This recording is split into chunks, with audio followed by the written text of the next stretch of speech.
Welcome to Fiction Audiobooks. If you enjoy the content, like and subscribing would be greatly appreciated. If you have any recommendations for novels, comment below. Please join my Patreon at https://www.patreon.com/fictionaudiobook. Chapter 83. Haru and Heian walked towards the hotel lobby while holding hands, and reached there to find an angry Jinwoo who was wearing a black suit with a white dress shirt and no tie, and Jinho who was wearing a blue three-piece suit with a black shirt. He was scratching his head a bit awkwardly. "You are late. How much time does it take you to get dressed?" Jinwoo said as he looked at Haru. "Certainly lesser than you," Haru said with a smile. "Well, he isn't wrong here." Jinho nodded but looked away when Jinwoo looked at him. "Don't lie with a straight face like that. I don't take that much time," Jinwoo said while looking away. "Then why are you looking away? Look at me and say it," Haru said with a smile. "Haha, because it is true," Jinho laughed but then saw Jinwoo glaring at him. "Fuck, I messed up." Jinho hid behind Haru quickly. "Jinho, why are you hiding behind him?" Jinwoo said as he narrowed his eyes. "Oh, nothing," Jinho said while sweating. "Anyway, you are late, Haru," Jinwoo said again. "Oh, come on, you just came down yourself, slap asterisk," Haru said as he slapped Jinwoo's back as Juhi talked with Heian. "Come on Hyung, he isn't late," Jinho said to Jinwoo who was looking at him like. "Don't change the party here, you coward." And Jinho looked away. "Come on, let's go or we will be late," Haru said as he waved his hand as they walked outside and sat in the car that was waiting for them. "Why didn't you guys come out yesterday?" Jinho asked as Jinwoo was sulking at the moment and Heian looked a bit embarrassed at the question. "We were busy doing something, right Heian?" Haru said with a smile as he looked at Heian. "Why are you shifting the question to me?" Heian's eyebrow twitched. "Yes, Heian, and how did your skin become so smooth? Did you use a new product or what?" "You've become prettier," Juhi asked. "She certainly did try something new yesterday," Haru thought in his mind. Is it really?" "Haru was helping me yesterday so I don't know about it, you should ask him," Heian said as she looked at Haru. Why?" Haru was stunned as Juhi looked at him. "Was it a new product? Can you tell me, Haru? I want to try it as well," Juhi asked with a smile. "I can't because there wasn't any special product," Haru said as his mouth twitched. "Yes, I think it was because Haru was so good at it," Heian said as she smiled. "Why, are you trying to get your revenge right now?" Haru thought as he looked at Heian with an exasperated look which caused her to smile. "Really, Haru, can you help me with it as well?" Juhi asked me with a hopeful expression. "The fuck are you talking about?" Haru nearly fell off the seat and looked at Jinwoo. "I think you should ask him for that as I can't do that to you," Haru said as he with a forced smile as he looked at Jinwoo. "Bastard, do you mean to say that I use all of this so I know about it?" Jinwoo said angrily as his eyes darted all over. But Hyung did have Jinho said as he tried to remember something but. "Shut up, Jinho, don't talk nonsense," Jinwoo covered Jinho's mouth as he shouted. "I'm so jealous, Heian, tell how he did it and I'll try it as well," Juhi asked Heian. "Oh okay," Heian wasn't sure what to say at this moment as her face reddened a bit. "How can I tell you the things he did to me?" Heian sighed in her mind. Then the girls talked, ignoring the others.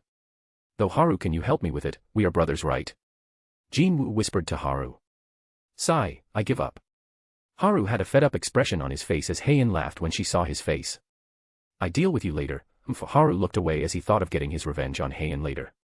The hall where the International Guild Conference was about to be held was full of liveliness as a lot of reporters gathered outside the entrance to get some news about the hunters. In this world, hunters' popularity wasn't any less than movie stars. In many cases, hunters even surpassed them in popularity and amount of following they have. Currently, almost all of the world's famous hunters were going to gather here for the conference. So it was bound to cause a lot of attention to gather on this event. As currently this place was live broadcasted all over the world in every country, with reporters all over the world coming here hours before the event even started. And the time for the hunters to arrive came as a car stopped in front of the entrance and the reporters got to their work as more and more hunters arrived. And after some time a black limo stopped in front of the entrance. And the door opened and a handsome man with long black hair came out of it. His appearance caused the reporters to become even more excited as the man was one of the national rank hunters. "Mr. Liu, what do you think the big announcement is going to be?" "Mr. Liu." The man didn't pay any attention to the reporters as he walked inside the building, ignoring the question asked by the reporters. And like that, more and more hunters came. "Hey, isn't the Leonard Nearman?" Again, many tried to ask some questions but no hunter has answered them, and the reporters have expected it because, like celebrities, the hunters aren't necessarily good with interviews. So they know the chances of getting an answer are practically zero. So they don't feel much about it because there aren't many hunters who answer, unlike some that are. Mr. Andre, what do you think is the big announcement going to be? The reporter asked the same question. Oh, it will be no fun if I tell you that, but it will be worth the wait, Thomas said with a grin as he walked inside the building while wearing a purple suit with a black dress shirt.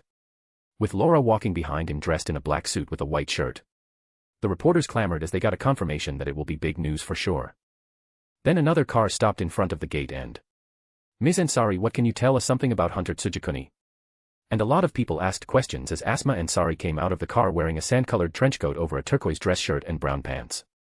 Haru's name caught her attention as she looked at the reporters and said, about Hunter Tsujikuni, oh well, there are a lot of things about him, like. And she told them about Haru for 5 minutes straight with a smile. Even the reporters smiled wryly as they looked at Asma. Guildmaster, we will be late like this. June, who was standing beside her, had to tap on her shoulder for her to break out of her daze. Oh, sorry, then I will go, I really don't want to be late. Bye, she said as she ran towards the entrance. As her breasts jiggled, she waved her hand at the reporters while smiling, and the reporters waved back while blushing a bit. And like that, many hunters arrived, and just when there were only 10 minutes left for the start of the conference, a white limo stopped in front of the entrance. Jinwoo walked out with Ju-hee and Jinho following behind, then Haru walked out with Hae-in. The cameras flashed endlessly as they found the main star for today. The 5 of them walked towards the entrance of the hall under the numerous gazes.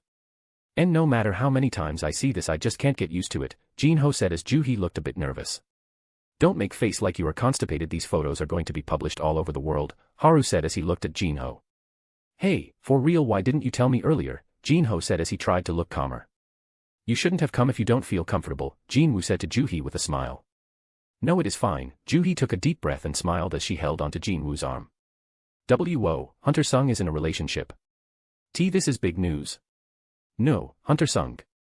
The reporters enthusiastically took pictures of them. Jinwoo did have a huge fan following himself as well. Don't tell me women are scary. Haru thought as he looked at Ju-hee. Hunter Tsujikuni, can you please answer a question? There were many reporters who shouted. There are only 10 minutes left, so I am afraid I can't, though if there is another chance I'll answer then, Haru said as he waved at the reporters with a smile, causing almost all of the female reporters to blush, with some male included as well. And like that, the group entered the hall. The hall was grand with many rows of seats and a stage that had a podium with the symbol of International Hunters Association, which looked like a sketch of Earth on it, with the background decorated with flags of every country in the world. Hello Mr. Tsujikuni and Mr. Sung, please follow me, I'll guide you to your seats, an employee that wore a standard suit with the symbol of the International Hunter Association said as she bowed a little. Haru nodded and the employee guided them to their seats. They sat down on the seat that was at the front close to the stage and beside some people they knew. Pick here. Chapter 84, Conference starts. Hey, Haru, I didn't expect to sit beside you. A high energetic voice sounded as Haru was going towards his seat. The voice attracted the group's attention and they looked at the beauty with sun-kissed skin waving her hand at Haru. Hae-in looked at the women. Is she the woman Isha talked about? Well, she is quite a beautiful and charming woman.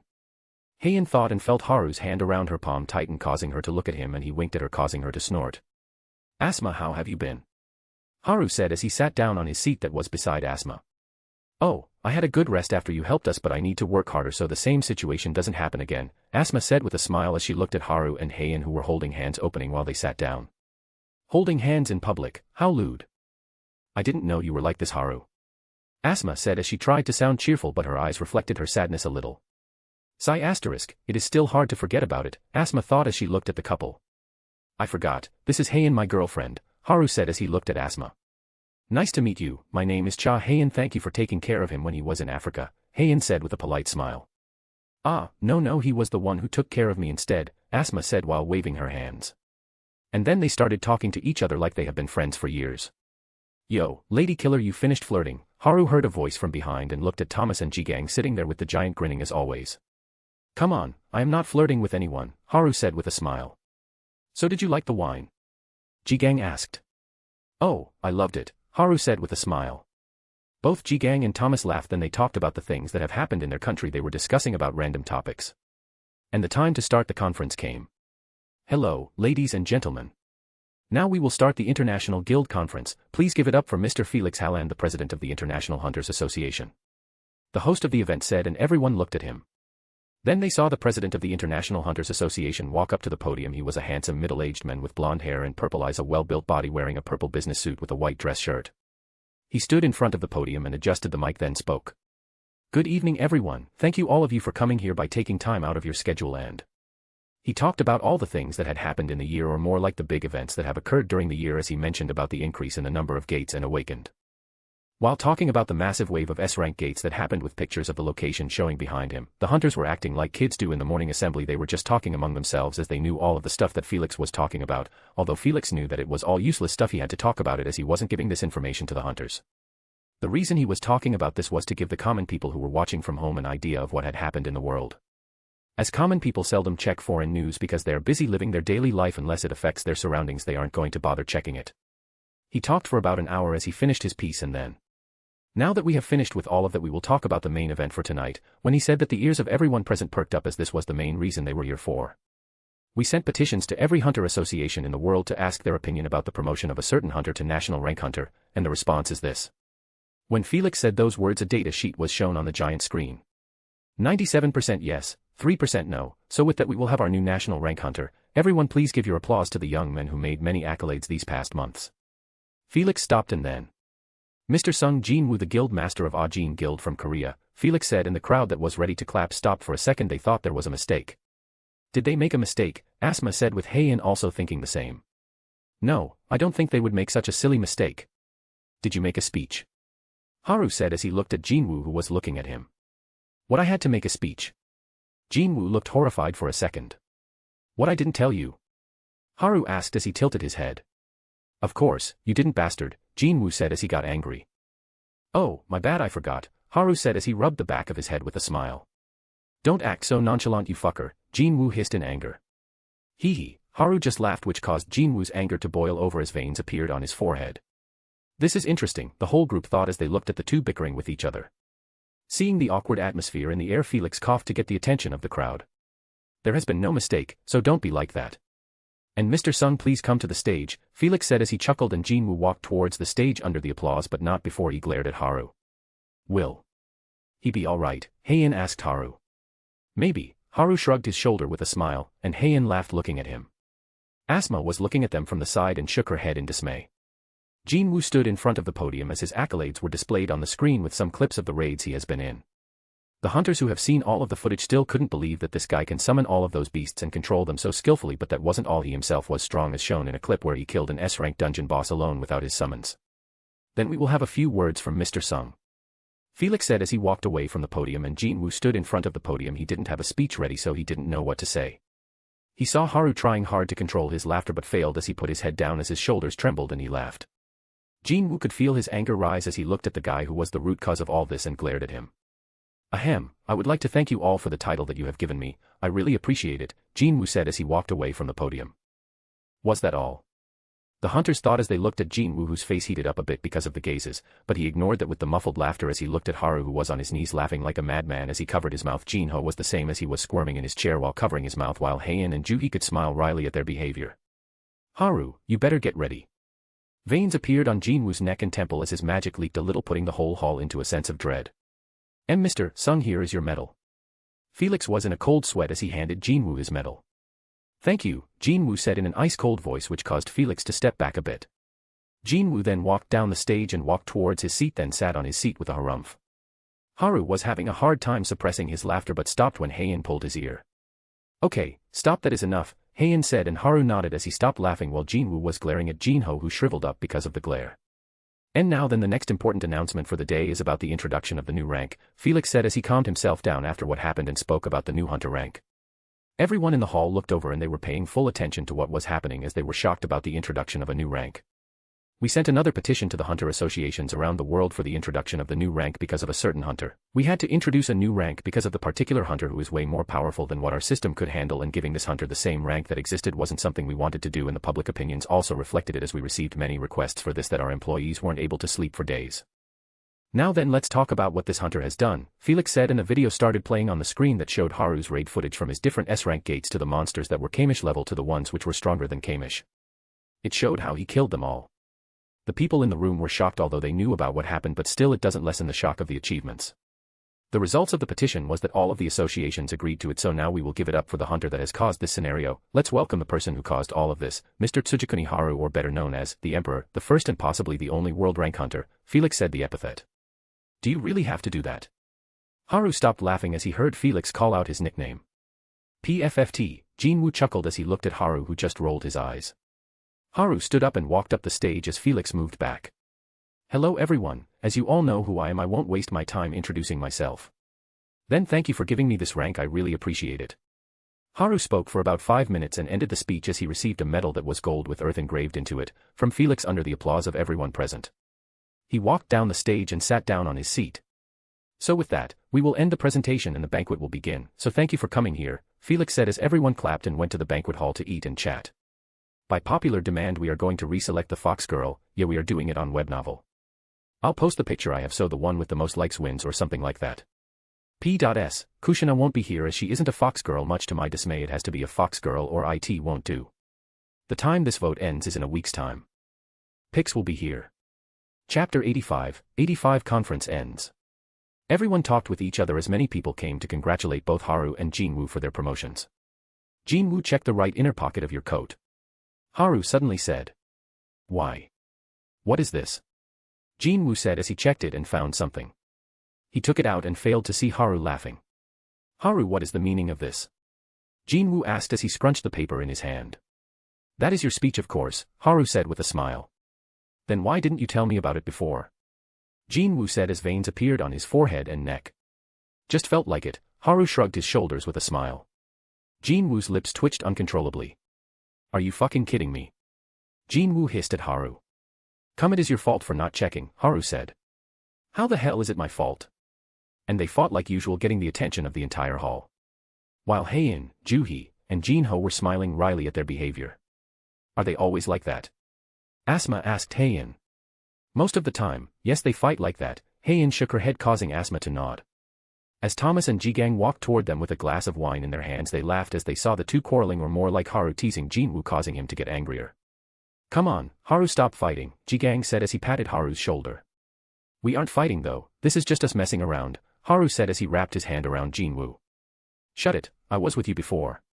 But now I won't support your relationship with Jina. Jinwoo said. Traitor, are you really going to do that to me after everything I did for you? Haru said as all energy left his body. Bastard, what did you do? Jinwoo snorted. Didn't I help you out during your date? Did you forget about last month when you brought a girl home? Haru was about to say, but... Stop, I give up, Jinwoo said, trying to stop Haru, but it was already too late. Jinwoo flinched as his neck creaked like a machine. Without oiling, he looked back to see Juhee's coldly looking at him as it looked like a snowstorm around her. Man, talk about a cold gaze, Haru said as he whistled. Haru, get it together, Jinwoo stuttered as he grabbed Haru by his shoulders and shook him as Juhee walked towards him. Stop making it my problem, Haru said as he looked at Jinwoo. Help me, her anger is just like mom, I take back what I said, Jinwoo said hurriedly. Wait, really, Juhee, it isn't lick, Haru was saying, but... Don't worry Haru, he will support your relationship even if you don't help him out, Juhee said. I'll help with something like this, I'm out, capiche, Haru said as he moved back. Haru, don't do this. Jinwoo said hurriedly. Who are you again? Haru said as he tilted his head. Damn you bastard. Jinwoo cried out as Haru ignored him and walked toward Jigang and Thomas. Want some wine? Jigang asked. Where's the popcorn? Haru said as he looked around. Pity I don't think they have it here, Jigang said. Here, Thomas gave Jigang and Haru a box full of popcorn. White cheese is my favorite, Haru said as he munched on the popcorn. He looked at Jinwoo and Juhee. Where did this come from? Give me the caramel one, Jigang said. I always keep them in the storage artifact, Thomas said with a grin as he took a mouthful of Hawaiian barbecue popcorn. The guy is always ready for drama. Both Jigang and Haru gave him a thumbs up, which caused Thomas to grin widely. Can I have some? Jinho asked. Which one do you want? Thomas asked. White chocolate, Jinho said. Choke on rice, Haru said with a straight face. Slip in the shower. Jigang followed. Go J-, Thomas was about to say. Stop it, I'm already dead, Jinho cried out as he was on all fours with his head down. Why did this happen to me? Jinho lost all his energy. What is going on? It looks fun, Asma said with a bright smile. From which angle does it look fun to you? Haein smiled wryly as she saw Haru walk towards her and feed her some popcorn with his hands as Laura shook her head in dismay. Maybe it is a little fun, Haein thought as she smiled and looked at Jinwoo and Juhee. The hunters were confused as they didn't know what was going on here. The new national rank hunter was scolded by his girlfriend. And the new world rank hunter was watching this while eating popcorn as he fed his girlfriend as well, along with 2 national rank hunters who were also looking at this while eating popcorn. The fuck is going on here? Was it alright to give these guys those ranks? That was going through everyone's mind. Currently, everyone was in the hotel lobby with Jinwoo looking like his life was sucked out of him and Juhee was still a bit angry. Ji-gang and Thomas went back to their rooms after the banquet ended and we came to the hotel. Just you wait Haru, I won't let you marry Jin-ah, Jinwoo said. Don't worry about this guy, I'll support you, uncle will agree if I ask him, Juhee said cutely. I don't even know who he is, I said as I shook Juhee's hand. So I'm being ignored now? Jinwoo said. Hyung, first time, Jinho said as he patted Jinwoo's shoulder. Who are you? Jinwoo asked. Hyung, it is me Jinho. Jinho's tears well up as Jinwoo didn't recognize him. I don't know someone who likes white chocolate popcorn. Excuse me, Jinwoo said as he looked away. It isn't even that bad. Jinho shouted as he cried. After this everyone went to their rooms to rest for the night. They will go back to Korea tomorrow afternoon. Because Jinwoo had to go to the Hunters Federal Bureau tomorrow morning, so they delayed our flight to the afternoon. Haru's woke up feeling great as if his body has become stronger somehow. He looked at Haein who was sleeping on his chest. She did pass out in the morning, so he cleaned her up and let her sleep in her favorite position, which is on his chest. He saw the time and it was currently 10 a.m. There are still 5 hours before the flight. Haein's eyebrows shook as she woke up and looked at Haru. You aren't going to say anything? Haru asked as he scratched his face. What do you expect me to say? Haein smiled and moved closer, kissing Haru softly, and then said near his ears. You always come inside me, what if I really get pregnant? Haein said as she looked into Haru's eyes. That won't happen as I can control my bodily fluids, so don't worry, you won't get pregnant, unless you ask for it yourself, Haru said the last part near Haein's ear as he licked her earlobe. Such a tease, Haein thought as a shudder went down her spine when he licked her ear. I guess that will have to wait, she said with a smile. Okay, I also think that we are still too young to have children and we have to marry as well, Haru said as he ran his fingers through Haein's silky blonde hair and placed his palm on her face.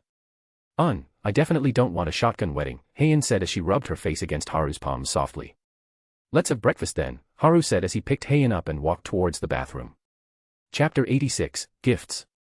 Haein and Haru were currently eating breakfast after they took a shower together. After eating they sat down on the sofa as Haein rested her head on Haru's chest and Haru hugged her waist. You have to meet Thomas, right? Why are you sitting here? Haein asked as she looked at Haru. I still have like 15 minutes, he will be coming here anyway, Haru said. Okay, what does he want to talk about? Haein asked. He wants to give me a gift for saving his life in Japan's S-rank raid, Haru said. We have bought souvenirs for everyone so we can just rest till Jinwoo comes back, Haein said softly as she hugged Haru and rested her head on his shoulder. That is true, you should rest, Haru said as he kissed Haein's hair while rubbing her back. Yes, I still feel tired because of you, so I will rest in the bedroom. Wake me up when it is time to leave, Haein said as she stood up and kissed Haru deeply. Okay, go and sleep. Haru nodded and Haein walked towards the bedroom then slept on the bed. Haru waited for 10 minutes. Knock asterisk knock asterisk. Haru stood up and opened the door to see a grinning Thomas with a suitcase in his hands with Ji-gang beside him with 2 suitcases in his hand. You guys came early, Haru said with a smile. Well, we can't let the world rank hunter wait for us now, can we? Thomas said as he laughed and walked in. That is right, Ji-gang walked in as well as he smiled. Can I call the room service? I am really hungry. Thomas said as he picked up the phone on the table. What, didn't you just eat like half an hour ago? Ji-gang said as he sat down. Might as well, I am hungry too, Haru said as he closed the door and sat down on the sofa. What do you want then? Thomas asked as he dialed the number. Just get me what you are getting, Haru said as he wasn't that picky about what he ate. Okay, Thomas said as he ordered food. You aren't going to ask me? Ji-gang said as his lips twitched. What? Weren't you against it? Haru said. Yes, you ate with me this morning, right? Thomas chimed in and looked at Ji-gang. Get me an extra-large serving of yakisoba or you're getting these hands, Ji-gang said. Why Japanese food all of a sudden? Haru asked. Oh, I just felt like, Ji-gang said as he looked away. Stop lying, isn't it because you are dat dash? Thomas, who placed the phone down, was talking but. Stop, Ji-gang shouted as he stopped Thomas. Oi oi, let me in as well, Haru said with a curious expression. He is dating a Japanese celebrity, so he is trying to know more about Japanese food. Hell, he even ate sushi this morning, this idiot, Thomas said with a grin. Hey, Ji-gang shouted. What? Sushi for breakfast? Haru was shocked and Ji-gang looked away from him. Ji-gang was elbowing Thomas in his sides as he glared at him. Come on, what is the use of hiding it, and you should know that Haru is part Japanese so you can ask him things, Thomas said as he sat down. Why are you so on edge about it? And why am I suddenly becoming his counselor? Haru asked as he pointed at Jigang, who was looking at him with shining eyes. Ah, yes, I forgot about that, Jigang said as he smacked his forehead. Anyway, you guys, what's with the suitcase? Haru asked. Oh, I totally forgot about this, Thomas said as he picked up the suitcase and placed it on the table. You forgot about it, Haru's lips twitched. Well, whatever, this is my gift to you for saving me in Japan, Thomas said as he opened the box. The content inside was a pair of large light orange daggers with gray hilts and glowing blood-red edges, with one dagger being thicker than the other. The smaller dagger has a black blade guard, while the thicker one has a golden blade guard. It excluded a powerful aura, so causing Haru to look at it. As I thought you would be able to tell, it is a good weapon. Its name is Kamishrath, Thomas said with a grin. It is interesting, Haru said as he looked at the short swords. It is Kamishrath, but why is the blade orange? Wasn't it supposed to be white? Haru thought but didn't put much thought into it. It was made from the thong of Kamish that I pulled out. It couldn't be made into a sword, but a pair of short swords were made, Thomas said. Well, there isn't any need for this.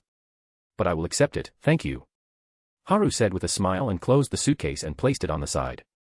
You did save me, so it is natural to give you this, Thomas said. Well, it is my turn now, Jigang said as he placed the suitcase on the table and opened it. Haru and Thomas were shocked to see what was inside as they muttered. Japanese culture for ED-. There were also several books inside, but... Bang asterisk. Jigang quickly closed the suitcase and placed it beside him. You didn't see anything, Jigang said. Oh, we certainly did, Haru and Thomas said at the same time. Remember, you guys didn't see anything, Jigang said as his lips twitched. Looks like he is really serious, Haru said, ignoring Jigang. Looks like it, Thomas did the same. Hey, forget about that, Jigang shouted. Keep it down, Heian is sleeping in the bedroom, Haru said. Oh, sorry, Jigang said as he sat down. So sister-in-law is resting, I thought you were alone. Say we are sorry for making the noise, Jigang, keep your voice down. Thomas said as he laughed. Aren't you the one who speaks the loudest here? Jigang said as he looked at Thomas. Here is the thing I got as a gift, Jigang opened the second suitcase. What is this book? Haru spoke while looking at the old book with the green hard-covered book that emanated more than the short swords. Oh, are you sure about this one? Isn't this book the one that caused that incident? Thomas said with a surprised tone. What incident are you talking about? Haru asked as he wasn't sure about what they referred to. It happened 2 years ago. An American agent tried to negotiate with me about buying this book on behalf of the American government. I didn't want to sell it, and then later that night the agent tried to sneak into my house to steal it. I did restrain him, and when I checked it with the American government, they said that they never sent anyone to buy it, and the person who came to buy it has been MIA for a month after he went to investigate a suspicious dungeon. And when I went to check the man who I restrained, he was missing as well, so it did cause a ruckus at the time, but it wasn't known by the common populace. Jigang said as he rubbed his chin. That is interesting, Haru thought as he thought about the incident. Where did you get this from? Haru asked. It is a book I got from an S-rank dungeon. It is in an unknown language, so I don't know what is written in it, but the magic that is emanated from it was the most I have felt from any artifact, Jigang said as Haru picked up the book and opened it. This language isn't something I've seen before. Well, whatever, I am sure Kei or Isha will like it. Haru thought as he placed the book inside the suitcase and placed it on the side. Well, thank you, Haru said. Knock asterisk, knock asterisk. Looks like the food is here, Thomas said as he opened the door and 4 waiters walked in with trolleys full of food. They were shocked to see the 3 people in the room. And my God, all of them were shocked to see 2 national rank hunters with the newly crowned world rank hunter. They placed the food on the table, filling it to the brim quickly, and went back. Well then, let's eat. And Thomas, didn't you order a bit too much? Haru said as he looked at the food that filled the table, ranging from steaks to burgers and pizzas. Come on, I'll make sure that none goes to waste, Thomas said as he sat down and started eating. Jigang and Haru shrugged at Thomas, then sat down to eat. They talked about random things while eating, which were mostly about Jigang's relationship. Roar asterisk. Were you the one who summoned me? A giant shadow dragon that had purple eyes roared and asked the handsome black-haired man in front of him. Hunter S. sung. A middle-aged man with light brown hair that he wears in a small ponytail, blue eyes, sideburns, and a neatly trimmed beard. In his first appearance, he wore a simple white collared shirt and a pair of gray-beige pants. J. Jinwoo.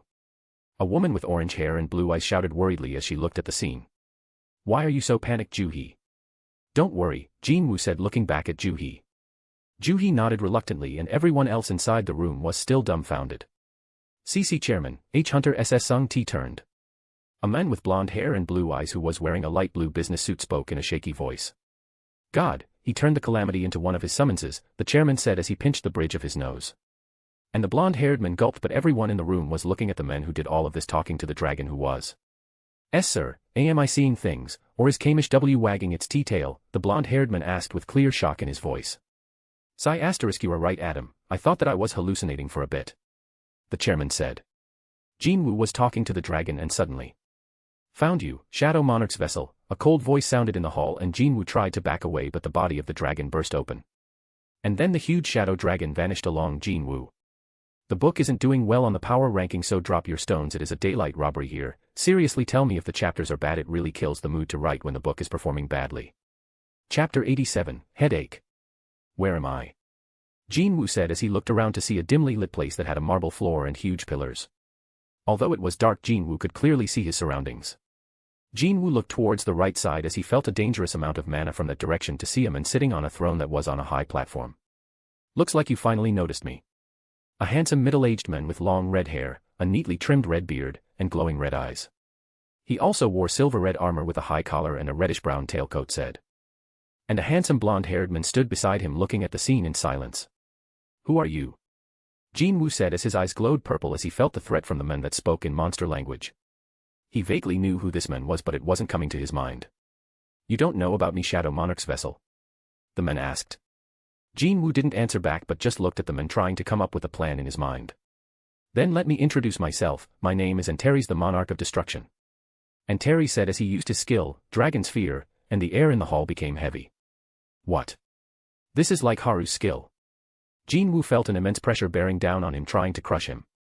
I can't move properly. Jinwoo thought it was difficult for him to move, but it wasn't impossible as he has gotten used to this type of pressure when he raided with Haru in Africa, but he sweated under the enormous pressure that was released by Antares. If the pressure Haru emanated was always precise and controlled, the pressure he was feeling at the moment was a violent and destructive one.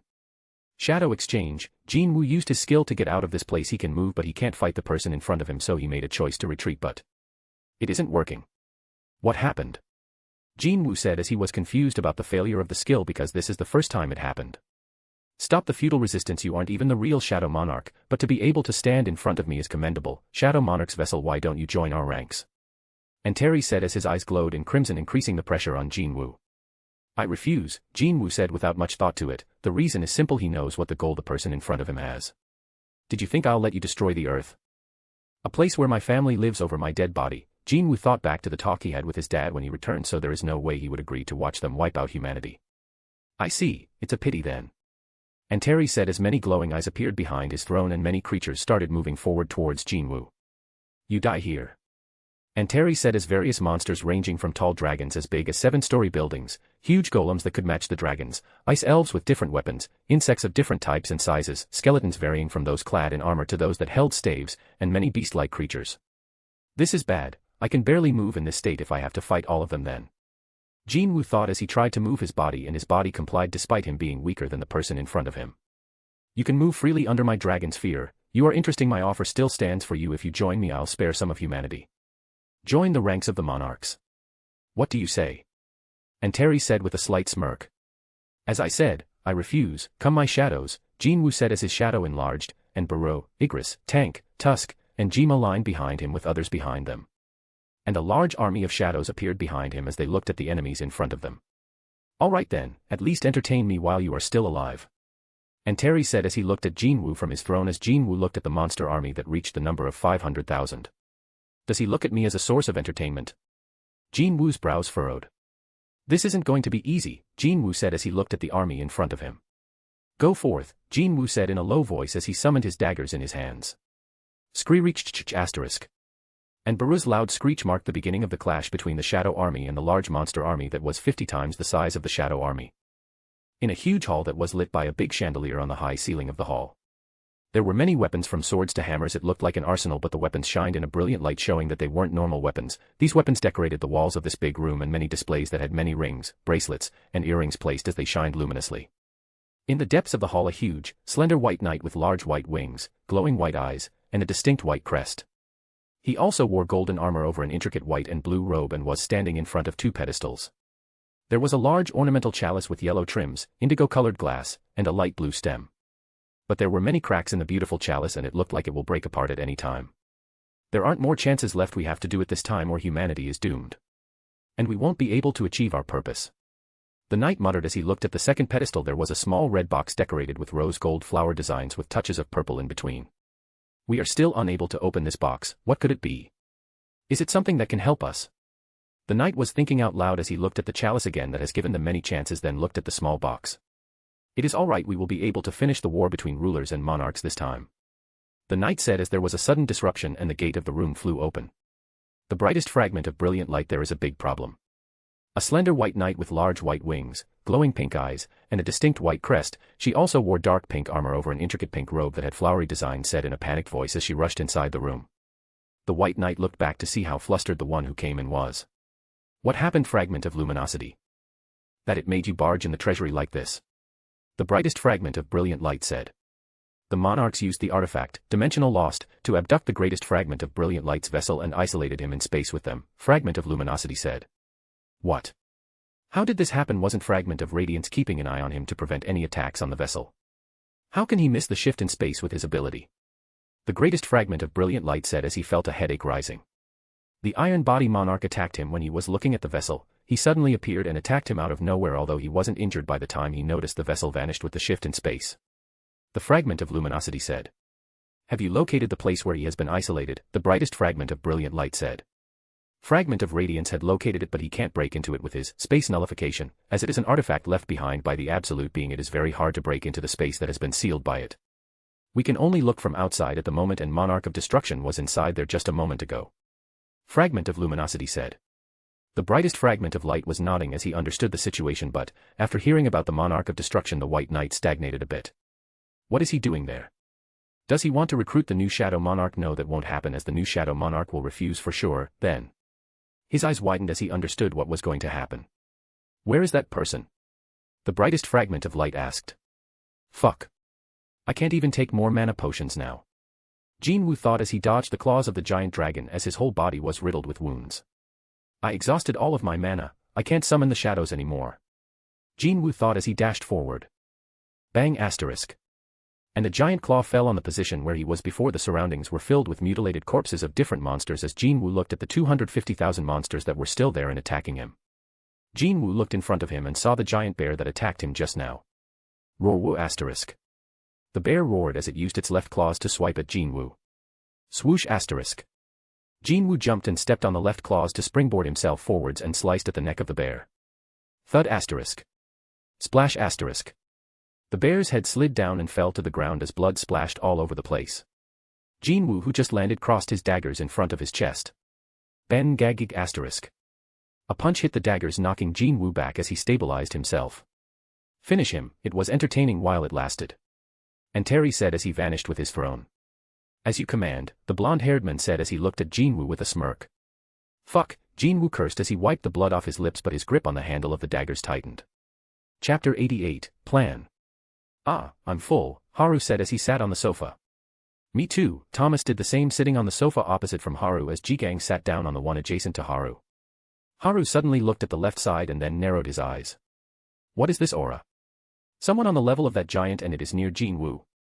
Is that guy trying to make Kamish into his shadow soldier?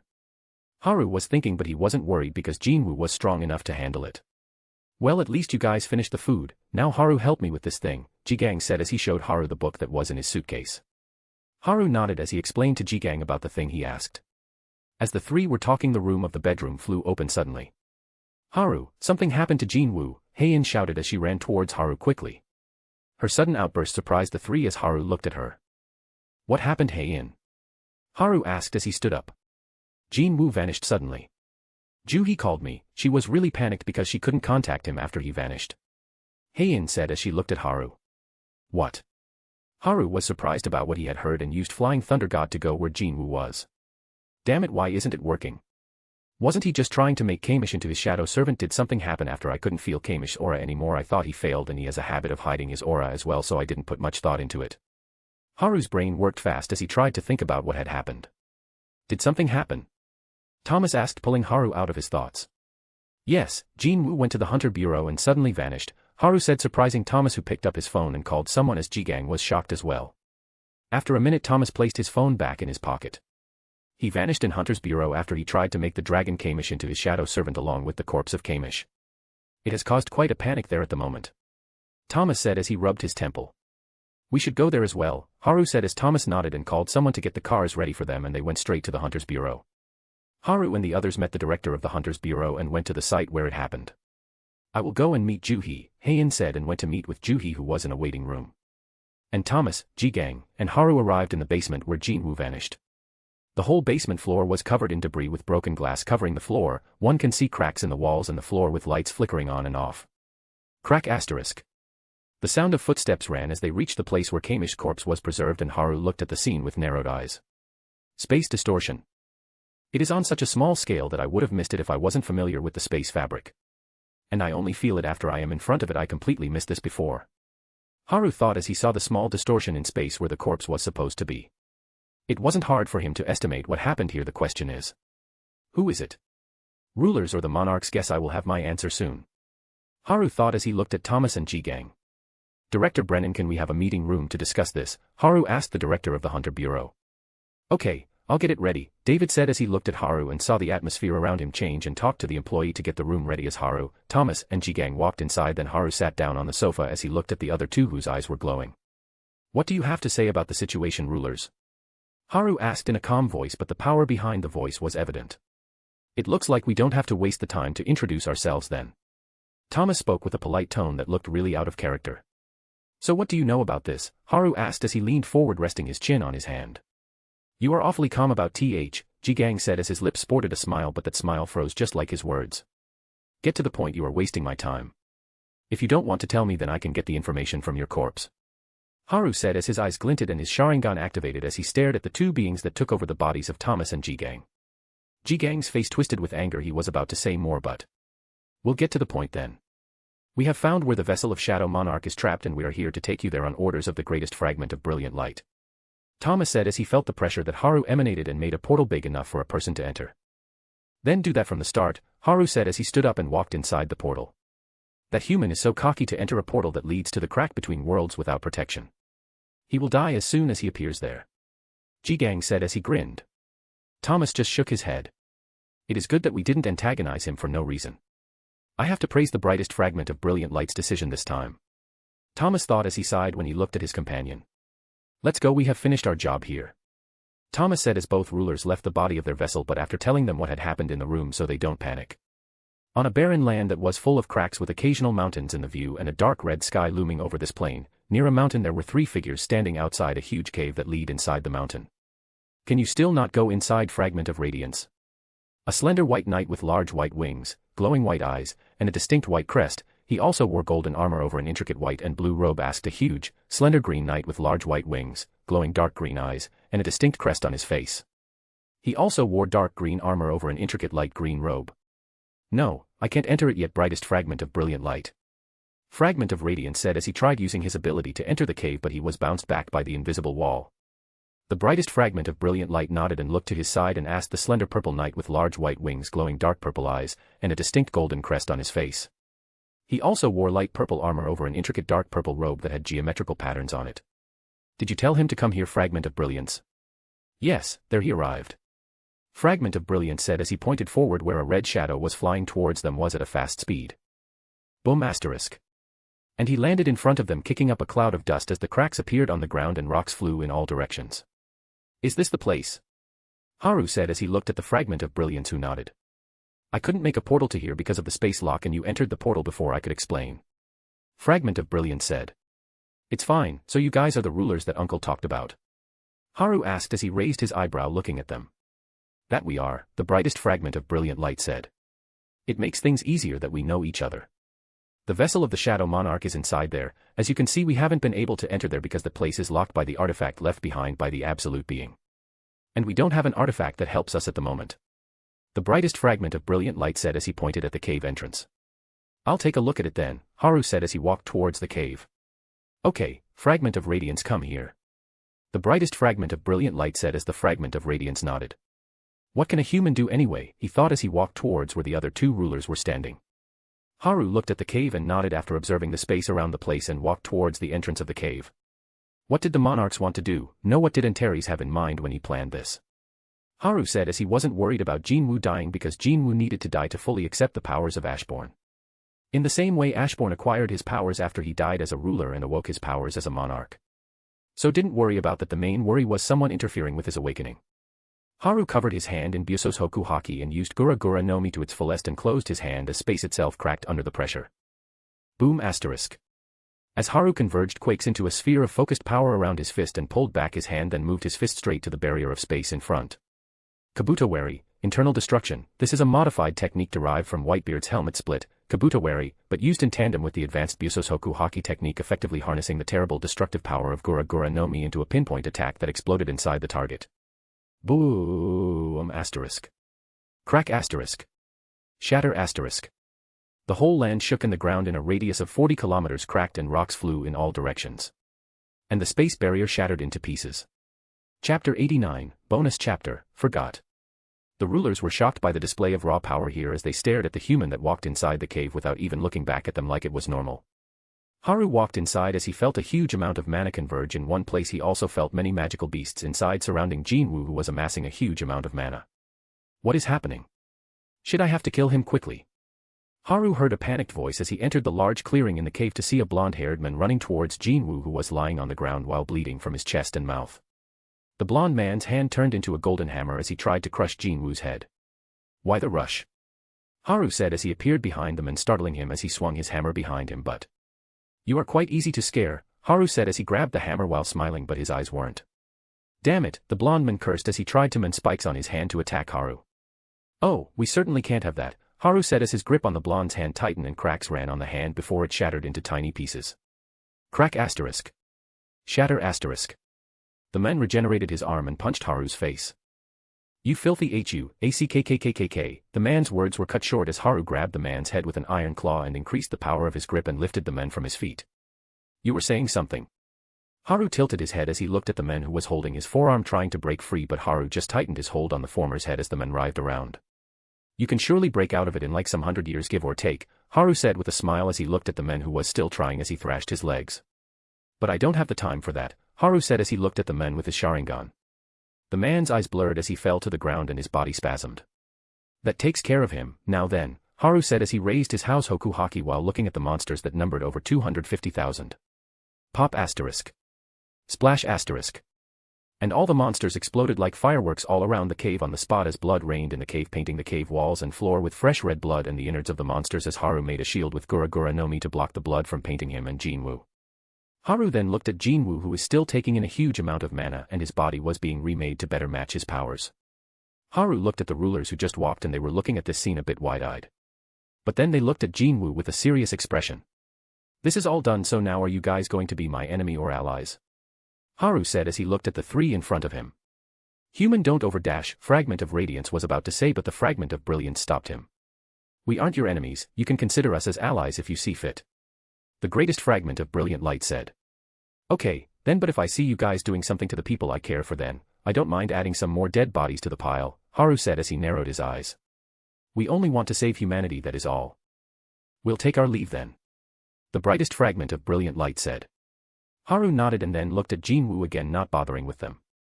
And that is why. I shall give you the opportunity. Now, choose. The Shadow Monarch raised his left hand and all those faces Jinwoo missed seeing appeared one after another.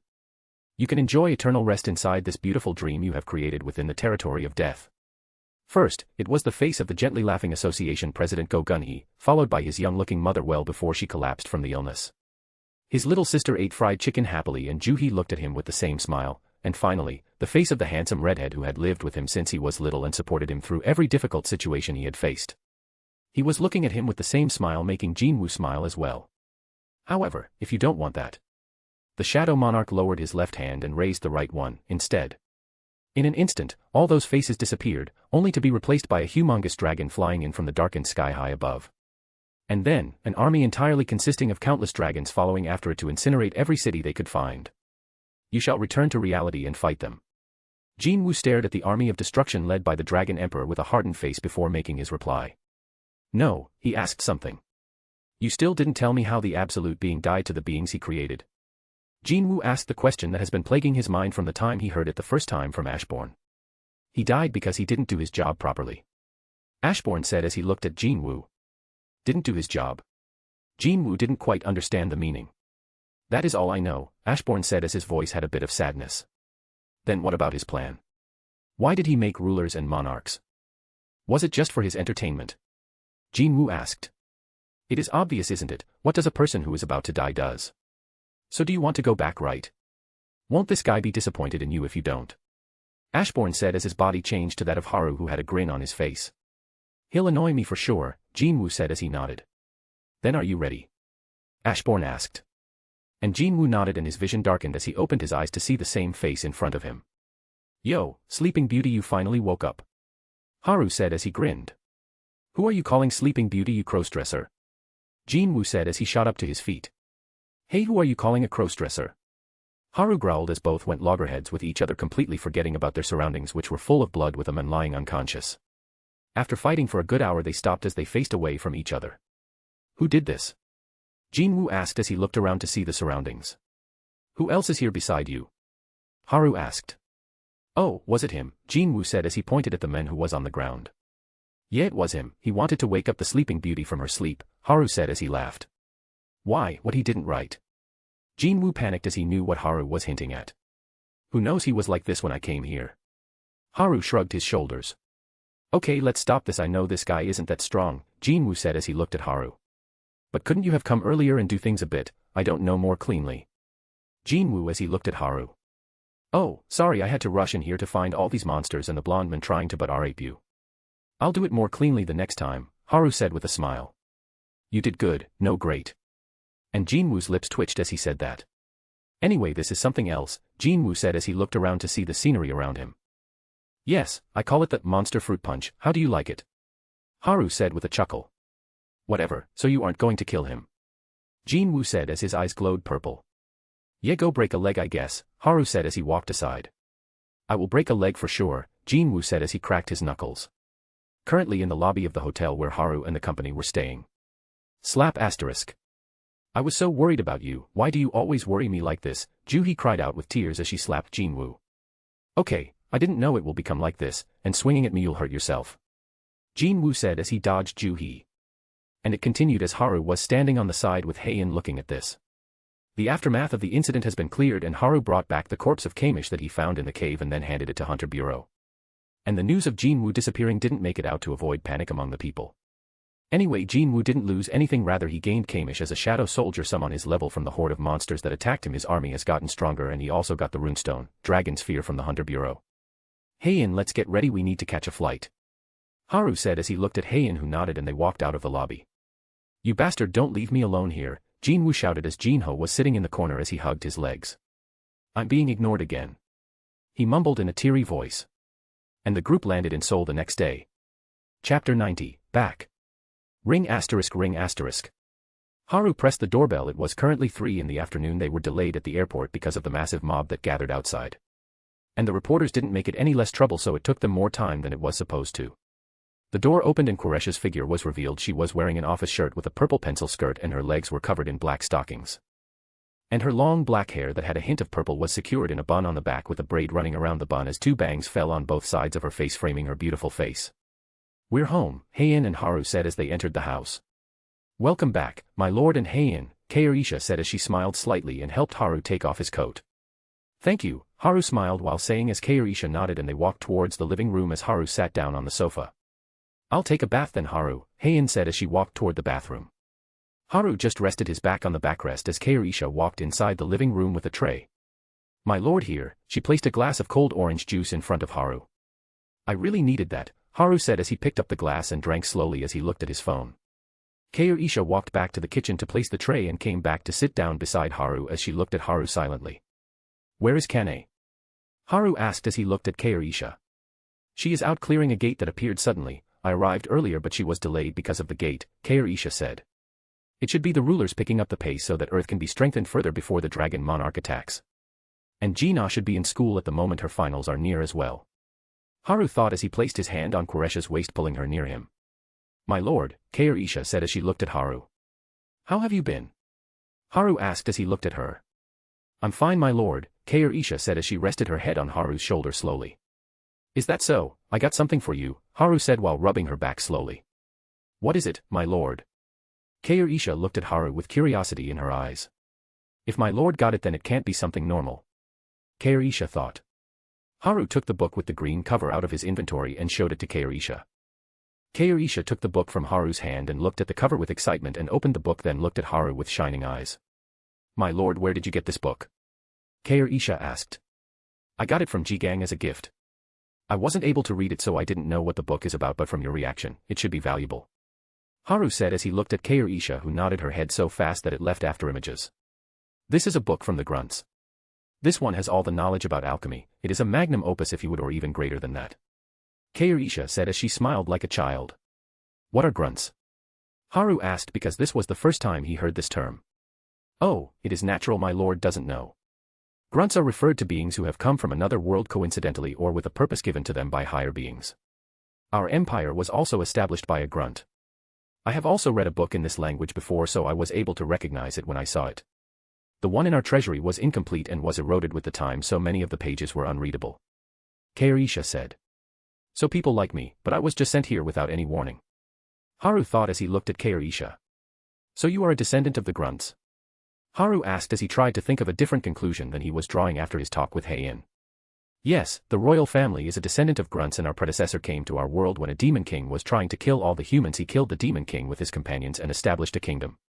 The royal family has been tasked to protect the people since then, Kairi-isha said with sadness in her eyes. Haru saw her like this and shook his head. So do you like it? Haru asked as he looked at Kairi-isha with a smile as his hands around tightened, pulling her closer. My lord, I love it. I love researching and reading books, especially books about alchemy. I can't ask for a better gift, Kairi-isha said with a bright smile and wrapped her hands around Haru, hugging him tightly. That is right, I am not alone anymore, Kairi-isha thought as she looked up to see Haru looking at her with a soft smile and his arms around her waist. She moved up and claimed his lips softly and started kissing him slowly. Haru didn't stop her, and it continued for about 10 minutes before Kairi-isha pulled back because she was feeling lightheaded. Kairi-isha breathed a bit heavily as she rested her head on Haru's chest, feeling his warmth as he caressed her back slowly. You know, I hate to break the moment, but can you do that in the bedroom? A voice rang out and Haru looked up to see Kane, who was wearing a black leather jacket over a white t-shirt that reached her midriff, leaving her abs on full display with black jeans and her hair tied in pigtails. Sorry, Haru said with a smile. He can see that her mood is in the dump because of her appearance. Be careful next time, Kane said as she pouted, and Haru nodded. Kairi-isha was a little embarrassed at the moment as she moved away from Haru and coughed a few times before looking toward Kane with a light blush. What happened to you? Why do you have blood on your clothes? Kairi-isha asked as she noticed that Kane's clothes had blood on them. It happened when I was clearing the dungeon, so I'll take a bath real quick. It even got in my hair. See you later, Haru, Kane said as her voice contained annoyance and her face scrunched up as she walked towards the bathroom. After seeing that Kane went to take a bath, Haru looked at Kairi-isha, who was looking at the book intently with a pair of purple rectangular-rimmed glasses on her face. Haru just looked at her, reading and sometimes jotting down some words on a different book she took out from her inventory. So it can be done like this. This is a great improvement. Kairi-isha was lost in her own world as she read the book with a serious face. It is good that she isn't thinking about it now, Haru thought with a smile as Kairi-isha was still feeling guilty about not being able to protect her people. It has always been a knot in her heart, making her think that she didn't deserve all the things she had now. Kairi-isha, I'll go and take a shower as well, Haru said as Kairi-isha looked at him. Yes, my lord, Kairi-isha said, and Haru leaned in to kiss her cheek softly. Don't overwork yourself, okay, Haru said as Kairi-isha nodded in a daze as a light blush spread on her face and she looked at Haru, who was walking towards the bathroom. Kairi-isha smiled slightly as she rested her back on the sofa's backrest and looked at the ceiling for a bit. Then after 5 minutes she sat back up to start reading again with a small smile. After Haru took a bath, he came out to see Heian, Gina, Kane, and Kairi-isha sitting down in the living room. Haru, I missed you. Gina jumped straight at Haru when she saw him. I missed you as well, Haru said as he caught the flying Gina in a hug and she clung to him like a koala. Haru walked towards the sofa and sat down. So what were you guys talking about? Haru asked as Heian was blushing a bit. Nothing, Heian said as she looked away. Oh come on, Haru, tell us, what is this new product that Heian used? Her skin is so soft. Not that I am jealous or anything, Kane asked as she looked away and crossed her arms under her chest, pushing them upwards. Haru can only smile wryly. Not this again, Haru thought as scratched his head. Cough asterisk, let's talk about it later. I am hungry, what about you guys? Haru said and everyone nodded. Okay, Gina, let me go. I'll cook something good. Haru said as he looked at Gina. Okay, but I want fried chicken, Gina said as she moved back, releasing Haru, who nodded and walked towards the kitchen to cook something for everyone. Seeing that Haru went inside the kitchen, Gina looked at Heian with a grin, causing her to look away. Come on Uni, we need to talk, Gina said as she stood up and pulled Heian towards Haru's room as Kane and Keirisha nodded, following her inside the room. Stop, Heian said, but they listened to it, but the three didn't listen and took her into the room. Chapter 91, A Peaceful Time. Inside the room, Heian was sitting on the bed with the other three surrounding her as they looked at her with narrowed eyes. Can you not make me feel like I committed some grave sin or something, Heian said as she smiled wryly, looking at the other three. You are not telling us which product you used to make your hair so shiny and what's with this smooth skin. If you don't tell me, you are indeed sinning, Kane said as she narrowed her eyes further. Huh. Heian was stunned a bit as she heard this and looked at her, with Gina and Keirisha doing the same. What? Why are you looking at me like isn't that the reason you brought her here? Kane tilted her head as she asked. Did she not understand what we want to talk about? The three looked at each other with confusion, then they sighed. That is so like Kane, Heian said as she nodded. What does that mean? Kane retorted. Yes, she can be single-minded like that, Keirisha said as she nodded her head. Why do I feel insulted all of a sudden? Kane said. Kane Uni can be such an airhead, Gina said with a smile. Slap asterisk. Hey, that's uncalled for, Kane said as she slapped the back of Gina's head. OUCH, Gina rubbed her head as she fell on the bed.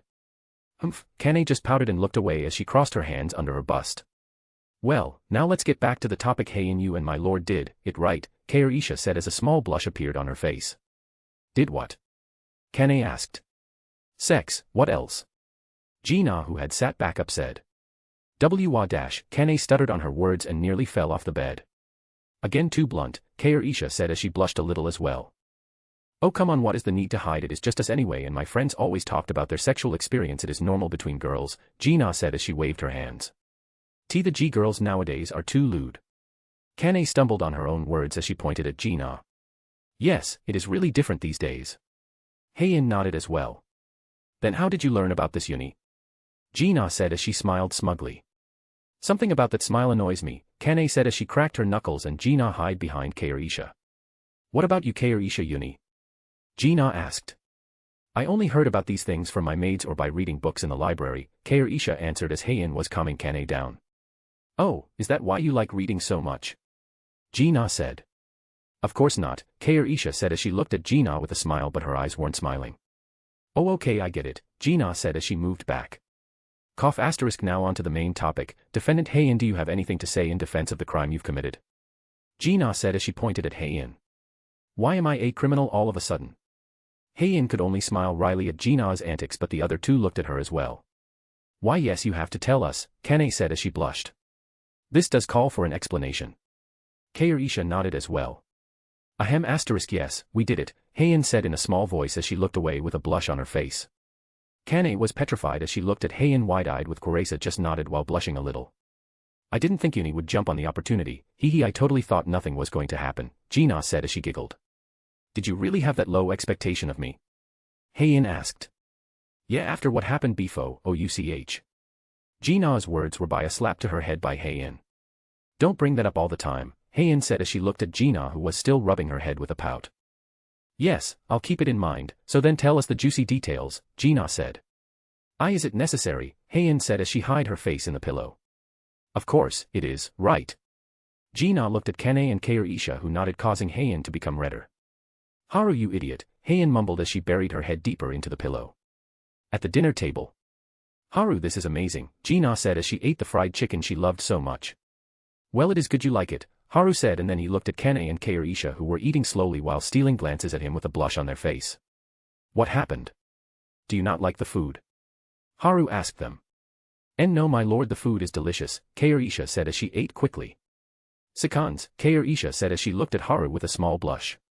Okay, eat slowly, or you will choke on food, Haru said as he gave her seconds and looked at Kane, who was still looking at him with a blush and slowly eating her food. Did I do something wrong? Haru thought. Pervert, beast, idiot, Kane's words startled Haru, who looked at her in surprise. What have I done to be called a pervert? Haru thought as he looked at Heian, who was avoiding his eyes. What happened here? Haru shook his head and started eating again. After eating, Heian and Keirisha cleaned the dishes and the table and talked about the things that happened during Haru and Heian's stay in Washington. Heian gave everyone the gifts that they bought there.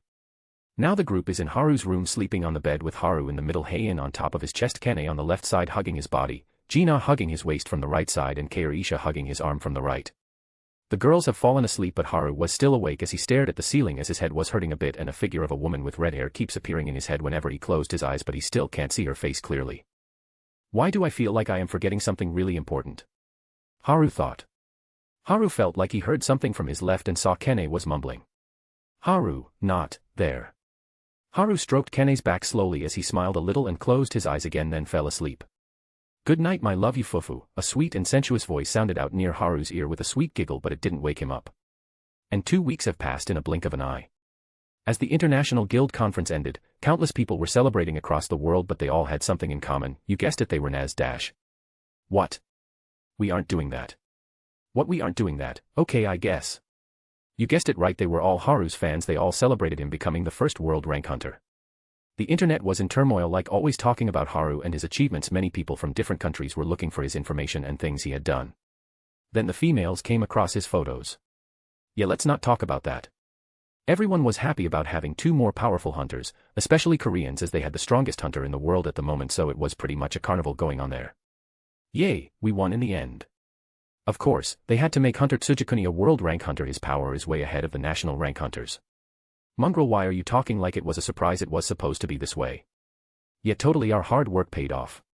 Comrade. Comrade intensifies asterisk. Didn't think it would work but I still feel proud of what we have achieved. What do you mean? It all went according to the Kikaku, Kikaku intensifies asterisk. The Kikaku was impressive and we got results. It was a battle of pure will and perseverance. Yes, we worked hard to bring down their website 68 times. Wasn't it 69 times? I wrote one number off because we were having a cool moment here. Dash, okay. Although the common people were having a blast, the hunters around the world had their hands full with the increasing number of gates all over the world. The hunters were doing their best to keep it under control as they worked to finish the increasing number of gates. Haru was doing the same as he would clear the gates during the day. Then have fun with his lovers, going on dates and shopping with them when they wanted. The blissful days continued and it all changed when the Dragon Nation attacked. Chapter 92, Gate. It was a peaceful day in Seoul which wasn't experiencing any changes or emergencies because the Ajin Guild cleared dungeons at a fast speed to ensure that the people are safe and no damage is done to the lives of the common people. Gwangwoman Square, Seoul. The lively streets filled with people and a clear blue sky hung above the people who were commuting to work and students going to school in a merry mood as they talked to their friends. An average-looking man with black hair wearing a suit crossed the road as he was reading something on his phone. The world is having difficulty with the sudden increase in the number of gates, with many dungeon breaks happening to cause damage to life and property of common citizens. Many cities have been put on high alert as the world is in a state of chaos that may rival the time when the gates first appeared. The man looked at the pictures in the article that showed the damage done to the other cities as he scrolled further and got more surprised the more he saw, but when he saw that Korea wasn't mentioned in the list he wasn't that surprised. Man, I don't know what would have happened if Ajin Guild wasn't in Korea, the man said as he walked down the side path towards his company. And he suddenly remembered something. Damn, I should worry about my own job, my contract with the company is ending soon. The man sighed as he walked towards his company with heavy steps. But then a huge shadow appeared above him and the streets darkened. There wasn't any news about rain today, the man said as he looked up and his words trailed off. Thud asterisk. The phone in his hand slipped and fell to the ground, his mouth gaped open as he looked at the sky in horror. It wasn't only him, everyone on the street was the same as they looked at the gigantic gate hanging in the sky covering the whole Gwangwoman area. The lively chatter disappeared as the area was covered in eerie silence. With cars stopping in the middle of the road, it was the complete opposite from a minute ago. Everyone looked at the gate as they didn't even dare to breathe heavily, and the look of sheer horror on their face as they stared at the colossal gate that covered the once bright sky, painting it in deep ominous purple color.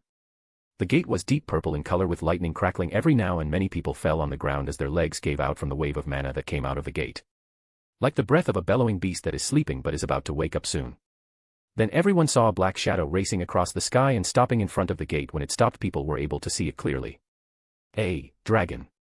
The man muttered as he looked at the dragon that was dark purple in color and levitated in front of the gate. It has been 5 hours since the gigantic gate appeared over the skies of Seoul and the panic is already starting to spread all over the country. So you can't enter the gate?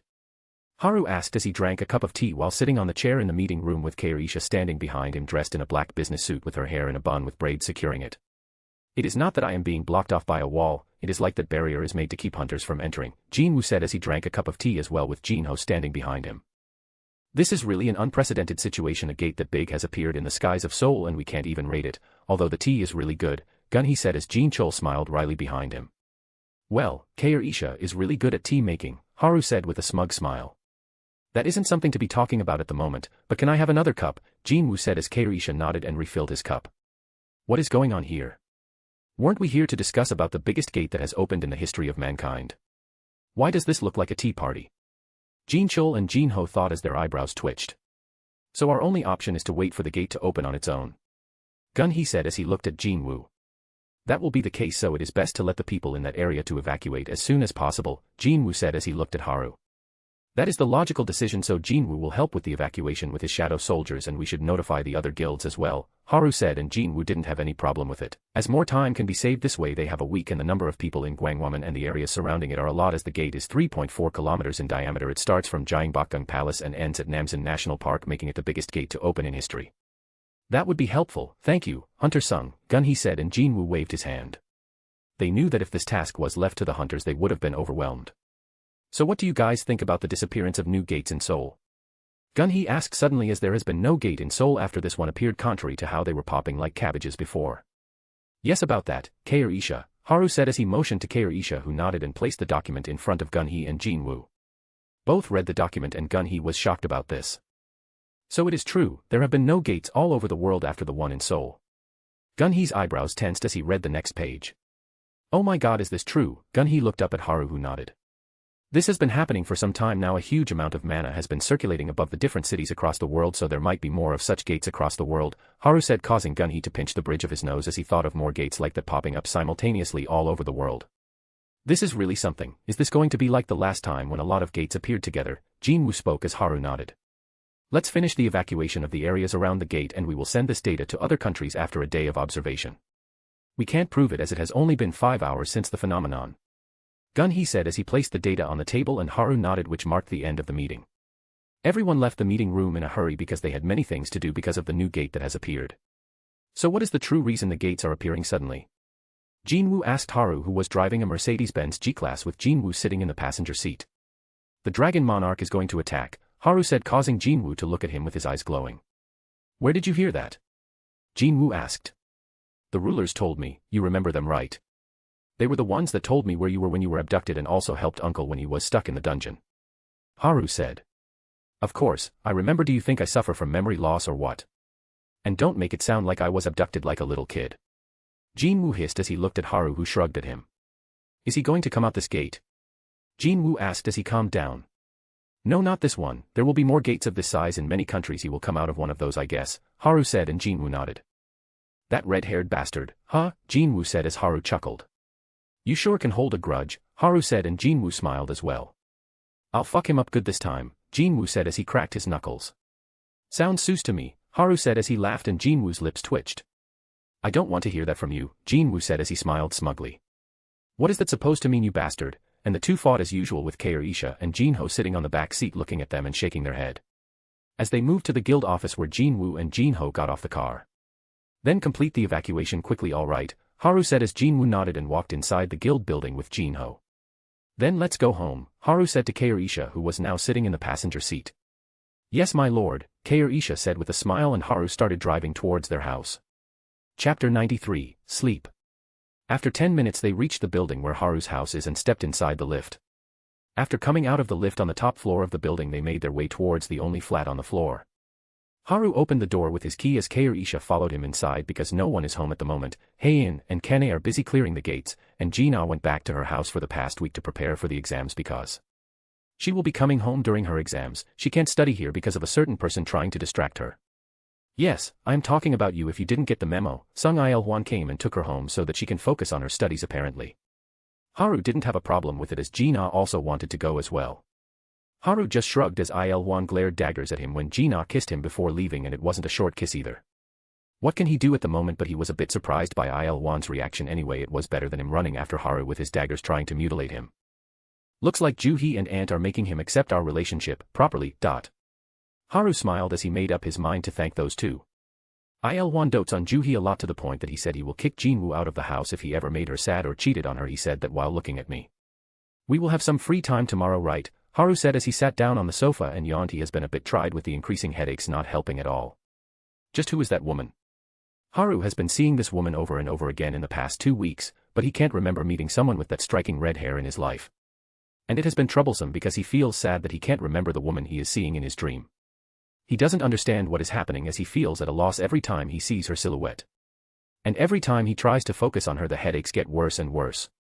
Haru has also been training Gina in magic, Kane, and Heian in swordsmanship, and also sparring with Keirisha to hone her battle skills. So he has been feeling tired, not physically but mentally, because of his thoughts about that woman, and the stuff Heian told him has also been on his mind all this time. Keirisha sat down beside Haru after she changed out of the suit and wore a plain red t-shirt with black shorts. She looked at Haru, who was lost in his thoughts and looked a bit tired. "My lord, would you like to take a nap?" Keirisha asked, causing Haru to look at her. "Yawn asterisk, I guess I should." Haru nodded with a smile, and Keirisha cupped his face and guided his head to her lap. Haru looked at Koresha's face from below with surprise as the back of his head rested on her thighs, and she softly caressed his face with a smile. "Please rest a bit, my lord," Keirisha said with a smile. "Okay," Haru said as he held Koresha's hand, which was on his cheek, and closed his eyes.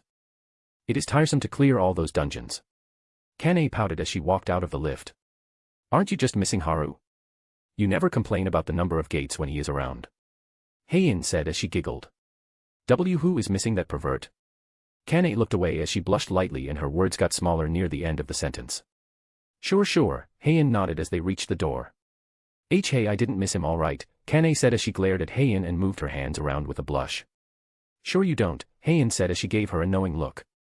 "What's with that reaction?" Kane shouted as they opened the door and walked in while talking. They reached the hall and saw Keirisha looking at them with her finger on her lips, telling them to quiet down while pointing towards her lap, causing them to look down. They were surprised to see Haru napping on Koresha's lap with a small smile on his lips. This caused both Heian and Kane to quiet down as they looked at Haru sleeping peacefully. They both knew that he was stressing about something after he had come back from America. Heian also told them about her dream when they asked her if something happened, because Haru would wave it off, saying it was nothing. "He hasn't been sleeping properly for the past 2 weeks, Heian thought as she looked at Kane, who nodded as if she understood. And both of them went to take a shower first.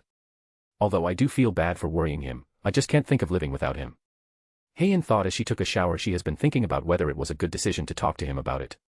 But when she remembered his words from before that he always told her, she just couldn't help it and told him about the thing that was worrying her. She walked out of the bathroom after drying her hair and saw that he was still asleep. "What is she doing?" Heian thought as she looked at Kane. Kane was already there looking at his face as she was kneeling near Koresha's legs, and she seemed to be a bit hesitant. "Should I or should I not?" Kane was having a mental battle at the moment. Heian looked at Keirisha, who was looking at Kane, and shook her head with a sigh. "What are you doing?" Koresha was confused as Kane was kneeling there for 10 minutes now, moving closer to Haru then moving back. Heian walked over and leaned in closer to Haru, lightly pecking his lips, leaving Kane shocked. Why you?" Kane was stuttering as she pointed at Heian. "Don't be loud or he'll wake up. And if you want to, just do it, there is no need to hesitate." Heian said with a smile a grown-up shows a kid when teaching them. "Something about that smile annoys me." Kane's eyes twitched, but then she took a deep breath and looked at Haru before leaning in. "I can do it, yeah, there is no need to think," Kane thought. And lightly kissed his lips, then stood up with a blush on her face. "See, it wasn't that hard," Heian said as she patted Kane's shoulder. Kane pouted as she looked away.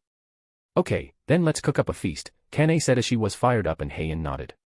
Keirisha shook her head at the two's antics, and then she looked at Haru before smiling lightly as she slowly ran her fingers through his silky hair as she rested her back on the sofa and closed her eyes. It was 7 p.m. at the time, and all the food was cooked, and there was an additional member in the house. "The schools are closed and the exams have been postponed," Gina said as she sat down on the sofa with a sigh. "Isn't it good you have more time to study for the exams?" Kane said as she placed the food on the table. That is good, but what happened to them?" Gina pointed at Haru, who was still asleep on Koresha's lap as she was sleeping as well. "Haru is just tired, and Keirisha fell asleep as well," Heian said as she walked over. "What? How much did you do it in my absence?" Heian Yuniyo, smack asterisk, and her words were cut off by the well-placed slap on the back of her head. "Is that all you think about?" Heian said as she blushed a little. They had done it a few times over the past 2 weeks, but that was only when they were alone, which was rare, and she doubted that Haru will be tired even if he did her for a week straight. She was a mess even when they only did it a few times. She shuddered at the thought of going at it for a week with this beast. She might die of pleasure that way. "But still, can you guys not hit me on the head? What if I become dumb?" Gina said as she pouted. "I don't think that is how it works." Kair Isha woke up as she yawned as she still felt sleepy. Okay, it's time to wake him up, Kane said as she walked over after she placed the last plate on the table and everyone nodded as Haru has been asleep for a long time. My lord, wake up, it's time for dinner. Kair Isha gently shook Haru. 5 more minutes. Haru said slowly in his sleep, causing them to smile a bit. Get up or the food will get cold. Kane shook Haru, waking him up. I was sleeping so comfortably, why did you have to wake me up? Haru said with a yawn. You didn't feel uncomfortable? Gina asked as she knew that he has been sleeping like that for hours. No, I felt like I was sleeping on a cloud, Haru said as he kissed Kair Isha on her lips softly. Thank you, Risha, Haru said as he stood up and walked towards the bathroom to wash his face, leaving the blushing Kair Isha behind. The other three looked at her, causing her to cover her face with her hands as all her sleepiness flew away.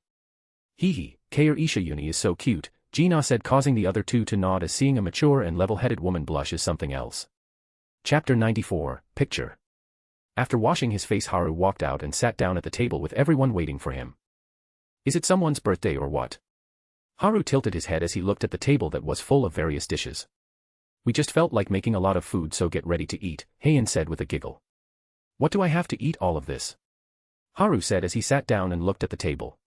You better not leave anything or else, Kane smirked as she looked at Haru, who tilted his head. Or else? Haru asked. Just leave the food and you will know. Kane pouted and looked away, causing others to giggle. Haru shook his head and picked up his chopsticks. Then let's eat, Haru said, and everyone nodded and they started eating with a satisfied expression as the food was really delicious. Haru, try this one, it is so tasty. Gina came over with a piece of fried chicken as always and fed Haru as that is all she eats. It is tasty, Haru said as he looked at Kane, who had a proud smile on her face. My lord here, Kair Isha said as she fed Haru some pork ribs. This is tasty as well, Haru said with a smile as everything that was on the table was delicious. And the feeding train continued till the end of dinner, and now everyone is out to buy some snacks. Kane was in the kitchen cleaning as Haru sat down on the sofa in the living room thinking about something. Kane walked out of the kitchen and saw Haru lost in his thoughts. Is he still troubled about it? Kane said as she looked at him and walked over to sit next to him. Haru, can I talk to you for a bit? Kane asked Haru. Yes, what is it? Haru said as he was brought out of his thoughts. I just wanted to ask you something, Kane said as she brought her face near his. What is it? Haru asked. Haru, do you not trust us? Kane said in a somewhat sad tone. Why would you think that? Haru asked her. It's because you never tell us if something is bothering you. So I thought that we weren't reliable enough for you to share your problems. Kane said as she looked down. Haru saw tears falling as Kane was clenching her hands tightly. It isn't that, Haru felt a pain in his heart as he saw the always strong and stubborn Kane cry. He lifted her face and wiped her tears slowly and looked at her. Then what is it? Kane asked him. I am just thinking about what to do going forward and about our future together when Heian said that I was missing in her dream and everyone forgot about me. I don't know why, but I had an urgency to make sure that it doesn't happen. Haru said with a small smile. Kane looked at him with surprise as he finally said what he was thinking about. I don't want to part with you guys, and I don't want you four to forget about me, Haru said with sadness in his voice as he looked down. Idiot, Kane said in a low voice, causing Haru to look up and see her crying. Why are you crying now? Haru asked again. Slap asterisk. Idiot, why do you think that we will forget about you? Kane said as she slapped Haru on his face, stunning him. Why would you even think that? Do you think that is all you mean to us, to me? Kane was still crying as she said that. Haru didn't know what to say to her. It looks like he was really overthinking things. Bastard, say something.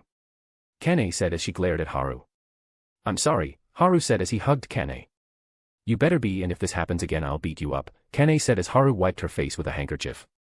Okay, now stop crying, Haru said as he hugged her tightly. Okay. Kane said as she rested her chin on his shoulder and hugged him back. You better remember this and share your troubles with us, after all we're your lovers, Kane said as she moved her head back and looked at Haru while she cupped his face in her hands as she blushed at her own words. All right, Haru said as he placed his hand on top of hers. It is good that you understand, Kane said as she moved forward to take his lips and placed her knees on either side of his thighs, and sat down on his lap while facing him. Haru just held Kane's slim waist as they kissed slowly for a while. Kane moved back and a bridge of saliva connected her and Haru. Her heart was pounding faster than ever as she looked at Haru. Her body was heating up. It was like her body was on fire. Haru, Kane was about to say, but I hate to break the moment, but can you do that in the bedroom? A soft voice rang out and Kane froze as she looked back to see Keirisha looking at her with Heian and Gina looking at her with a smile. Kane moved her head and looked at Keirisha who was looking at her with a smile. Don't use my words on me, Kane shouted with a red face causing others to giggle. And after eating snacks and sweets that they brought everyone was in Haru's bedroom lying down on the bed. You still haven't fallen asleep yet? Haru asked Gina who was sleeping on his chest today with Heian and Kane on left and Keirisha on the right hugging him tightly. I just don't feel sleepy, what about you? Gina asked as she rubbed her face on his. I slept earlier so I don't feel like it. But you should sleep because you have to study as well. Haru said and Gina raised her face and looked him in the eyes. Maybe if I get a kiss then I'll be able to sleep properly, Gina said as she leaned in to kiss Haru who didn't move and accepted her. Gina slowly sucked Haru's lips as she held his face in her hands and slipped her tongue into his mouth only to meet his tongue. Gina felt lightheaded as Haru used his tongue to wrap around her small tongue slowly. After 5 minutes Gina moved back and looked at Haru who can see her eyes blurring a bit. I'll sleep first then don't overthink stuff, Gina said while breathing a bit heavily and placed her head in his chest then fell asleep. Haru was still looking up at the ceiling and closed his eyes. And something took the world by storm and it wasn't the biggest gate in human history. The internet has been more chaotic than ever before as everyone talked about the gate that opened in Seoul. Is waiting for the dungeon to break our only option? Yes, the Hunter Association has given an official statement about this as both Hunter Sung and Hunter Tsujikuni have tried but they weren't able to enter the gate.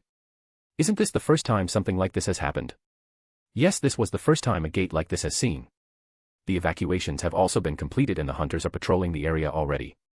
Do hunters have that much free time? Don't they have to clear the gates? There has been no new gate all over Korea after the one in Seoul. So all the existing gates have been cleared and the hunters can finally focus on the main gate.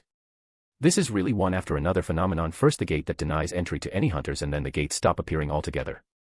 But what if they fail? That gate is the biggest gate to ever appear, right? It will be okay, we have Hunter Tsujikuni here and Hunter Sung as well. That is right, Korea has the top 2 hunters so they don't have to worry about it. Mongrel, why even ask that question when you already know the answer? We need to purge these mongrels. Agreed X100, 000, They are at it again. Yep, Hunter Tsujikuni's fanbase is really something else.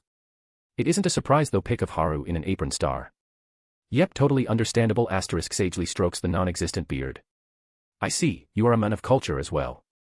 Hey, did you look at the reaction of Lee Min-suk? I don't know, who cares, look at this pic of a Haru in a maid uniform. Aw, that's hot. UMU. I see, you are a man of UMU as well. Seriously, how did this even happen? He looks so young as well. Man, I can't help but question my sexuality after seeing this. Comrade *. Comrade intensifies *. So no one is going to ask why is he wearing a maid uniform. From what I heard he wore it for the maid cafe during a school festival because of the shortage of people. Salute *. Man has the commitment. And looks fucking sexy in the uniform as well. Is that important? You see honey, that is the important part. Did we get sidetracked? Who cares, but who uploaded the picture? We need to thank that person. And like this, the day for the dungeon break came close with many people fainting because of the picture of Haru in a maid uniform. Chapter 95, Good Luck. Gwangwoman Square, Seoul. Currently, all of the S-rank hunters were assembled here on the front line looking at the gate that was hanging in the sky. No matter how many times I see this gate, I can still feel my hair stand on end, Yoonho said as he looked at the gate. Why are you being such a scaredy cat? Jongin said as he patted Yoonho's shoulder. Shut up, you snake bastard, Yoonho said as he looked at Jongin as his tiger tooth showed. What did you call me? Jongin moved his glasses as veins appeared on his temple. And the two fought like how they usually do. And these two are at it again, Taegyu said as he smiled wryly. Ha ha ha, they are always like this anyway, Dongwook said as he laughed heartily and started ordering his guild members to get into their positions. All the high-rank hunters were present here at the moment. The S-ranks are in the very front with A-rank tankers and damage dealers forming a line behind them, magicians and healers in the back line, and A-rank and B-rank hunters protecting them. While Yoonho and Jongin were at each other's throats. There were 4 people at the very front of the line, 2 men and 2 women. When is the gate going to open? Haru said while wearing crimson armor with numerous metal plates, forming protective guards along his chest, waist, shoulders, and thighs. Over a blue high-collared, long-sleeve mantle that splits down the lower half, and blue pants with shin-length black shoes. Why are you being so lazy? Jinwoo, who wore a black trenchcoat over a white t-shirt with black pants and black shoes, said as he clicked his tongue. I just don't like standing in one place for a long time, Haru said as he sat down on the floor. You see this? Jinwoo looked at the Heian and Kane. Heian was smiling wryly at Haru's behavior. I have long given up on correcting his nonchalant attitude. Kane just shook her head as she rested her right hand on her katana's hilt. Well, nothing is going to happen here anyway, it is just the remaining army of the former Shadow Monarch coming out of the gate. Haru thought as he looked at the gate. Oh, there is movement, Haru said as a large amount of magic was released from the gate causing the land to tremble as a wave of mana swept the floor. Crack asterisk crack asterisk. A large amount of mana caused the hunters to sweat as the tension rose through the roof. Tens of thousands of hunters surrounding the spot just below the gate held theirs breathed and waited.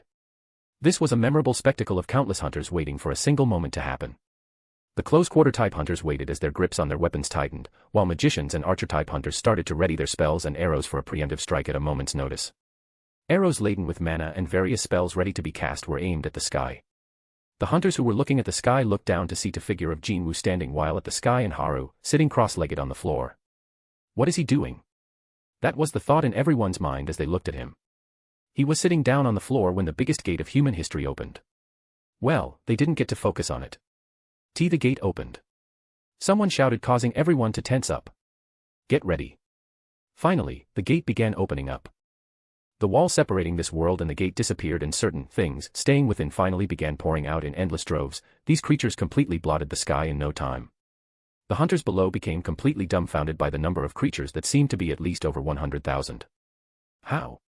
Jinwoo said as he looked up at the creatures that were coming out of the gate with wide open eyes. Even though he had a hunch after what Igris said the other day, he was still shocked. Haru just looked at the army that was descending from the gate and yawned as it was what he knew and nothing changed. He was just here in case something unexpected happened, like when Jinwoo was kidnapped by the Dragon Monarch. Don't they look like your shadow summons? Haru asked Jinwoo, causing Jinwoo to look at him. Jinwoo nodded and looked up at the monsters that looked like his summons. But, how can that many monsters, at the same time? There are just too many. Gasps and screams thick with despair exploded out from here and there. All those certain things must have been under the influence of gravity reduction magic, because they all landed on the ground very slowly. Attack. Hurry, attack. Everyone, attack. Before those things land on the ground, they should try to reduce their numbers, at least by a little bit. Hunters sensed that their opportunity was here and began making their moves. Magic spells ready to cast gleamed brightly from their hands and bowstrings aimed at the sky were all pulled taut. Tankers raised their shields right near their chins to get ready for close-quarters combat with those descending things. But then, before the concentrated firepower from the hunters could pour out, Jinwoo loudly yelled out. Nobody move. Jinwoo's will, carried by mana, was clearly transmitted to even those hunters who didn't know any Korean. And it made everyone stop what they were doing. But, why? Why did he stop us from attacking? Even though tens of thousands of hunters were staring at him with eyes that screamed, I don't understand, Jinwoo simply repeated what he said. Everyone, don't move. What are you doing? Haru asked as he raised his eyes. I don't think they are enemies, Jinwoo said as he felt his black heart beating more vigorously. Haru just shrugged as he knew they weren't enemies, but he had to ask. Do not attack. Haru also said as he looked back, his hockey imbued in his voice, causing everyone to stagnate. What are they thinking? If they don't attack now, then those creatures would land safely on the ground. When the battle breaks out in that situation, the hunters out in front could get sucked into the attacks fired from the back. This means incidents of them worrying about the friendly fire would happen when they were already at a numerical disadvantage. Go Gun-hee, who was at the back line despite the many objections about him coming to the battlefield. He still came to the front line, but on the condition he won't fight himself. Jin-chul quickly approached Go Gun-hee and looked at his boss with a worried expression. Association President. It was now time to make his decision. His head screamed at him to send out the word to start attacking, but in the end, Go Gun-hee decided to trust Jinwoo and Haru. Everyone, do not fire. Do not fire. Go Gun-hee was in charge of commanding the hunters. So, rather understandably, they became quite dazed and lowered their hands when he began telling them not to attack. Just what are they thinking now? They want to engage those things on the ground instead of hitting them first with ranged attacks. Against that many monsters. As confusion and terror began whipping up around the battlefield. Eventually, those creatures landed on the ground. The number of black monsters filling up the sights of the hunters was so great that one's mind would grow faint just from the sheer scale. From the gathered swarm of monsters, one particular being began walking out towards them. Jinwoo, too, stepped forward. Just what was going to happen from here onwards? Hunters couldn't even breathe properly and closely watched Jinwoo. Jinwoo stopped walking, and the monster also stopped walking as well. And then, the monsters looking at Jinwoo suddenly knelt on the ground. And at that moment, the soldiers behind it also knelt at the same time. Chut asterisk. The spectacle of 100,000 plus soldiers bowing their heads at the same time carried an incredible, overwhelming shock value. After a short bout of silence passed, the monster kneeling right out in front raised its head and spoke. Grand Marshal Bellion, here to humbly greet the sovereign with his shadow army. And this comes to an end just like this. Haru thought as he looked at the scene in front of him. Jinwoo called for his own shadow army and they kneeled in front of him as well. Yes, this is my complete shadow army, Jinwoo thought as his heart raced faster and faster. But he felt many gazes piercing his back, so he looked back to see the thousands of hunters with hundreds of reporters looking at him with a face that says, "The fuck is going on here?" And Jinwoo suddenly remembered. How am I supposed to explain this? Haru held dash, he then looked at Haru, then veins started to appear on his forehead. Good luck explaining this, Haru said while grinning as he ate a mouthful of popcorn. Chapter 96, The Aftermath. Quite obviously, the whole world was in an uproar. Well, every single monster emerging from the supermassive gate started kneeling before Hunter Sung Jinwoo, and this shocking scene was broadcast live to the entire world, so the pandemonium breaking out was rather understandable. Viewers were watching on with anxiety and dread as the gate opened up, so it was quite hard for them to drag themselves out from the pit of heady mental shock, akin to someone smacking them unexpectedly in the back of their heads. The fuck is happening there? Can anyone explain this? Why are the monsters kneeling in front of Hunter Sung? And is no one going to talk about how Hunter Tsujikuni is just sitting there eating popcorn? No.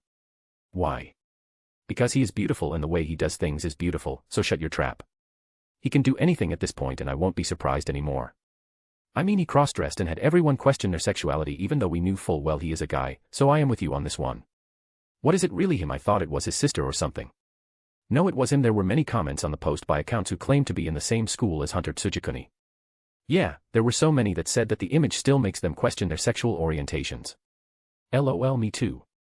Yep, he made straight guys question their sexuality, gay guys question their sexuality, straight girls question their sexuality, gay girls question their sexuality, and made me question my life choices for spending $500 to get a life-size portrait of a guy in a maid uniform. Damn. LOL. Back on the topic, can someone explain this? No, these two topics can't be explained by Hunter Sung. So we need to ask Hunter Sung. Why do we need to ask him about the second one? I don't know, maybe he knows the inside story or something. They are close to each other from what we see. Dash, we are getting heavily sidetracked here. Oi, did Hunter Sung just vanish in his own shadow? Hey, who is going to explain this? What? I need answers before I tear my hair out. Well, whatever, we can just take this as a miracle and not stress it. That is right, it is fortunate that the hunters don't have to fight those 3 gigantic dragons in the back. Those dragons were huge like Kamish, right? Yep, I am pretty sure that Kamish, the undying flame, would be like, I am not dying today, and would have run away. LOL. But isn't Kamish dead? How is he going to die again? The guy above me, you must be a delight at dinner parties. The internet was in a debate trying to find the answer to this dilemma. But there wasn't any conclusion they could draw from this. But everyone was glad that the hunters didn't have to fight that army, much less the 3 dragons. The dragon that appeared for the first, and last, time in human history, Kamish, that one creature alone managed to wipe out almost every single elite hunter alive back then, and the whole world was in danger of being thrust into a horrifying conflagration of destruction. Seriously now, would people begin calling that dragon with a name carrying the meaning of undying flames for no good reason? And so, only one such creature was enough to threaten the very existence of the human race, yet there were 3 of them who came out of the gate now. Although people believed in Haru and Jinwoo, they still feared the worst. Everyone wanted answers to what had happened to people, the hunters, and the media. The world was waiting for Sung Jinwoo to come out and clear this situation. And like that, a few days passed by. Ah, I'm full, Haru said as he sat down on the sofa. What happened, uncle? Why didn't you eat with us? Haru asked Il-won, who was looking at him like he wanted to burrow a hole through him. He won't get any food for a month after what he did. Anyway, Haru, do you want more? Kyung-hae glared at her husband and smiled brightly when she looked at Haru. No, auntie, I am full, I can't eat anything. Haru waved his hand. Call me mom from now on, Kyung-hae said with a smile. Okay, mom, Haru said and saw Il-won glaring at him as he ground his teeth. But I didn't do anything wrong, why am I getting punished? Il-won said as he looked at his wife. Then how about I post your photo in a maid outfit for the world to see? Kyung-hae said as she pulled Il-won's ears. Ouch asterisk, sorry I was wrong, he said as he moved around. So the person who uploaded Haru's photo in a maid outfit is Il-won, and the fact is he didn't even try to hide it. Ha, I uploaded your photo on the internet, now your reputation as a man has been tarnished, so you can't marry my Dao Bang asterisk. He was saying that proudly until he got hit with the pan on the top of his head by Kyung-hai. But he was still grinning while looking at Haru like he succeeded. Haru and the company didn't know what to say, as that photo hasn't really done any damage to him. If anything, it has just made things more troublesome, though we won't talk about that as it goes into dangerous waters. They just shrugged it off. I mean, what else can they do? And like that, family dinner concluded and the girls were cleaning the table and the dishes. Haru looked at the T.V and saw an interview with Jin-woo. So, Hunter Sung, everyone wants to hear the answer about how so many of your summons came out of the gate. So would you please tell us? The interviewer asked. I can't say that as it is confidential information. But I'll give you a rough rundown. Jin-woo said with a serious expression and answered about how his shadow summons came out of the gate. As he said before, it was a rough rundown that he and Haru discussed about before he went to give the interview. That is certainly hard to believe, but we still feel grateful to you, Hunter Sung and Hunter Tsujikuni, to take a risk like this. Thank you very much.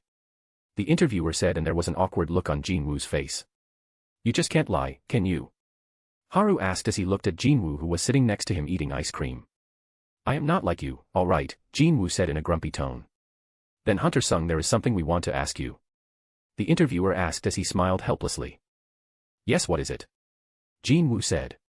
It is about the photo of Hunter Tsujikuni wearing a maid outfit. We hope to get the inside story.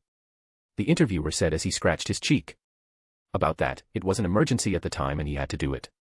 Jin-woo explained what has been discussed before. Okay, so that is the full story. Now to the last topic, Hunter Sung. The interviewer said with a smile, and Jin-woo nodded. What do you think of the nickname, Demon King? As the words left the interviewer's mouth, Jin-woo stiffened. Wait, what? Jin-woo asked as he stopped the interviewer. That is your official nickname. It was proposed by Hunter Tsujikuni and it was made official by the association after the internet supported it. The interviewer said with a smile, but Jin-woo's face was green with anger. Yeah, can I add something to the earlier statement about Haru wearing a maid outfit? Jin-woo asked as he smiled. Yes, the interviewer affirmed with a bit of confusion. Yeah, Haru wore the maid outfit because he liked it, Jin-woo said with a straight face, shocking the interviewer and the viewers at home as well. What? But wasn't it an Emmer dash? The interviewer stuttered, but he was cut short by Jin-woo. He wore it because he likes wearing it. Jin-woo repeated it with the same face. Haru smiled as he looked at Jin-woo, who had a smug look on his face. Oya, where is the Jin-woo who is bad at lying now? Haru asked. What do you mean? Jin-woo played dumb.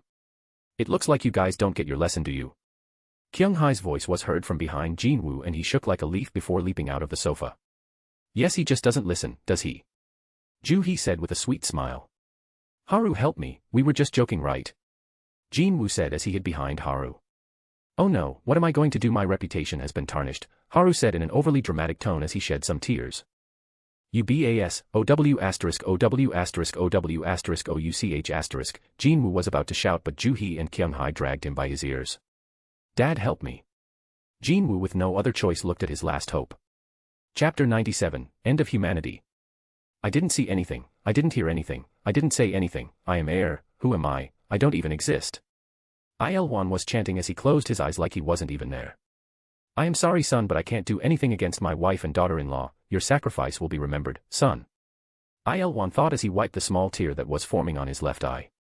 Hey old man, stop meditating, you never even went to the temple once, Jin-woo shouted as he looked at Il-won, who flinched and looked away.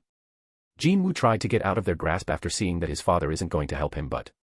Don't move, both Joo-hee and Kyung-hai said as they looked at him, causing him to give up on resisting. Ah, the show ended. It was funny as hell, Haru said and earned a glare from both Il-won and Jin-woo. Bastard, you are the reason for this, I'll remember this, Jin-woo shouted as he was dragged into a room. What happened, uncle? Aren't you going to help him? Haru looked at Il-won as he picked up the remote to change the channel. Jin-woo has grown up now, he can take care of himself. Il-won avoided Haru's eyes and stood up and walked outside the house while ignoring the cries coming from the room where Jin-woo was dragged into. The door to a room on the opposite side of the room Jin-woo was in opened and Jin-ah walked out wearing a burgundy t-shirt with black shorts. She just walked out of the bathroom and there was a little steam rising from her body as her face was a bit rosy. What happened here? Jin-ah asked as she came over to Haru sitting down on his lap. Well, stuff happened, Haru just shrugged as Jin-ah snuggled near him, burying her face in his neck, and her wet hair brushed his face as he rested his hand on her small waist. Haru looked at the screen to see the news. The rising stocks of the streaming service. We have to stop the current broadcast as there is some breaking news at the moment. At Beijing Airport. The biggest and busiest airport in the whole of China was now bustling even more than ever before, all thanks to a huge throng of people present today. There was only one reason for this. The best of the best Chinese hunters that went to lend aid to the Koreans were coming back home today, that was why. It would be the same story in other countries as well, but at least in China, the highly ranked hunters were treated as superstars famous enough to summon up a sea of adoring fans wherever they showed up. And it went without saying that the leader of the support team, the hunter ranked as 5-star, Lu Jigang's right-hand man Zhou Yan's popularity couldn't be described with mere words alone. One of the reporters doing her job surveying the atmosphere of the airport spotted Lu Jigang and raised her voice. Ah. There he is. Hunter Lu Jigang has entered the airport to welcome the team. Wah dash. His fans filling up the airport cheered on loudly. He waved his hand lightly towards his adoring fans. Kaya. Lu Jigang's dignified atmosphere that simply oozed the charm of an older man caused the much younger female fans to bounce up and down and even scream in uncontrollable excitement. I don't understand why Haru said that I didn't need to come. Jigang shook his head as he still didn't understand the reason for Haru's refusal for him to go personally. Although it is good that nothing happened, Jigang thought as he met the team and they were on their way back. Zhou Yan, Jigang called out, and the young man with long black hair and black eyes with a good-looking face. Yes, teacher, Zhou Yan answered in a respectful tone. What do you think of Haru? After you said that you will see if he is stronger than me. Jigang looked at his right-hand man with a smile. Although I didn't see him from close, his power is higher than anything I have seen before. He was very relaxed from the start to the time when those monsters came out. I haven't seen someone be this calm when they see an army of high-ranking monsters that numbers higher than 100,000 come towards them, let alone someone eating popcorn while looking down on the whole army of the caliber. Zhou Yan said as he sighed. Jigang just chuckled as they reached the outside of the airport. Wah dash. The gasps and cries of awe emitted by many onlookers, moved by their emotions after witnessing the hunters they only got to see through TV screens until then, quickly filled up the airport's vast interior. Meanwhile, the reporter looked into the camera with the green light switched on. Our proud hunters are now entering the airport, having returned from their trip to support South Korea. As her bright expression alluded to, the overall result of this trip was being seen as satisfactory from the Chinese government's point of view. They got to claim that they didn't forsake their neighboring nation's troubles and also got to save their face when their elite hunters volunteered to fight against the supermassive gate in Seoul's skies. The reporter, subbing for many people and their curiosity, stood before Lu Jigang to do her job. Many people are cheering you on for your brave decision, Hunter Lu. On the other hand, those questioning why we had to aid the Koreans are also quite a few in number as well. By any chance, do you have anything you'd like to say to them, Hunter Lu? Lu Jigang took his sunglasses off and glared at the reporter. Who is walking around spewing something that's stupid?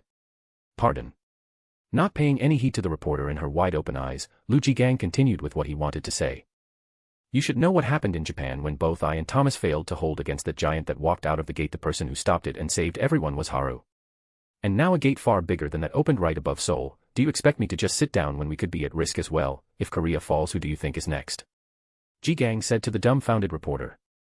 What I am trying to say is, I Lu Jigang am not confident in stopping something that Haru Tsujikuni failed to stop. If he fails to stop a monster, then it is the end of everything. He is far stronger than any hunter in the world. Do you think his title is just for show? Jigang said in an angry tone. Lu Jigang continued with his tirade, which made his supporters really happy, but then, he abruptly stopped talking for some reason. Could it be that he finally realized the camera was rolling? Of course not.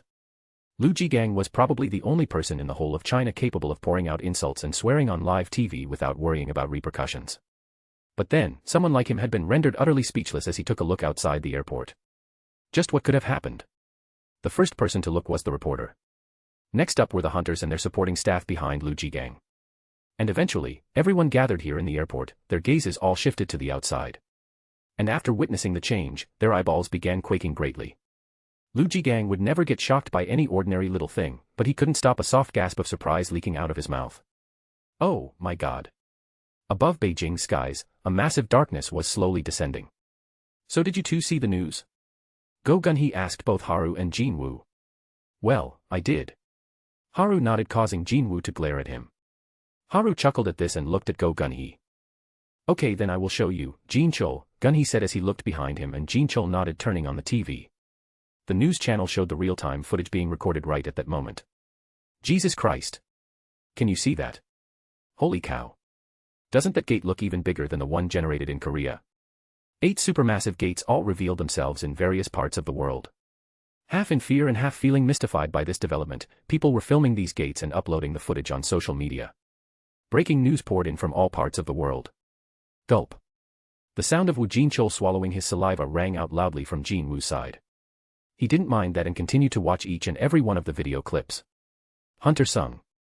Could these be also? Go Gun-hee asked in a serious voice. No, definitely not. Jin Wu quickly cut him off. He made sure to drill home the point that these new gates had no relations to him whatsoever.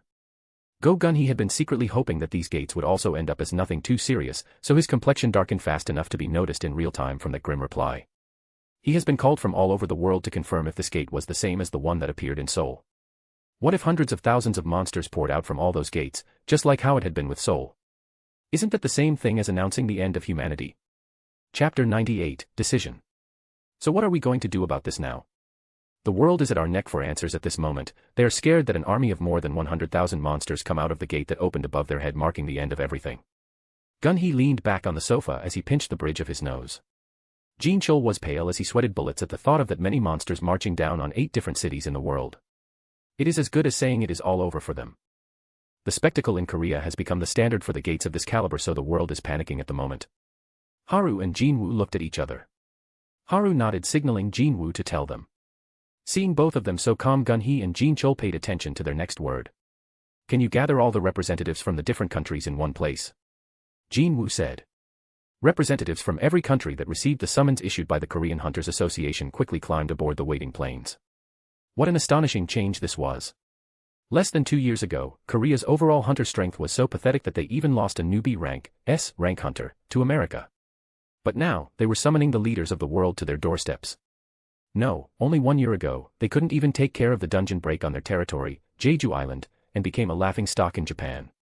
But then, with the entrance of 2 hunters who had far surpassed the classifications of upper, top, elite, or whatever, and stepped into the ranks of transcendence, everything changed. The men who made every monster pouring out from one of the supermassive gates obey him, and the one who had killed monsters that defeated even the national rank hunters and had the gall to sit down eating popcorn staring at an army of monsters that made thousands of hunters falter. If it was these two, then they might be able to explain the identity of these supermassive gates covering up the skies all over the globe. With that, understanding what happened a few days ago would also come about naturally as well. The keys to everything were held by these 2 people. The problem here was that they couldn't use force or concessions to coax the keys out from their opponent this time. Just who would be able to use force to make them talk, for instance? Even if he could do something about his individual combat power that he cleared S-rank gates alone, there was the small matter of 100,000 plus summons right behind him waiting for their turn. And let's not even think about the second one. The man's epithet said it all. With his accomplishments, no one in their right mind would try something like this. Heck, even those who weren't in their right mind would be able to see the difference here. It was an impossible task, in other words. That was why big shots perfectly suited for representing their country, such as presidents, prime ministers, premiers, ministers, directors of hunter-related government bodies, as well as leaders of various hunters associations, were making a move after the Korean Association requested them to come. Has there been anyone else informing us of their intentions to come? No, sir. It's still 152 countries, as reported in the morning's briefing, sir. Okay. The association president Go Gun-hee was personally going through every single report detailing the progress of the situation. The emergency response conference hall outfitted for the raid of the supermassive gate was coming in handy even now. Sir, the representative from Hungary has just touched down at the airport. Who's coming from Hungary? Their president, Yadesi Arner, has personally come, sir. Okay. When an important dignitary from overseas came for a visit, a person holding a similar office was supposed to go out to welcome him. That was the established etiquette. Unfortunately, the Hunters Association simply lacked the leeway to mind such etiquette every single time at this moment. Gun-hee shook his head for a little while before issuing new orders. Guide him to a suitable hotel. Yes, sir. The association employee replied crisply and was about to turn around to leave, but then, it felt as if he was hesitating about something else. So, Gun-hee stopped looking over the documents to raise his head again. Is there something else? The employee deliberated for a bit more before he summoned up enough courage. Sir, what did you hear from Hunter Sung Jin-woo and Hunter Tsujikuni Haru yesterday inside the president's office? I've never seen you so pale before, sir. The thing was, this employee got to realize for the first time that a person's complexion could pale to that extent after looking at Gun-hee's face yesterday. Gun-hee has never lost his calm before. This was the first time anyone has seen him like this. Just what sort of a conversation did they share? The employee simply couldn't forget that look on his boss's face for the whole night, so, although he knew he was being impolite, he still had to ask and satisfy his curiosity now. Sure enough, Gun-hee's expression hardened a bit. Sir, forgive me. I asked you something unnecessary. No, it's not that. I am not feeling unhappy about you asking me. Gun, he said as he waved his hands. It was just that, he ended up recalling the scenes that unfolded from Hunter Sung's fingertip, that was all. The army of frenzied dragons rushed out from the other side of the darkness. And then, a truly humongous dragon follows after them. It was so huge it seemed to move so slowly as if time had come to a standstill, even though it was flying at a similar sort of speed compared to the rest of the dragon army. It possessed an incredible aura that not even the combined might of every single hunter in the world attacking together at the same time could even scratch.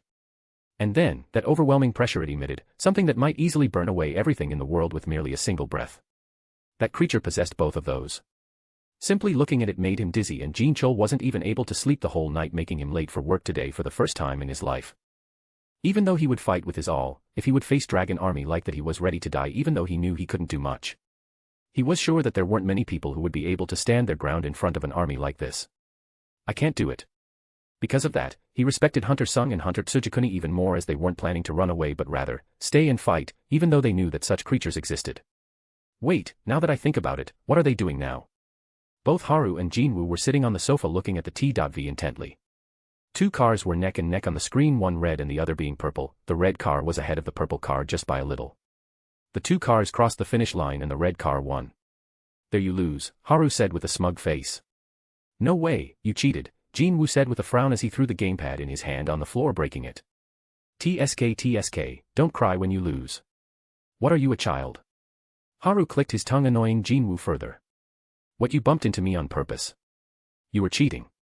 Jinwoo said again. What, you can't even take a bump? Are you really a national rank hunter? Haru said as he grinned. Yuda, OUCH*, but before he can finish his words his ear was pulled. How many times do I have to say it, don't break stuff? Why don't you get it? Kyung-hai said as her eyes become fierce. Sorry, it won't happen again. Ow*. Jinwoo cried out. Just because you have money doesn't mean you can be wasteful. Kyung-hai harumphed as she released Jinwoo's ear and looked at Haru, making him cover his ears. You too, Haru, be careful and don't be wasteful like this one here. Kyung-hai said to him. Yes, Mom, I'll keep it in mind, Haru said, causing a smile to appear on Kyung-hai's face. Good, she walked back with a satisfied look. Haru sighed as he removed his hands from his ears. No matter how powerful you are, mothers are always powerful. Haru nodded as he reminded himself to never make his mother-in-law angry. It made him remember his mother, who had a violent temper, although she was really caring towards him, although she would reprimand him whenever he did something wrong. She is so unfair, I feel like I am adopted, Jinwoo said as he rubbed his ears. And she would always shout at Dad and those too. Wait, who am I talking about? Haru was confused as his head started to hurt again. He was in a daze trying to focus on it, but he couldn't recall it. Why are you in a daze for? Jinwoo waved his hand in front of Haru as he took out a new gamepad and connected it to the game console. No, nothing, Haru said. If you stay like that you are going to lose, the match already started, Jinwoo said with a grin, causing Haru to look at the screen to see that Jinwoo has started the race without telling him. What? You fucking cheater, Haru growled as he controlled his car trying to catch up. Ha, not today, Jinwoo laughed loudly. And later the two got punished for making too much noise. Chapter 99, Meeting starts.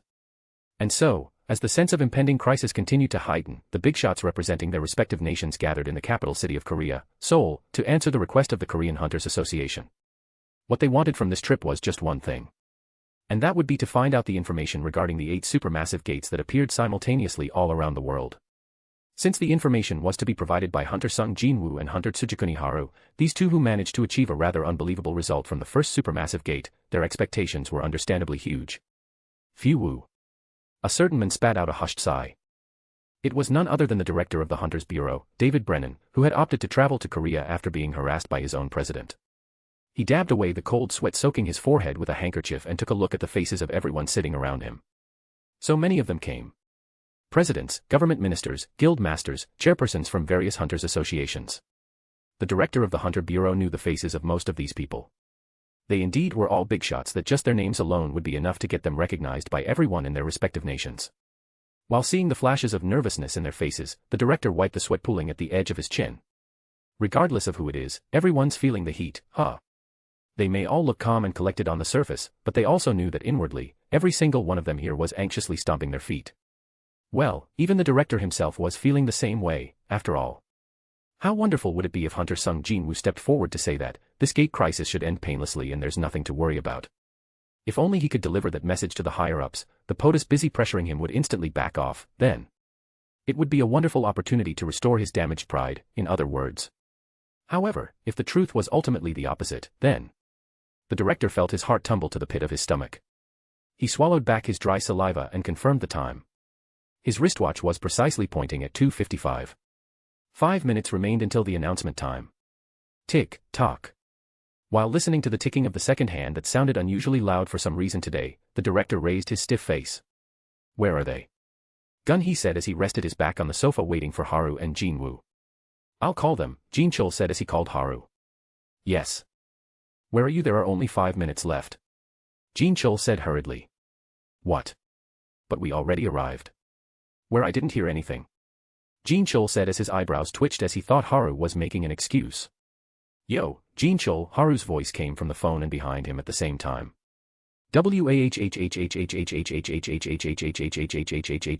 Asterisk, Jin Chul shouted as he looked back to see Haru and Jinwoo standing there.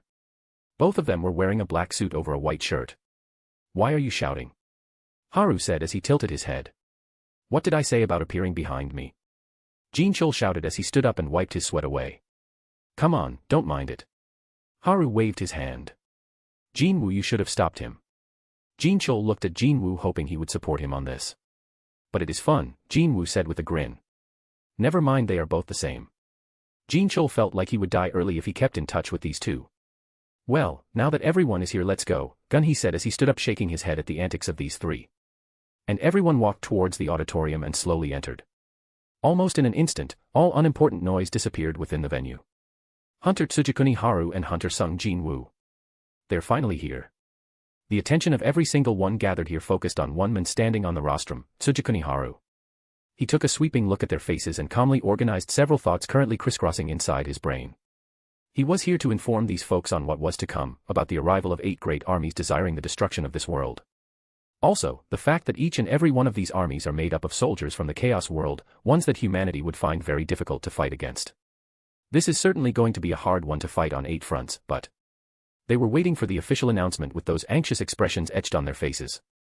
After learning the truth, though, what would their expressions change to next? The tension tightening around their hearts was transmitted in full to Haru, and his own expression stayed the same. Everyone held their breath and listened to his voice. The auditorium might have been quiet before, but now, it was even quieter than ever. A short while later, Haru didn't need the aid of a microphone and simply loaded chakra, mana, to his vocal cords to speak. I know that things will become incredibly difficult for everyone. His voice seemed to softly ripple within the eerily silent auditorium. Haru's ears could pick up on the noises of representatives swallowing their saliva along with their violently pounding hearts. He calmly addressed his audience with these closing words. However, no one alive will be able to avoid fighting the upcoming battle. An army far bigger than the one that appeared in Seoul is going to appear from those gates. The hall was silent. No one was able to say a thing when they heard that. They felt their heart drop. Eventually, someone unable to beat back his fear-filled curiosity and shouted at Haru. Why you expect us to believe that story? How could anyone believe the story of horrifying creatures capable of destroying everything on this land creeping ever closer to this planet? That voice of an elderly man was now filled with a palpable sense of desperation. Evidence. Show me the evidence. Without that, I won't ever believe you. That's right. Aren't your claims far too absurd to be believable? Out of the blue, you tell us that hundreds of creatures similar to Kamish will show up, but how can that even make sense? Most of them were men, as the women were just looking at Haru in a daze from the time he entered. When facing a reality that they couldn't deal with, humans would automatically resort to denying it or get angry as their defense mechanism. These representatives from various nations willfully forgot about the many miracles Haru had shown them so far, and directed their furious words of denial toward him standing on the rostrum. Shut up and sit down, Haru said, and everyone closed their mouth and sat down, albeit it wasn't of their own will. What did he do? That was the question in the mind of everyone who was standing up just and shouting a moment ago. They looked at the red aura surrounding Haru as his red eyes shined, and they sobered up, realizing at the person they shouted at. I believe you have calmed down. I understand the reason for your panic, as I would be the same if I was in the same position as you who represent the lives of millions of people at the moment, Haru said, calming the panic in the hall. But it is not like we can't deal with this. If we didn't have any plans for this, we wouldn't have called for this meeting, Haru said with a smile and calmed everyone down. And Ji-gang raised his hand. Yo, Ji-gang, Haru said with the same calm smile and casual attitude as he was meeting his friend on the street. What should we do then? Ji-gang asked as he was familiar with his behavior. He knew that Haru won't waste their time like this. That is simple, Haru said as he made a plus hand sign and poof asterisk poof asterisk poof asterisk poof asterisk poof asterisk poof asterisk poof asterisk. And my god. Am I dreaming? And no, I must surely be dreaming right now. I won't mind if I die after seeing this sight. As someone get that on camera, I'll pay for it. Yeah, let's ignore the last two. There were 8 more Haru on the stage standing behind him. Everyone in the room was too shocked to speak, though the females had a different reason to be shocked. Are these? Someone tried to say. They are clones, Haru nodded, affirming it. So will Hunter Tsujikuni send them? Yes, I will send one at every gate that has opened in the world. And don't think they are weak, they will help each nation with the clearance of monsters, and I can switch places with them in case of emergencies as they are connected to me. Haru said, and the clones behind him waved their hands at the people with as they smiled. This left the men in astonishment and the women in astonishment as well, but for a different reason altogether. Then where are you going to go, Hunter Tsujikuni? One of the female reporters asked. Oh, I'll wait for the boss to show up as he is the most troublesome, Haru said with a wide smirk, causing the reporter to blush. But there is one more thing, Haru said as he raised one finger, causing everyone to look at him. Chapter 100, that's a lot of damage. As soon as Haru said that, everyone listened to him with full attention, concentrating on his every word. Evacuate the common people as far from the gate as possible, because these gates aren't stable, they can suddenly open at any time, and I don't need to say further. Haru said, and everyone was once again in a panic, but they didn't shout like before but just murmured among themselves. Although it is a lie, it can be turned into reality. If the Dragon Monarch wanted to start early, it was completely up to him when to start the attack. But it will take him time to gather all of his army and also order the armies of the other monarchs, so that will give them some more time. David Brennan raised his hand and Haru nodded. Then how are we going to move so many people, when there is also the danger of the gates opening, as you said, David said as he sweated. Of course, both I and Jinwoo will help you with this, Haru said as he pointed at Jinwoo, who nodded. This made everyone more reassured, as Jinwoo is well known for his massive amounts of summons that can help with evacuating the people. One of the representatives stood up, gathering everyone's attention. I don't believe this shit, you can take your story and shove it. The men said, causing everyone to look at him in shock as their mouths hung open. Does this idiot has any idea who he is saying that to? Even a national rank hunter raised his hand before speaking. Which ends do you think you come from? Everyone's sweat dropped when they saw the men. Jays Miller, the rank 17th in the world and the representative from Canada. The biggest gate among all the 8 gates was in Canada. It was even bigger than the Seoul gate. You just want all the prof dash, Jay was about to continue, but his words were cut short. I don't remember giving you permission to speak, Haru said as the amiable aura around him didn't change, but the air itself trembled as the reddish aura around him got denser. Crack asterisk, crack asterisk. Bang asterisk. Oh, God, what is happening? Everyone was gasping for breath as the pressure made it hard for them to breathe. Cracks started to appear on the floor as J Mills were smashed into the ground face first. What?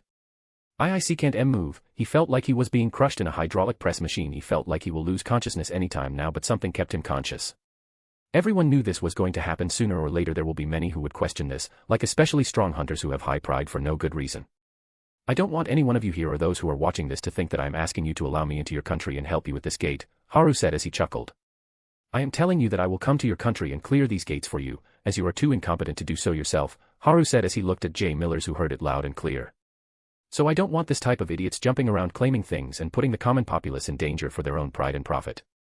If you are confident in stopping a force that is comparable to or higher than the one that came out of Seoul Gate, then be my guest, but do that after you do your job of evacuating all the people and don't put other people in danger.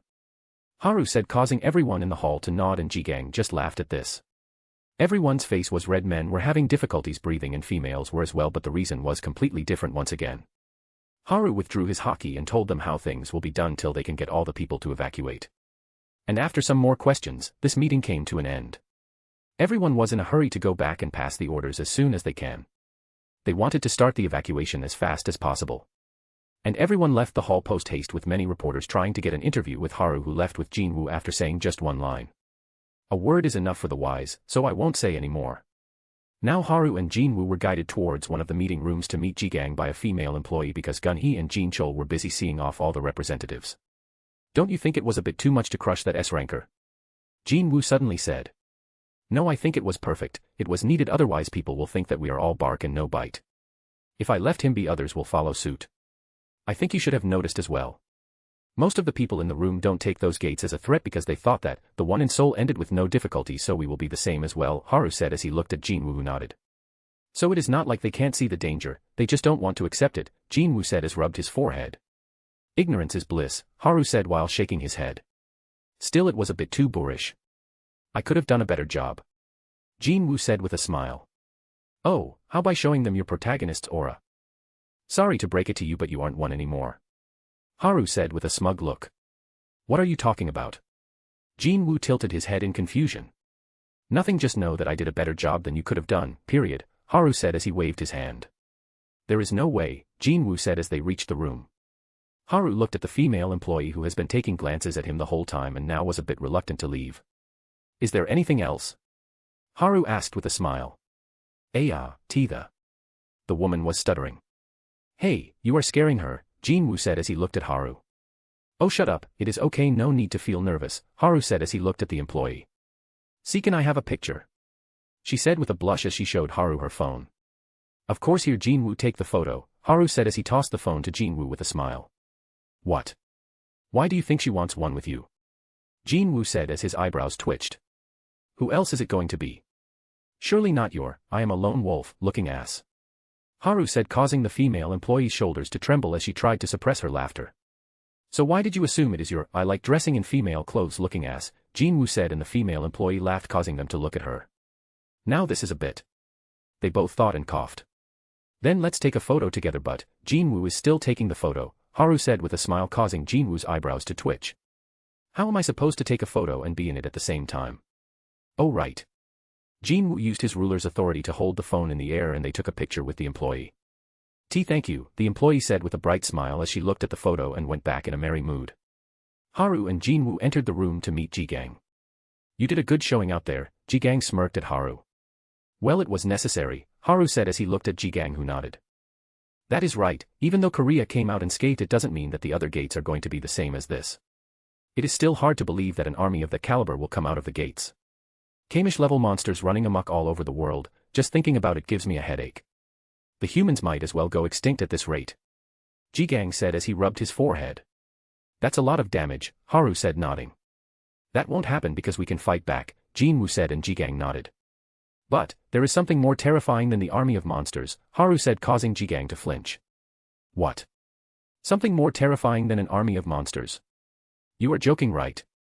Jigang said, but he saw that Haru's expression didn't change. Jinwoo, give it to him, Haru said, and Jinwoo rolled his eyes, ignoring the way Haru said that and projected the scene that he showed Gunhee and Jinchul. Gulp asterisk. Jigang was shocked by the sight of the destruction caused by the dragon army, and the biggest shock was that gigantic dragon that came behind the dragon army. Haru, is this? Jigang looked at Haru in disbelief. Yes, this is the boss I was talking about. He will be coming out of one of the gates, but we don't know which one, Haru said as he leaned back on the sofa. He came out of the Vancouver gate in the novel, but it would be stupid to believe that he will do the same this time. Haru kept his thoughts to himself. This was also the reason he showed his shadow clones, although in a limited number the clones could use his bloodline techniques as well. Yes, he succeeded in perfecting the wood shadow clone jutsu. He had his clones working on it in the training ground. As for why these were better than the normal shadow clone and elemental clone jutsu was that they had the ability of independent action of shadow clone jutsu as well as the regenerative properties of elemental clones. Plus they could use his bloodline abilities, so it was a perfect opportunity to use them. So what are we going to do next?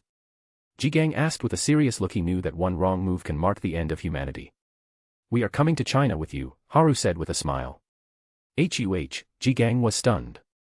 Chapter 101, 101 Center. So the new Shadow Monarch survived. Antares murmured as he sat on his throne in a hall where 6 monsters were kneeling in front of him without moving an inch, as they felt fearful just by being in front of him. There was a dragnewt, a giant black wolf, an ice elf, a skeleton dressed in grandiose-looking robes, a centipede-looking insect that was more than 100 meters long and 10 meters wide, a huge golem that was as big as a 5-floor building. Whatever, it doesn't matter whether he did or not, the problem is that Anomaly is more powerful than I thought, but this just got a lot more interesting for me, he murmured again. So, let's get ready for the upcoming war, shall we? Antares said as he looked at the monsters that were kneeling in front of him, and his red eyes gleamed in the dimly lit hall. Many eyes began shining behind the throne as his dragon army woke up, ready to lay waste and destruction in their wake. The footage and interviews that were taken during the meeting were released for the public to see, causing a sensation everywhere. It became the talk of the town. No, the talk of the world would be more apartment. Everything that was planned was out for the world to see. And people calmed down after they saw that the strongest hunters of the world had a plan to save them from this. Every newspaper, T.V show, or even online community forum was filled with this, and everyone only appealed this one thing from the people. Please cooperate with the evacuations. That was the only thing that the government asked, and everyone didn't have a problem with it. The people were saddened that they would have to leave their homes and everything they owned behind. But it was better than them dying. They can get all of their stuff back or earn the money to buy it again, but what about their life? No amount of money is going to bring that back. The people had a clear understanding of the horrors a gate of that stature can bring after they watched the dungeon break of soul. Even though the monsters there didn't cause any damage, but these gates aren't going to be the same. If they ignore them even after the warnings, then what was the difference between them and apes? With Haru's name and popularity, people listened to him in a heartbeat. Although some stupid people tried to oppose him. Jay Mills on a talk show, this is all bullshit, he has no proof. He is just trying to hog all the profit. Yuri Orlov's statement to Daily News, I don't know why would people even listen to him, rather than believing in their own nation's strength. These were some of the more prominent ones that talked about it. And they were ignored, of course. The people aren't stupid. Even Thomas Andre and Liu Jigang, the strongest national rank hunters right after Jinwu, were listening to him. Were they stupid? Did they just follow his orders because he is stronger? The character of Thomas and Jigang was known to the world. They always put in everything they had to defend their country. And with Haru's own achievements like clearing more than 7 S-rank gates in less than a year and defeating monsters that were stronger than Kamish on more than 4 occasions, placed a heavyweight to his words, plus his popularity. His words were followed immediately. Oh my god. How much time is left before the dungeon break? There are still 5 hours. Are you not watching the broadcast? I am too nervous, man. I can't think straight. Well, that is to be expected. But have you guys seen this asterisk pic of Haru and clones standing together? My god, I can only keep a sane mind during this crisis because of this. I was really surprised when I first saw it. I thought I was going insane because of the fear that I was seeing things.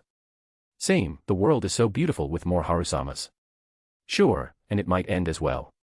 I have seen 9 Tsujikuni Harus together. I won't mind even if I die now. That is a dangerous thought. Mongrels, with Harusama no one is going to die. LOL, who else remembers the broadcast of the meeting that happened in Seoul? Remember? I haven't forgotten about that since I saw it. Harusama was so domineering, the way he crushed that guy was so satisfying. I have never been a fan of face slapping, but that was awesome. After seeing that, I have started training my Tao of face slapping as well. Junior has been enlightened, is all I have to say. The broadcast is showing all of his clones looking at the gate. I am going to make that my wallpaper. Slow, already did it.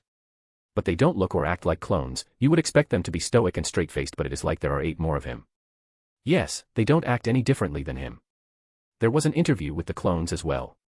I thought it was the real Harusama, but it wasn't apparently.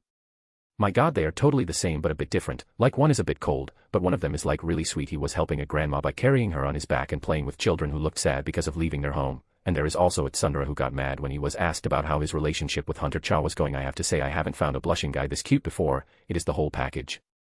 But I like the cold one the best. Harusama blushing is like my dream come true. I have that photo on my bedroom wall. The cold one, are you talking about the one in Vancouver? Yep, it was so funny seeing that Jay Mills getting shit on again. That guy really thought that he can beat Harusama's clone. Dude got his shit rocked and the clone didn't even look at him or move from his place. I really love the one in London. He acts like a total noble, dressing so regally and just being a straight gentleman. He is totally my cup of tea. I really like the one in Sydney. Why? Because he stays shirtless most of the time. Dash, I need to check that out for sure. Dash, I think my bedroom is about to be revamped again. LOL. Where is real Hunter Tsujikuni at the moment anyway? 8 cities across the world had the dark black gates looming over their skies, painting the cities in darkness, with hunters gathering in front of the gates to face the monster army that will be coming out of it. Under the gate of Paris, there all of Eastern Europe's hunters gathered, with Leonard Neerman being in charge of the hunters. In Sydney, all of the hunters from Australia, New Zealand, and a support team comprising of hunters from Middle East came to help with the 2 Australian national rank hunters taking charge. Under the gate in Vancouver, every hunter in the North American continent gathered under the leadership of Thomas Andre. With Jonas taking charge of the gate in Rio de Janeiro, gathering all the hunters in the South American continent in one place. In Delhi, the capital of India, the hunters gathered under the leadership of the national rank hunter Siddharth Bakan, with support teams from Russia and Japan coming to aid them. And all of the Western European nations came together to form a team under the national rank hunter of England and waited for the gate to open. On the streets of Cairo, many hunters from all over the African continent gathered, with support coming from the Middle Eastern nations and Russia. They all gathered together under the leadership of Asma Ansari. Although she wasn't a national rank hunter, her status wasn't lower than one. It was represented by the 50-meter tall wall that surrounds the area where the gate was, hanging over the place. And lastly, in Beijing, with Lu Jigang and Jin Wu in charge, all of the hunters from China gathered in the city to defend their homes with support teams comprising of high-level hunters coming from South Korea and Japan. Every single hunter that gathered under these gates had one thing in common: they were all nervous about the upcoming calamity. Not a single one of them could say they weren't feeling anxious. This also went for the national rank hunters. Their nervousness caused them to look at the second thing that these gates had in common. Their eyes landed on the handsome man with waist-length reddish-black hair with red gem-like eyes staring at the gate from the very front. His figure eased their anxiety a bit. They had interacted with him for the past 3 days, although his behavior was different in every place, ranging from cold, sweet, caring, salty, carefree, serious, and even being at Sundara. But not once did it show any hint of doubt that they will fail. This gave them hope that it wasn't over yet, and they still had a chance to fight back. Tick asterisk tick asterisk. Be a dump, be a dump. Every time the clock hand moved, Hunter's heart raced faster as the gates were about to open, unleashing the biggest challenge mankind has faced in this world. The countless hunters gathered looking at the gate, with many reporters and cameramen risking their lives to record the fight that will decide the future of this world. Every person in front of their T.V, computer, or mobile was looking at their screen intently without blinking. Everyone wanted to know if humanity will prevail or not. And at the center of this attention was one man. Damn, did I leave the stove on? Haru suddenly remembered. That is right, it is our MC Tsujakuni Haru. Chapter 102, Monster Army Arrives. Everyone counted the seconds as the time for the dungeon break came near. Hey, Haru, which gate do you think that bastard would come out from? Jinwoo asked Haru, who was standing at the very front. I don't know about that, but since both of us are here, he might come out from the Vancouver gate or the Rio gate so that he can cause more damage before we arrive while assembling his army, Haru said calmly. But aren't your clones there already? And I can reach there in an instant because I have put my shadow soldiers in the shadows of your clones. Jinwoo said. That is right, that is why it doesn't matter where he comes from. Haru nodded his head as he looked at the gate. Haru was thinking about the possible plays that can happen. But he was ready for it, as him being in the world has changed many things. The number one target of adversaries is him rather than Jinwoo.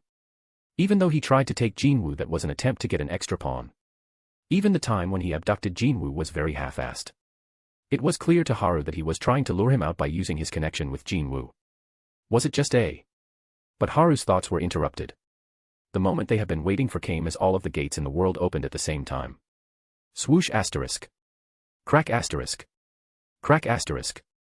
Waves of mana were released from the gates, shaking everything as small cracks started forming on the ground. The space is in disorder, Haru thought as he observed the space fabric vibrating, making it chaotic and messing with his sense of space.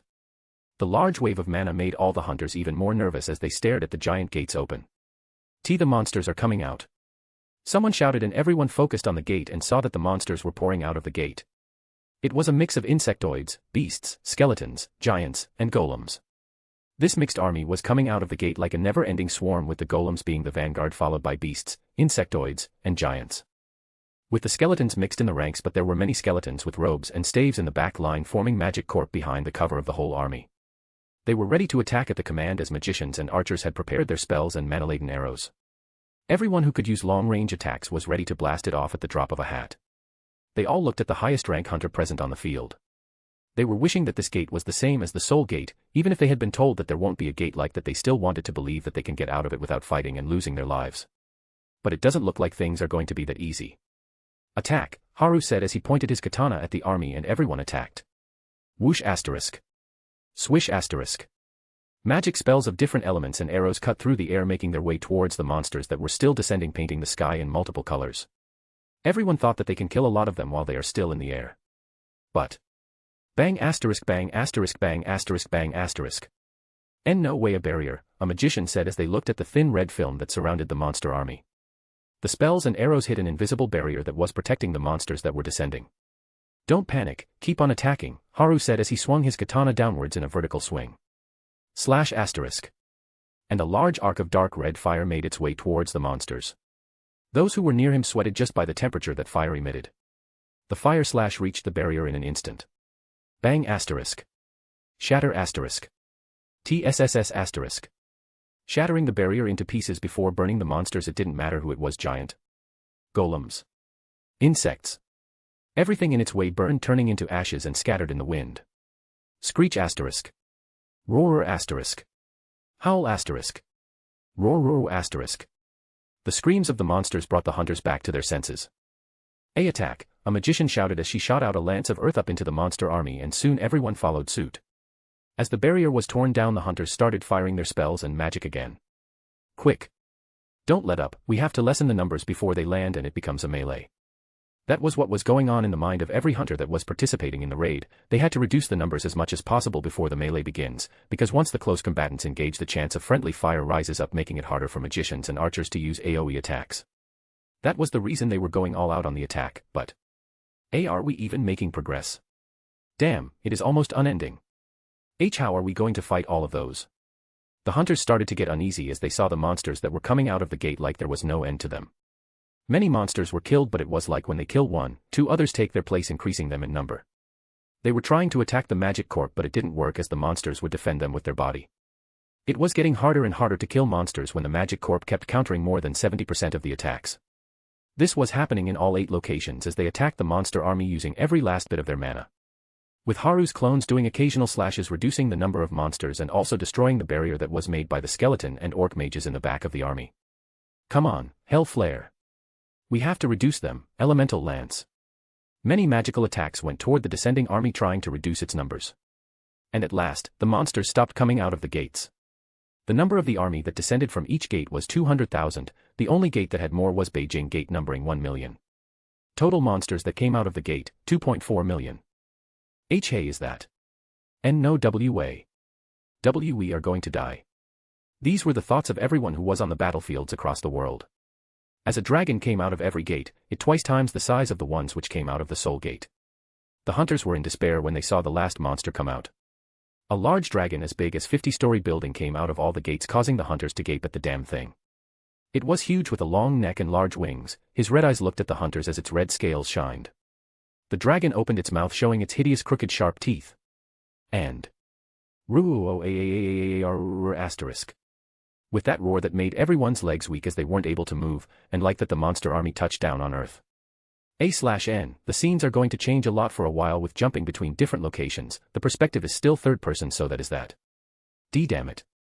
I can't move. Fuck. Kane moaned furiously as she was moving her body with a bit of difficulty. She was still unable to use her house Hoku Haki like Heian could. At this moment only Kair-Isha and Heian were able to use it. And Kair-Isha was often praised by Haru for the sheer pressure her haki held, and paired with her immaculate control over it, she was able to go head-to-head with Haru's full-powered Haasuku Haki for about 20 seconds. The roar spread through the battlefields across the locations like a thunderbolt, stunning everyone, leaving only a select few who could move. That is the skill that Kamish used, Thomas said as he felt like his head would explode from that roar. He could still move, but he looked back to see the condition of the other hunters. He couldn't help but grit his teeth at the situation. It wasn't him alone, but almost every national rank hunter and people who could move were the same. Are we going to die like this? How are we supposed to fight the monsters when we can't even move? That was what was going on in everyone's mind as they looked at the sight of the monster army staring right at them like they were just food on the plate. Ruawayer asterisk. Screech asterisk. Huawa asterisk. With the loud war cries of what seemed to be the generals of the armies, the monsters started running towards hunters at full speed. Most hunters were unable to move and could only look at the monsters coming toward them. And the hunters who could move went forward. Chapter 103, Fight starts. Sword dance. Heian was at the very front, slashing and ripping monsters apart with her sword, dancing her way through the ranks, dissecting monsters in her way, leaving light golden trails behind her. Dance of the Raging Wind. Kane ran through the monsters with blinding speed, cutting them with her twin katana, and wherever she went monster parts flew with splashing blood all over. There are so many of them, Kane thought as she moved even faster, reinforcing her speed with the wind and increasing the sharpness of her blade as well. Dragon Slash. Lu Jigang swept his double swords, launching a large horizontal slash, cutting the monster in half. Go forth. Jin Wu gave his order and the Shadow Army moved forward. Scree asterisk. With Baruz, Best Girl, Warcry of course. Cairo. Quicksand. Asma used a skill to make the land between hunters and monsters a quicksand to trap them in it. Seeing that the monsters were slowing down, Asma got ready to use another magic while pointing her scepter to the sky. Roar asterisk. Earth Spikes. She used another skill to rain earth spikes on the oncoming army, killing many in the process, but it wasn't slowing them down. The monsters behind used the corpses as footholds and ran above the quicksand, making their way forward.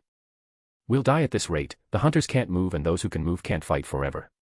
Asma thought as she used more magic to increase the projectiles. She propped her scepter on the ground and poured a large amount of mana into it. She was getting ready to use her most powerful skill. And a dark red aura enveloped the battlefields. What? I can move now. How? Everyone was shocked, but then they looked at the source of it all. The Soul World Rank Hunter or his clones were emitting this dark red aura that cancelled out the effect of the dragon's roar. Everyone was able to control their body perfectly like before. They looked at the monsters in front of them and saw many of them were fallen on the ground with their eyes rolled back while many were bleeding. They couldn't help looking at the men who made this possible with awe in their eyes. "Damn it, Haru, I love you," Kane and Asma said at the same time, shocking the people near them. But they just ignored it as Kane moved forward into the front line, delving deeper. "I won't let this opportunity be lost," Asma thought. "Oh, serpent who ends the time of dawn, Urias Astrape," Asma shouted as she moved almost 60% of her mana into the ground, and the sand took the shape of a large serpent. It had blue and golden stripes on its body with a length of 100 meters and a width of 20 meters. It raised its head looking at the oncoming army with its red eyes that didn't look like that of a statue. "Hisses asterisk." The snake hissed as it leaped straight into the oncoming army with its mouth open wide, swallowing anything in its sight. "Screech asterisk." "Roar asterisk." The snake danced around the front, breaking the lines of the monsters as it dived into the sand and reappeared from different places, swallowing the monsters. "Whoa. That is awesome. Let's do this. We can't let Lady Cleopatra do all the work." The African hunters got a huge morale boost as they saw this. "Like hell we'll lose." "Okay, now that is out of the way," Asma thought as she slammed the tip of the scepter on the ground. "Sanctuary of the Warriors," Asma shouted as the area of 10 kilometers with her in the middle lit up in green light. I feel the weight on my body lighten. My mana is recovering faster." That is her support skill. "Everyone, we have 30 minutes, let's wreak havoc. Just make sure you are in the circle and you will be healed and recover mana at a double rate," June shouted as Asma rarely uses this because of the amount of mana it costs her and she can only use it once a day. And this was the perfect opportunity for it as they were at a numerical disadvantage. "Awesome. Marry me, Cleopatra-sama." Everyone just ignored the last one. "Charge," June shouted, and all the hunters charged toward the monsters as their bodies felt more powerful than ever. In Vancouver, Thomas and Christopher stood at the forefront. "Guess it is time to get serious." "Reinforcement," Thomas said with a wide grin, covering himself from head to toe in golden armor with black horns and giving his hair a glowing flame-like quality. "That is correct, we can't let these monsters run amok in my country. Even if I die I will take them down with me," Christopher said as his body transformed into a one-eyed giant with flaming light orange hair and his hands together in front of his chest. "Flame burst," Christopher shouted as a large ball of fire that had a diameter of 10 meters was launched towards the incoming monsters. "Bang gig asterisk." The ball of flames erupted as it landed in the middle of the army, shaking the ground and making flaming rocks shoot out in every direction, damaging the monsters within the radius of 500 meters and burning everything within the radius of 200 meters. Thomas ran forward and jumped 100 meters in the air and fell straight into the middle of the monster army. "Collapse," Thomas shouted as he smashed his fist straight into the ground without breaking his fall. "Crack asterisk." "Bang asterisk." "Screech asterisk." "Howl asterisk." "Roar asterisk." The ground was smashed apart as a wild shockwave was sent in every direction, demolishing everything in its way. Everything within the area of 500 meters was demolished as monsters' blood painted the ground. Thomas stood up as he looked at the clearing he had just made and jumped into the monsters again, fighting them. In Rio, Jonas placed his hands on the ground and moved a lot of mana into it. "Come my golems, lay waste in your wake," Jonas shouted, and 50 large golems made of wood with the size of a 4-story building came out of the ground and rushed towards the monsters that were coming their way. "Bang asterisk bang asterisk bang asterisk bang asterisk." "Let's do this, you bastards, AWOOO," Jonas shouted at the top of his lungs. "Awoo," the South American hunters shouted, shaking the air, and started attacking as they ran behind the wooden golems. The golems started punching and kicking the monsters, killing them as they moved deeper into the army, acting as tanks for the hunters. In Delhi, a tall man with tan skin and a fit stature was looking at the battlefield. He had short wavy black hair and black eyes. He was India's national rank hunter Siddharth Bakan. Siddharth looked at the army charging towards them. He pulled the string of his bow and a mana arrow was formed on his bow. "Rain of arrows," he murmured slowly as he released the arrow into the air. The monsters looked at the arrow and moved forward without stopping as it was only one. But then it became 2, then 4, then 8, and it continued till the whole sky was filled with arrows and it fell on the monster army. Swoosh asterisk swoosh asterisk swoosh asterisk swoosh asterisk swoosh asterisk. And the rain of arrows pierced its way into the army, killing more than 1,000 monsters at once. "This will be hard. Even with the reinforcements it is almost impossible to clear these monsters without heavy casualties," Siddharth thought as he pulled his bow again, shooting down the monsters, killing 2 or 3 at once. Slash asterisk bang asterisk. And a fire slash cut through the charging army, killing more than 10,000 monsters at once, turning them into ashes. Siddharth looked at the person responsible for this. "It looks like we made the right decision in not opposing his participation," he thought as he turned back to killing the monsters while ordering his guild members. In Beijing, Jin Woo and Jigang were running headfirst into the army with the Shadow Army and hunters following them. Screech asterisk. Baru screeched loudly as he ran and started slaughtering the monsters. Igris was running around killing monsters swiftly with his greatsword, with Belian just standing in one place only moving his sword and letting it rip apart the monsters to pieces. Splash asterisk splash asterisk splash asterisk splash asterisk splash asterisk splash asterisk. The monsters were cut up and blood was splashed everywhere. I don't have to worry much about this gate, the one in Vancouver and Cairo. Haru thought as he looked at the dragon that's starting to move. Asma, who was becoming like a beacon of courage for everyone, was staring at Haru. Mao, why don't you praise me? Give me a head pat at least, stingy. She pouted as she saw Haru was looking at the battlefield and thought. As the battle continued between the hunters and monsters went on, the more chaotic the space became. It was just a little away from distorting. Why would they do this? If the space distorts, the rulers will be able to come down, and I doubt Antares wants that at the moment, as it will mean more enemies for him. Haru was thinking about the reason behind this. Bang asterisk. The ground shook, causing everyone to nearly fall off their feet. Chapter 104, What Happened? Roar asterisk. Hysis asterisk. The loud roar and hissing gathered the attention of everyone as they saw the giant snake and dragon wrestle as they bit each other. Whip asterisk. The snake quickly whipped his tail and attacked the dragon's head, smashing it into its right eye. Splash asterisk. Roha asterisk. The dragon roared in anger after losing one of its eyes and swiped his massive claws down, cutting down the snake's tail. Slash asterisk. Hiss asterisk. The snake hissed as it lost its tail and moved its head, biting the dragon's neck and digging its fangs inside it, releasing highly toxic venom, stunning the dragon. The snake used the opening to wrap itself around the dragon. Roha asterisk. The dragon recovered from its stunned state and started thrashing around, trying to free itself from the snake's grip. Crack asterisk, crack asterisk. The constant thrashing of the dragon caused cracks to appear on the snake's body. Asma supplied more magic to the serpent so that it can regenerate, but it didn't seem to work as the damage done by the dragon was more severe. I guess I don't have any other choice, Asma thought as she snapped her fingers. Snap asterisk. Boom asterisk. And the snake exploded. The ground shook, kicking up a huge cloud of dust, and the shockwave knocked everyone on the ground, hunters and monsters alike. The monsters that were near the dragon were obliterated. What the hell? Where did that atom bomb come from? Why would they use an atom bomb? And that was way more dangerous than an atom bomb. And do you know? I don't, and neither does the author, so don't worry about it. Everyone was stunned by the large explosion that happened and couldn't help but compare the explosion to an atom bomb, even though it wasn't an accurate assessment, as this was way more powerful. Roa asterisk. The loud roar blew away the dust cloud to show the dragon that has lost nearly half of his body and bleeding from all over its body. The blood dripped down from its body, making a small lake at its foot. The blood was boiling in a literal sense, as it looked like it was pure magma burning everything it touched. The dragon looked like it will die at any time given the condition of his body. But the dragon looked toward the hunters and started gathering a large amount of mana in its mouth. A last-ditch attack. We need to stop him before he releases his breath. Magicians and archers focus on the dragon. Asma spoke loudly as she looked at the dragon, who was still gathering mana. The hunters were brought out of their stupor as stood up and started fighting the monsters as the magicians and archers did as Asma ordered and attacked the dragon with their enhanced weapons. Swish asterisk, swish asterisk, swish asterisk, swish asterisk, swish asterisk, swish asterisk, swish asterisk. Spells ranging from fire, water, air, earth, and lightning flew toward the dragons, hitting its scales and open wounds, but... Roa rarer asterisk. Fuck, am I going to die a virgin? Why can't I taste the forbidden fruit? Asma was thrashing around in her mind. It didn't cause any damage as the dragon got ready to lay down his breath on everyone. And a figure appeared behind it suddenly. Slash asterisk. A shadow of a sword was seen as the dragon's head flew off its neck. Boom asterisk. And exploded in the air, sending shockwaves in every direction as the body of the dragon fell, shaking the ground. Thud asterisk.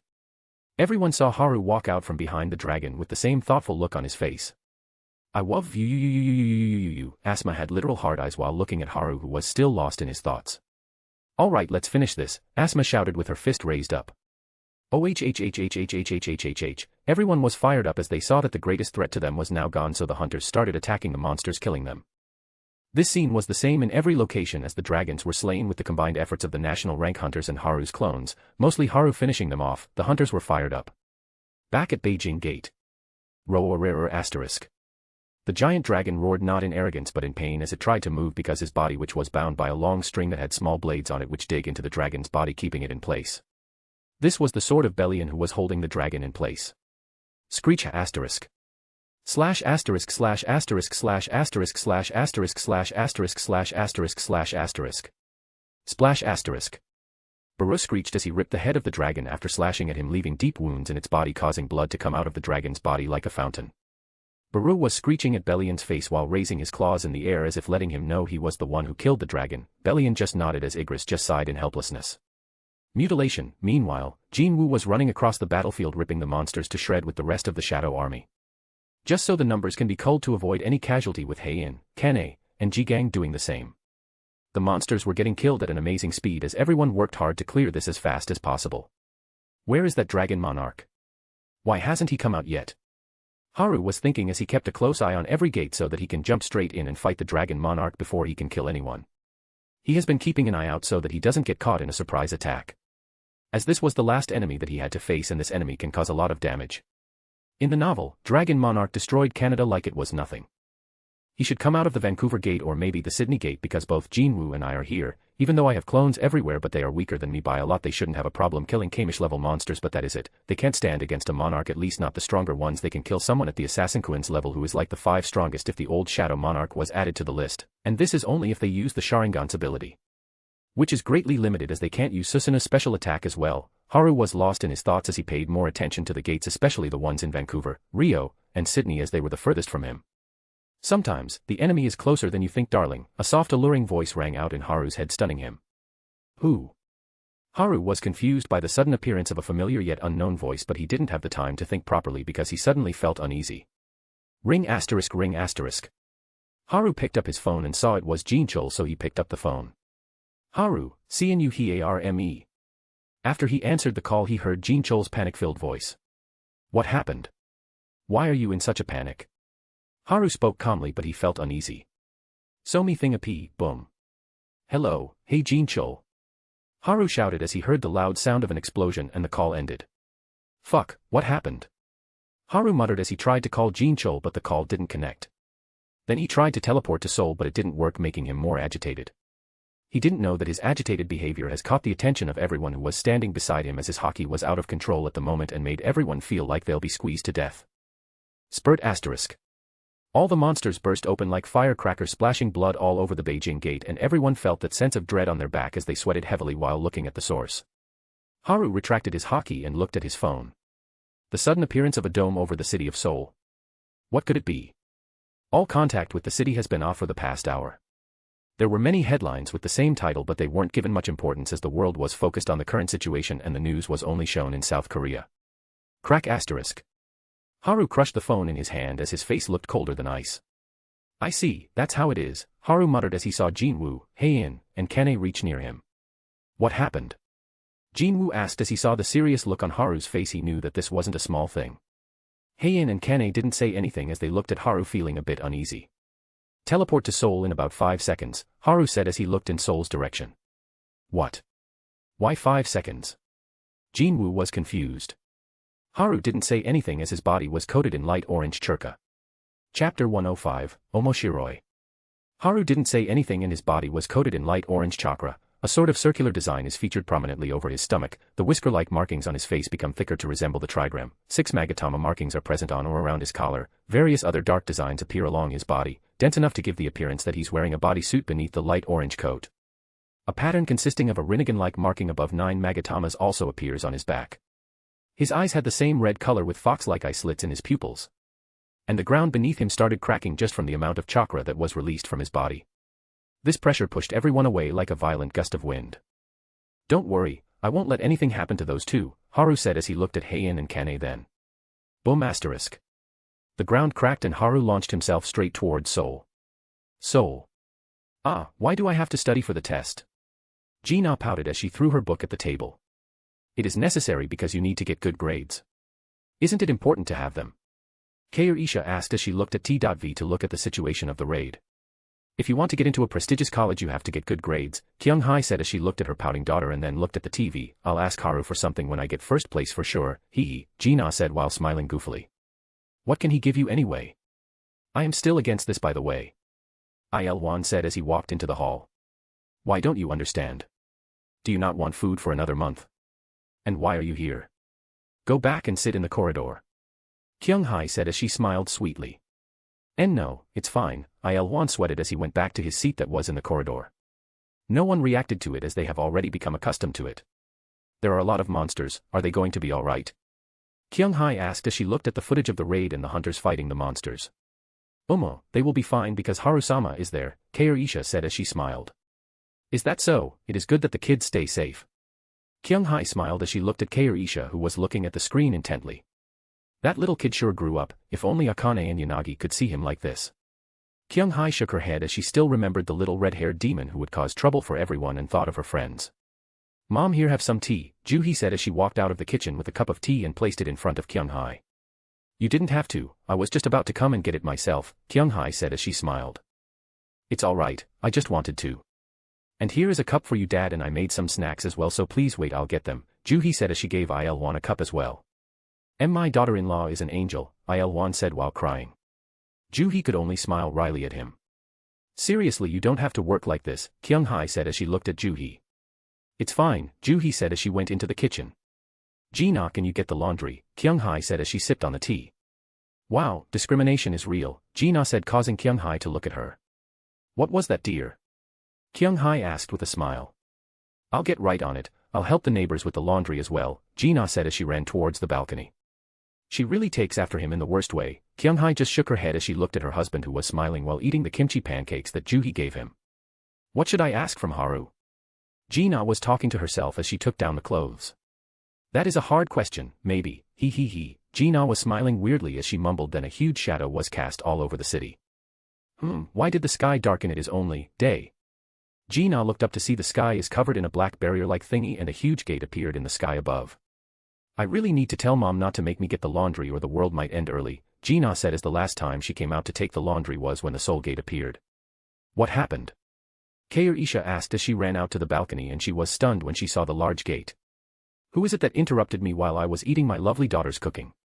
Numb asterisk, Il-won ran out with a kimchi pancake rolled up in his hand and took a bite of it, but it nearly dropped to the floor when he saw the gate. Why is there a gate here? Ji-na was confused as she looked at the gate as. Jin-chul, what do we know about the gate? Gun-hee said as he walked out of the association building to look at the gate and the black barrier that was covering the whole city. We don't know anything about it, it just appeared out of nowhere, Jin-chul said as he shook his head. It's just one thing after another, can we contact the outside? Gun-hee asked as he looked at the employees in front of him running around in a panic like headless chickens. No, we can't contact nor can we receive any information, we have been cut off from the outside world, Jin-chul said. This is getting out of hand, we are trapped in here and we can't even contact the outside world. Gun-hee pinched the bridge of his nose. President the gate. Jin-chul said pulling Gun-hee out of his thoughts. Gun-hee looked up to see. Seriously we just can't catch a break, can we? Gun-hee spoke in between his sigh as he saw the gate open. What is that? Why is there a gate here? Hey, did it just open? Call the Hunter Association quick. Do you think they don't know about a gate opening in the middle of the city? The citizens were in a panic as they looked at the sudden darkening of the sky only to see a large-scale gate open. They were scared is an understatement. Hunters that were in the city quickly gathered right outside the Anguk station. Then they saw someone walk out of the gate. Apor, Sun came out of the gate. One of the hunters was shocked by the words that came out of his own mouth as he stared at the handsome middle-aged man with long red hair, a neatly trimmed red beard, and glowing red eyes. He wore silver-red armor with a high collar and a reddish-brown tailcoat. He was just floating in the air like gravity didn't exist for him. The hunters were surprised by this as this was the first time they had seen a person walk out of a gate. He isn't here, just as I thought. The red-haired man mused as he looked around, then his gaze stopped towards his right for a bit, but he looked at the humans that were gathered below his feet looking at him with wide eyes and slack jaws. Let's give the anomaly a gift, shall we? His very land being destroyed, that is, he said as he smirked as he moved his palm towards Hunter's direction. Begone, he said as he fired a large beam of smoldering flame from his hand which made its way towards the hunters and the civilians who were behind them still petrified by all that was happening. This one is really out for the kill, a feminine voice rang out as a huge wall of ice appeared between the humans and the fire beam. The beam collided with the ice wall faltering for a bit but it continued forward melting the ice quickly. TSSSSSSSSSS*. Oh my god, quickly get out of there. The voice shouted as the ice moved and scooped the people up taking them away from the location while slowing down the beam of fire by increasing the amount of ice. Omoshiroi, but still weak, the men said as the ice wall was melted and the beam hit the ground. Boom asterisk. with a large explosion that kicked up a cloud of dust and a crater with a diameter of 10 meters and a depth of 5 meters. Holy crap, the feminine voice said as she moved the people away from the place. The red-haired man just looked at her, not stopping her at all. What, you aren't going to stop me? The beautiful slender teenage girl with gray eyes and brownish black hair that was tied in a ponytail asked. They are going to die anyway, so no point in wasting my time on them. And there are important things to focus on, the red-haired man said with a smile as he moved to the side. / And a sword passed down from where he was standing a bit ago. He didn't look surprised as he kicked the person who attacked him. Clank *. But his attack was blocked by the long sword of the person who was knocked back. Insect monarch's vessel, huh? The red-haired man said in an amused tone. Chapter 106, The Slash. Antares was kind of surprised when he saw the beautiful woman with the voluptuous body. She tied her purple-tinted black hair in a bun with bangs falling from the sides framing her face. She was wearing metal armor that covered her front fully, metal gloves on her hands with forearm protectors and shoulder guards over an old-fashioned long black dress under her armor that clung to her body. The woman held a silver long sword that had a black handguard with a crest of a golden lion roaring. This was the sword that was used to stop the kick just now. Kair Isha Uni, are you okay? The gray-eyed girl asked in concern. I am fine, Gina, fall back now, he isn't someone you can fight, focus on evacuation instead, Kair Isha said as she placed her sword in front of her and looked at Antares, who was looking at her in amusement. What happened here? A dandy-looking man wearing a large cloak over a business suit and glasses came down near the two. He was Choi Jong-in, the guild master of Hunters Guild. He looked at Antares and froze on the spot. What is that monster? The man was sweating as Antares was emitting an immense amount of mana. It was clear that he wasn't even trying to hide his presence and power. Oh, Discount Eisen, can you help me with the evacuation? Gina said. What? Jong-in was shocked as he didn't know what she was comparing him to, but being called that made him feel insulted. He actually forgot about Antares for a second here. But then a large beam of fire came towards them, causing Jong-in to flinch the moment he felt a large amount of mana behind that attack. Are you fucking kidding me? Jong-in screamed internally. Swoosh *. A huge aura appeared from Kair Isha and disintegrated the fire beam into nothingness as if it was all an illusion. That would be appreciated, Kair Isha said as she glanced at Jong-in with her glowing red eyes. When was there another monster like this in Seoul? Wait, isn't she? Jong-in identified the women and couldn't help but gasp in shock, but before he could ask. Go and evacuate the people, now, Kair Isha said, and Jong-in's body moved on his own, shocking him. I'll go ahead as well, let's go, Discount Eisen, Gina said as she went away to help the civilians to get away from here. Again, my name is Jong-in, who the hell is Eisen? Jong-in could only scream in his mind as his mouth didn't open. Sorry to keep you waiting, Monarch of Dragons, Kair Isha said as she looked at Antares and slashed her sword to the left horizontally once, then gripped it with both her hands. It doesn't matter as this place will be destroyed, delaying it by some time isn't going to matter, and you can't use your full power if there are other people near anyway, Antares said with a smile. He had been idle for so long and craved an exciting battle to sate his boredom. Although he likes to destroy everything. Sometimes a little fun isn't bad, Antares thought as Kair Isha looked at him. Kair Isha took the initiative this time and lunged at Antares, swinging her sword at his chest in a horizontal slash slanting downwards towards the left from the right. Swoosh * slice *. Not bad, Antares said as he easily moved out of the way by moving to the right, and sword slashed at empty air and the air pressure broke the building in the way, cutting it in half. Thud * bang *. The building broke into pieces after it fell to the ground. Kair Isha spun on the spot and swung her sword straight at Antares' head. Clang *. You are more powerful than before, this is certainly interesting as I can't feel your mana. Antares said as a red armor that was made from red dragon scales covering his whole body and blocked the attack with a red flaming greatsword that was about 3 meters long and 1 meter in width with a red jewel embedded in its handle. Shockwaves from the clash went in all directions and the crisp sound of metal colliding with each other was heard all over the city. Kair Isha didn't answer back as Antares punched her stomach with his left fist. Clank *. Kair Isha moved the sword and blocked the fist, but she was knocked back to the ground by the force. Crack *. Kair Isha landed on the ground and the floor beneath her cracked as she stabilized herself while keeping an eye on Antares. Antares appeared right in front of Kair Isha, swinging his sword downwards on her head. To which she sidestepped towards the left, quickly letting the sword go towards the ground. She wanted to swing her sword at Antares, but the sword never reached the ground as Antares stopped it before it could and swung it horizontally at Koresh's midriff, trying to cut her in two. What? That attack had too much power to be stopped midway. Kair Isha thought as she lowered her body by leaning forward and letting the sword pass above her back. Swish * crack * boom *. The pressure from the sword swing destroyed the ground as shards of rocks flew in the air. Kair Isha covered the long sword with mana and a black and purple aura gathered on the blade. There, Kair Isha thought. Fourth stance, black spear, Kair Isha said as she raised her sword upward, thrusting it straight at Antares' chest, which was covered in armor, concentrating her power on a single point. Clank asterisk crack asterisk. Crack asterisk boom asterisk. The ground beneath Antares cracked by the shockwave which carried behind him, destroying the ground behind him. As expected, but it is still surprising that is one of my strongest single thrust attacks in close range. Kair Isha thought as she jumped back and boom asterisk. Dodged Antares' sword, which broke the ground into pieces, kicking up a cloud of dust as Kair Isha took her distance. Swoosh asterisk. The cloud of dust was removed forcefully by Antares, who swung his hand and looked at Kair Isha with a smile. To crack my armor by finding a weak spot, I do have to commend you on that foresight. Antares smiled as he pointed at the small crack that was made in his armor before repairing it almost instantly. But this is far from enough to beat me, Antares smiled as Kair Isha titled her sword to the left and took her stance, readjusting her grip.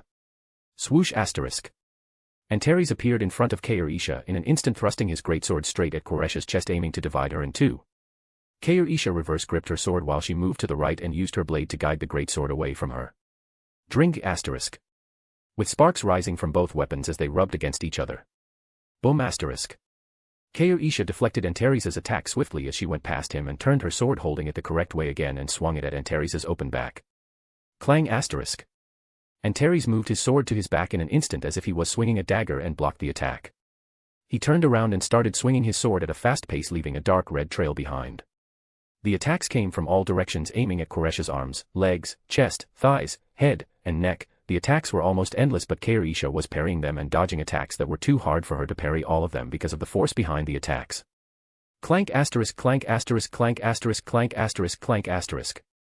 The sound of swords colliding could be heard all over the city as Kair Isha and Antares kept crossing blades, leaving behind trails of red and black clashing with each other. There is no way I can defeat him. My only option here is to stall till my lord gets here. Kair Isha thought as she looked at the dark barrier up in the sky. You can't defeat me, you are not strong enough. Antares said as he increased the speed of his attacks and brought his sword down in a diagonal slash, aiming at Qoresh's right shoulder. 8 stance, Yatagarasu, Kair Isha said as her sword was covered in a dark black aura and she swung her sword, hitting Antares' sword with an upward slash, deflecting it of course. Clang asterisk. Antares was a bit shocked, but the attack didn't end, bringing down her sword, slashing at Antares' forearms, shoulders, chest, and stomach. Crack asterisk crack asterisk crack asterisk crack asterisk crack asterisk crack asterisk crack asterisk. What? Antares was too shocked as all of that happened in an instant. He was slashed at 8 times in less than an instant. But the real shock was, my armor was broken. Antares was truly shocked that he was stripped of his armor in an instant, but he didn't have time to think about this. 6th stance, Roar of Darkness, Kair Isha muttered as she slashed upwards in a straight line with her sword being covered completely in black and purple mana. Chapter 107, Are you the only monarch here? Antares looked at the slash and moved back, avoiding the strike. The dark slash flew off in the air and hit the black barrier, causing it to ripple, but no further damage was done. So that is not going to work. That is to be expected, as it is made to keep my lord out, so it can't be weak even from the inside, but I understand. Kair Isha was brought out of her thought by a voice. It was a powerful attack, but it still isn't enough, Antares said. It was never meant for you in the first place, Kair Isha said, slashing her sword in the air before placing it in front of her and resting her hands on it. I see you seem to have caught on, Antares said in a condescending tone as he regenerated his armor again. It was too blatant after all, Kair Isha said in her feminine but strong voice, which was full of charisma. Well, you can't break it anyway, and it won't matter even if you do, Antares said as he shook his head. He made this plan after he took a sample of Haru's mana and used dimensional loss to make a barrier that can counter him perfectly. The last time he abducted Shadow Monarch's vessel, his real goal was Haru from the time, as he didn't care much for Shadow Monarch's vessel at the time as he was weak. The main concern was Haru, who killed all the monarchs. It didn't matter to him if Jin Wu lived or died at that time. He was more concerned with Haru, who was the anomaly. That is the reason he used Iron Body Monarch to cause a ruckus while also leaving a trail behind so that the rulers can catch on to it.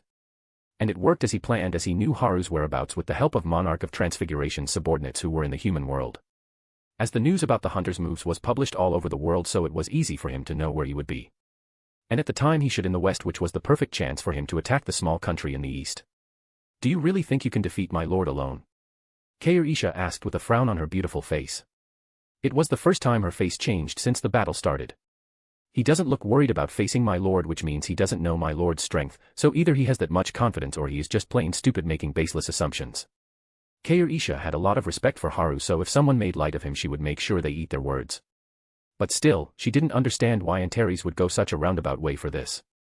I am certain the anomaly can give me a good fight, but there is no way he can defeat me, and he won't be able to pass that barrier as it is made to counter him specifically. I just want to see his expression when his home is destroyed along with his loved ones. As that is the reason I love the most about destroying things, and I am not alone as you think. And Terry said as if he knew what Isha was thinking, and something came out of the gate behind him. Asterisk. Several large dragons of varying sizes, with the biggest being 100 meters and the smallest being 20 meters in size, they all came out of the gate roaring and let their presence known to everyone in the city.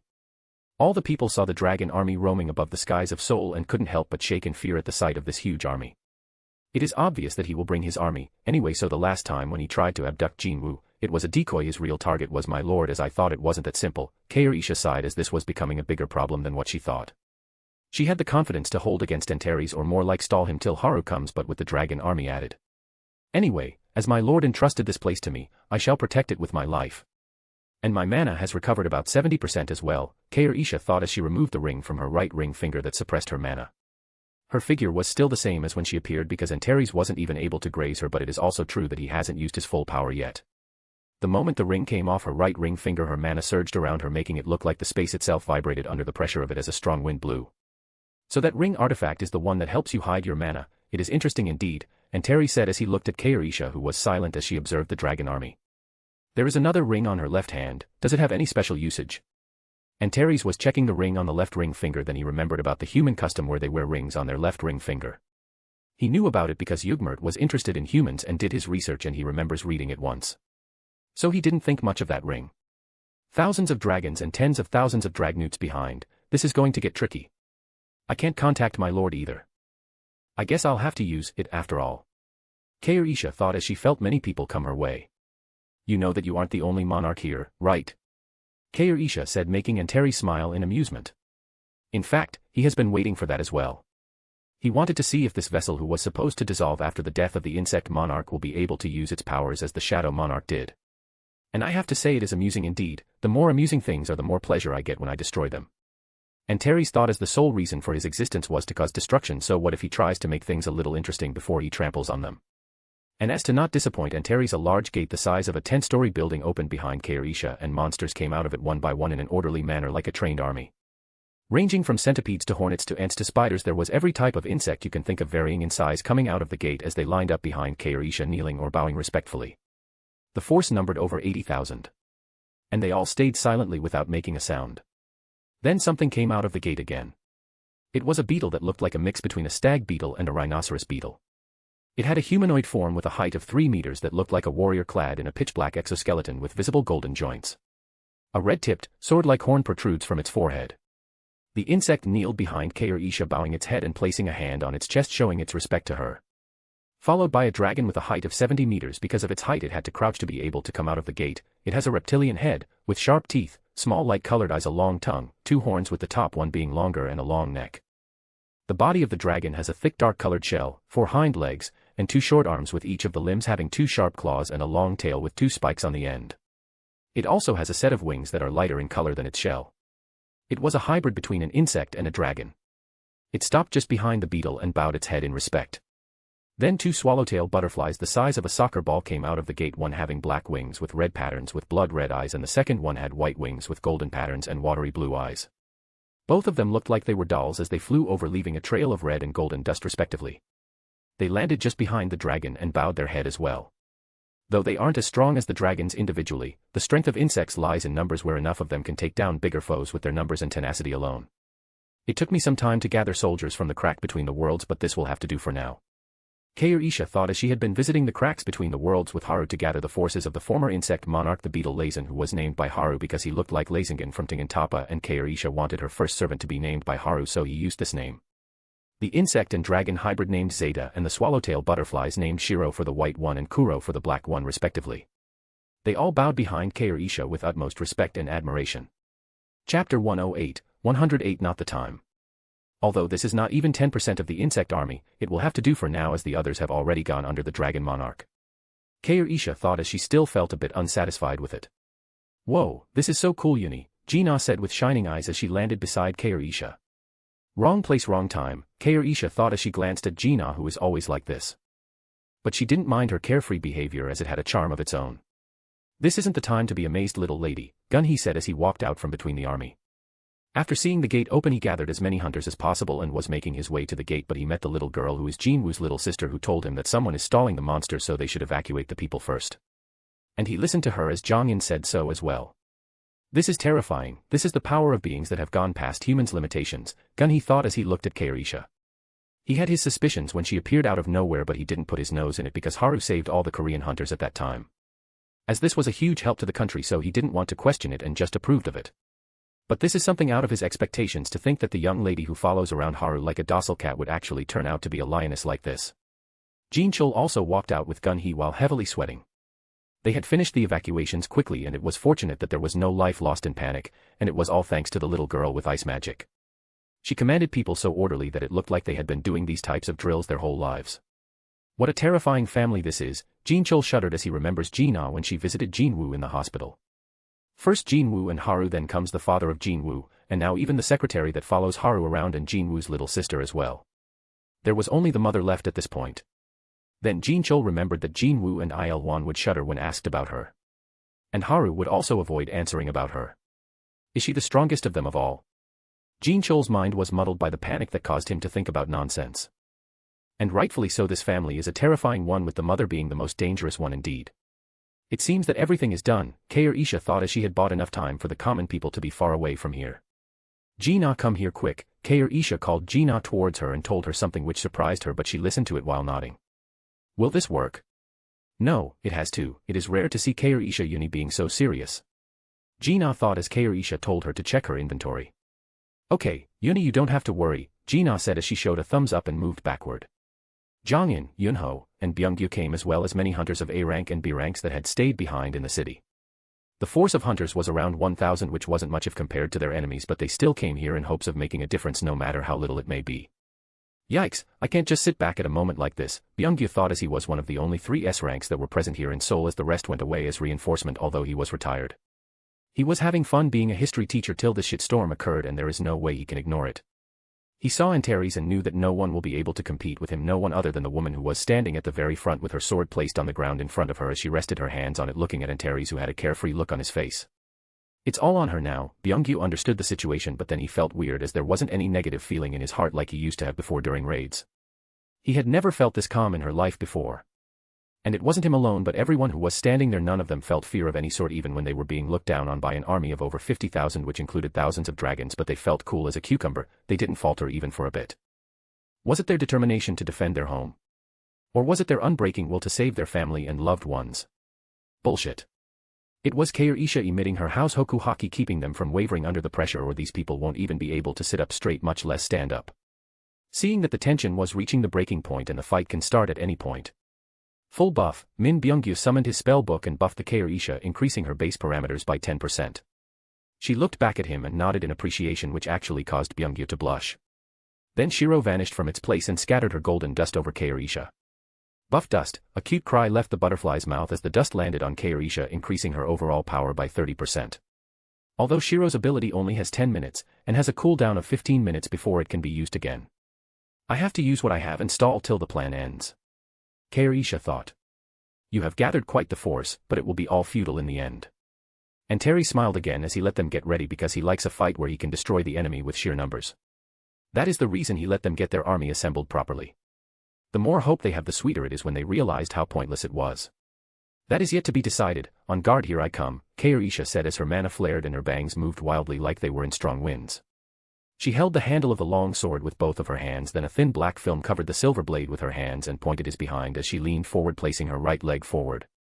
A dark black aura bordered with purple started to gather on her sword, shrouding it. The amount of mana concentrated on the sword was enough to make the ancient dragons in the air uneasy, but Antares just smiled as he readied his great sword with dark red fire gathering around it. Koresha's red eyes shined more beautifully than ever as she put more force on her legs. Boom asterisk. She launched straight at Antares, breaking the concrete ground she was standing on as the broken ground flew in different directions and arrived in front of him in an instant. Kaorisha swung her sword at Antares' neck in a horizontal swing, which he met head-on with his sword. Clank asterisk boom asterisk. The sound of metal hitting resounded everywhere as the shockwaves from the clash broke everything around them.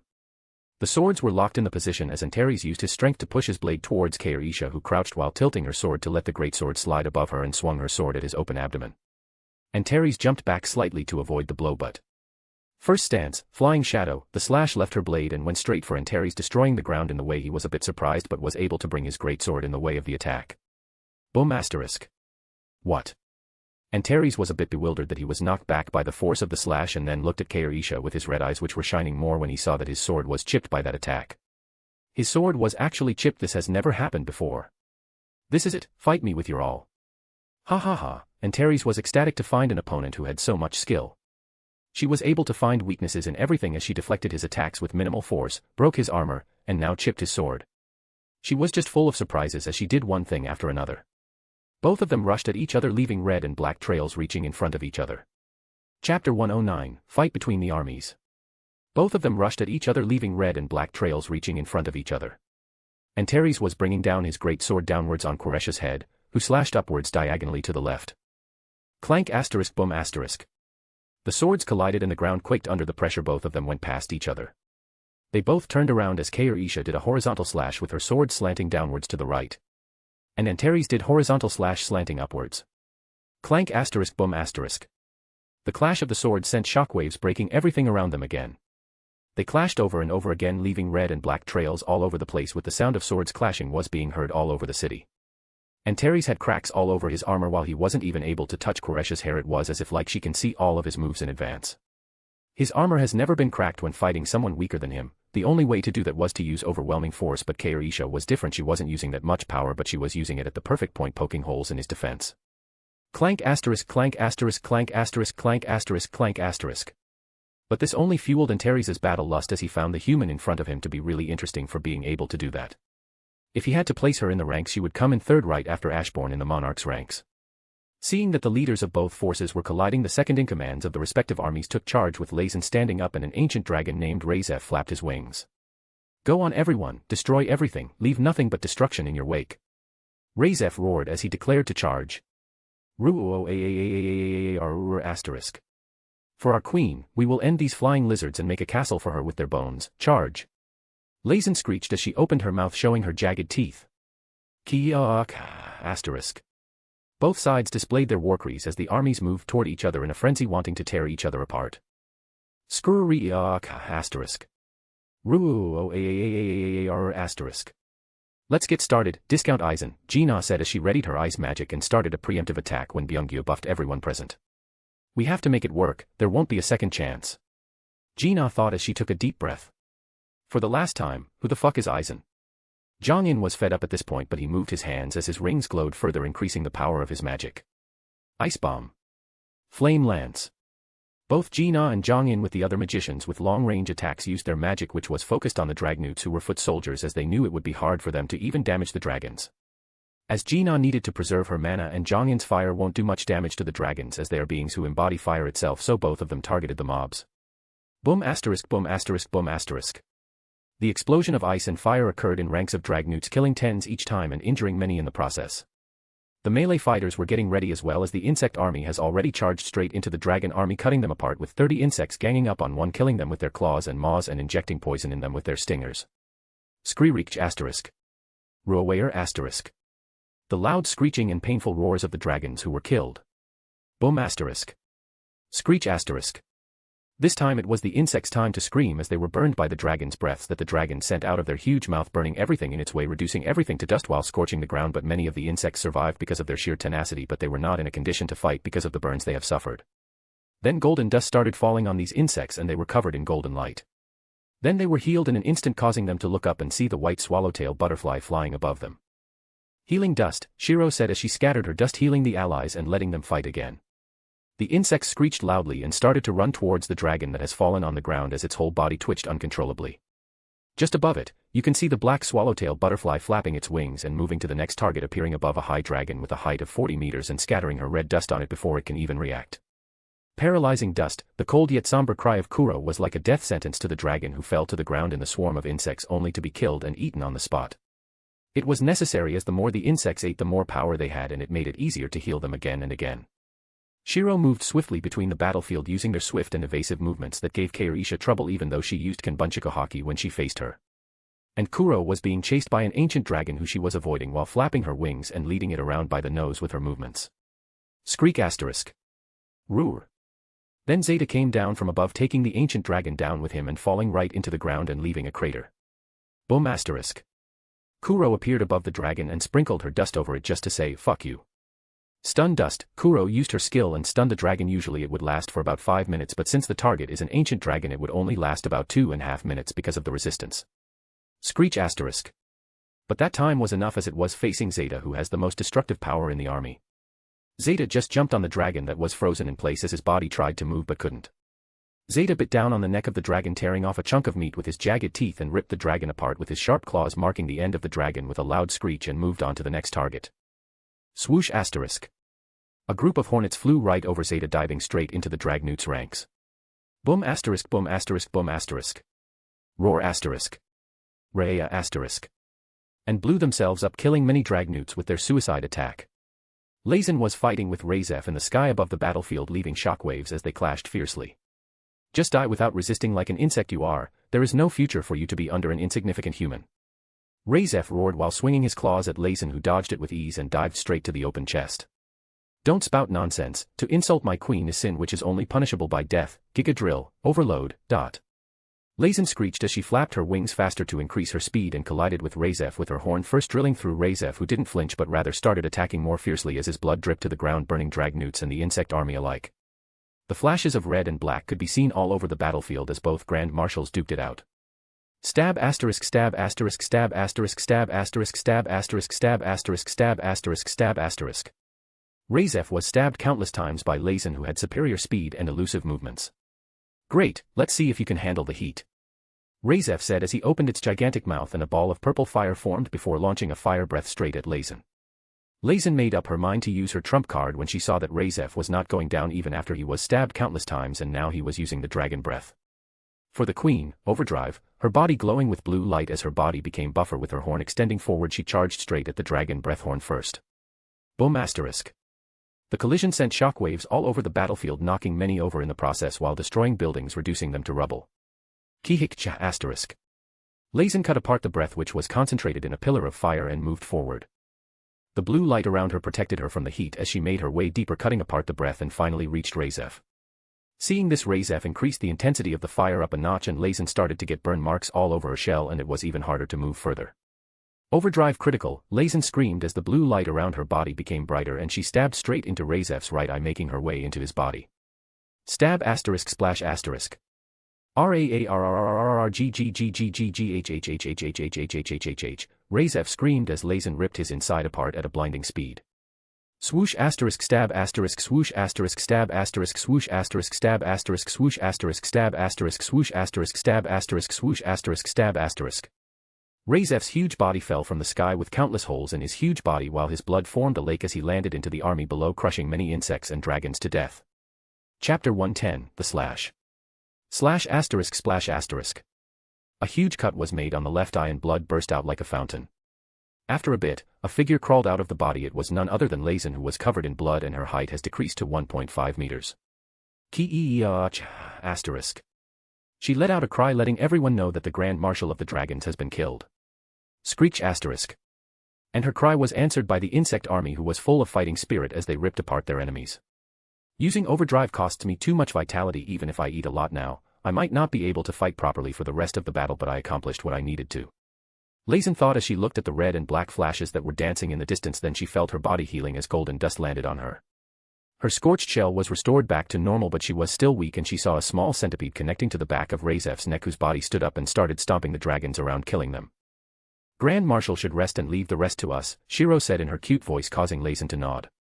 In her current state, fighting normal dragons and Dragnewts will be alright, but she won't be able to fight the ancient dragons. I'll command the army, so you focus on healing from now on, Lazen said in her stern voice as Shiro was commanding the forces with Kuro, even though Zeta was supposed to be the second in command, but he didn't care much for it and only wanted to kill the enemies. Will do, Shiro said as she flapped her wings and went away, scattering her dust everywhere. And Lazen took control as she guided the soldiers to fight. Gunhee was ordering the humans to attack and fight accordingly to the movements of the insects, but what surprised him was that he saw that all the dead dragons who had their bodies intact were attacking other dragons. He looked closely and saw the red centipede on the base of the neck of these dragons. Are they being controlled by the insects? Gunhee was shocked as he covered his nape instinctively, but then sighed heavily as he saw the red and black flashes in the distance. Kair Isha brought down her sword on Antares, who slashed upwards, clashing his sword head to head. Clank ** boom **. Kair Isha was on the back foot, moving backward while Antares was advancing while swinging his sword from all directions, attacking Kair Isha at her, trying to cut her in two. Clank ** clank ** clank **. No matter where the attack came from, Kair Isha would either dodge it by a hair's breadth or redirect it with her sword. I guess that is enough playing around, Antares said when he saw that Qoresh's mana has halved from when they started and his sword was chipped with cracks on his armor, which was caused by Qoresh's quick stabs and slashes. That is one hell of a way to play around, Kair Isha thought as she readied herself. Antares swung his sword in a horizontal slash with his full power this time, and Kair Isha jumped up, avoiding the slash. Slash * bang *. The fire carried on and destroyed a few buildings in the surroundings as the ground melted by the heat of the flame. Kair Isha poured her mana into the sword as a dark black aura gathered on the blade, then she brought her sword down on Antares' head as she spun in the air to create more force. She slashed at him, and a dark crescent-shaped slash left her blade going towards Antares. 9th stance, Crescent Moon. Clank * ring *. But Antares transformed his hand into a dragon claw and blocked the sword, causing sparks to rise from the collision. Kair Isha was in the middle of landing as her right foot touched the ground. Antares arrived in front of Kair Isha, who was still in the middle of landing, and thrust his sword into her chest. Fast, Kair Isha thought as she leaned backward, avoiding it, but her armor got scratched a little, with some of her hair was cut off as well. Antares was about to attack Kair Isha, whose back was parallel to the ground as one of her feet was on the ground. She was in the most defenseless position at the moment. This is over, Antares thought as he smiled viciously. 2nd stance, Hazy Moon, Kair Isha said as she swung her sword on the right side. Then a dark slash suddenly appeared in front of Antares and hit him in the chest, cutting his armor and splash *. For the first time since the fight started, blood was drawn, and it was Antares who got cut. He was pushed back by the power behind the slash as he blasted through a few buildings before he stabilized himself and looked at his chest in surprise. He didn't think that someone like Kair Isha can hurt, but here he had a sword slash that was 2 inches deep on his chest, and he was bleeding, and even his armor was cleanly cut. You didn't even slash at me. How did that work? Do you have a space-type ability? That shouldn't be the case. Antares said as he saw that Kair Isha was standing up straight. Don't you remember this place? Kair Isha said, causing Antares' eyes to widen as he remembered that they were back at where they started the fight, and then he suddenly remembered Kair Isha slashing at the air before lunging at him. Did she plan it all out from the start? She left a slash in space that can be activated when she leads me here. But an attack like that would cost a lot of mana for her, Antares thought as he confirmed that the woman in front of him was more dangerous than he thought before. What do you think? How many more of those are hidden all over the place? Kair Isha said as she smiled slightly while looking at him. No way, that has to be a bluff. An attack of that caliber can't be used so many times for someone like her, but... Antares was in a dilemma. He missed the attack the first time because Kair Isha was using her ring to conceal her mana, so he didn't know how much mana a skill like that will cost her as she concealed it at that time. And since the boost, she hasn't been using crazy attacks. There were some powerful attacks, but not according to the amount of mana that was depleting, and then there was her swinging the sword randomly in between her attacks means that. Antares looked at Kair Isha, who was smiling as she can tell what he was thinking, and he confirmed that this woman is dangerous after all. I should get serious as well. The number of dragon army should be n what? Antares was shocked when he saw that most of his ancient dragons were dead. Their necks are cut off so cleanly. With no other sign of attacks, this has to be. Antares understood that someone was sneak attacking and killing the dragons in one blow. You catch on quickly, Kair Isha said. Even though it sounded like a compliment, it was an insult, just like how he used it just some time ago. So you have only been trying to distract me this whole time.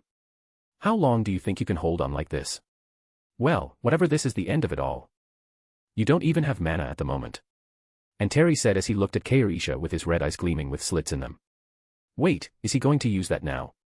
Kair Isha understood what he was going to do. Her face became stern and wanted to move toward him but failed.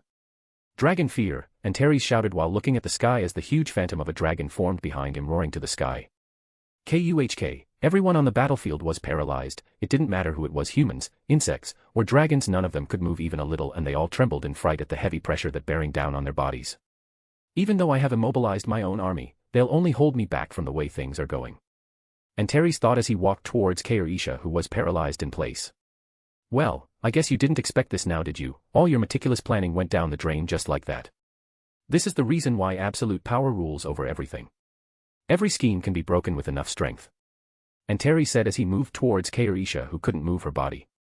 Everyone was shocked. Even Il-1, who was hiding and killing the dragons, was also lying down on the ground gripping his short swords in his hands. So it was you have quite the skill in stealth. You must have learned it from the rulers, as they have a habit of hiding. Terry said with a mocking smile as Il-1 was the one who was one-shotting the dragons with his stealth and swift attacks.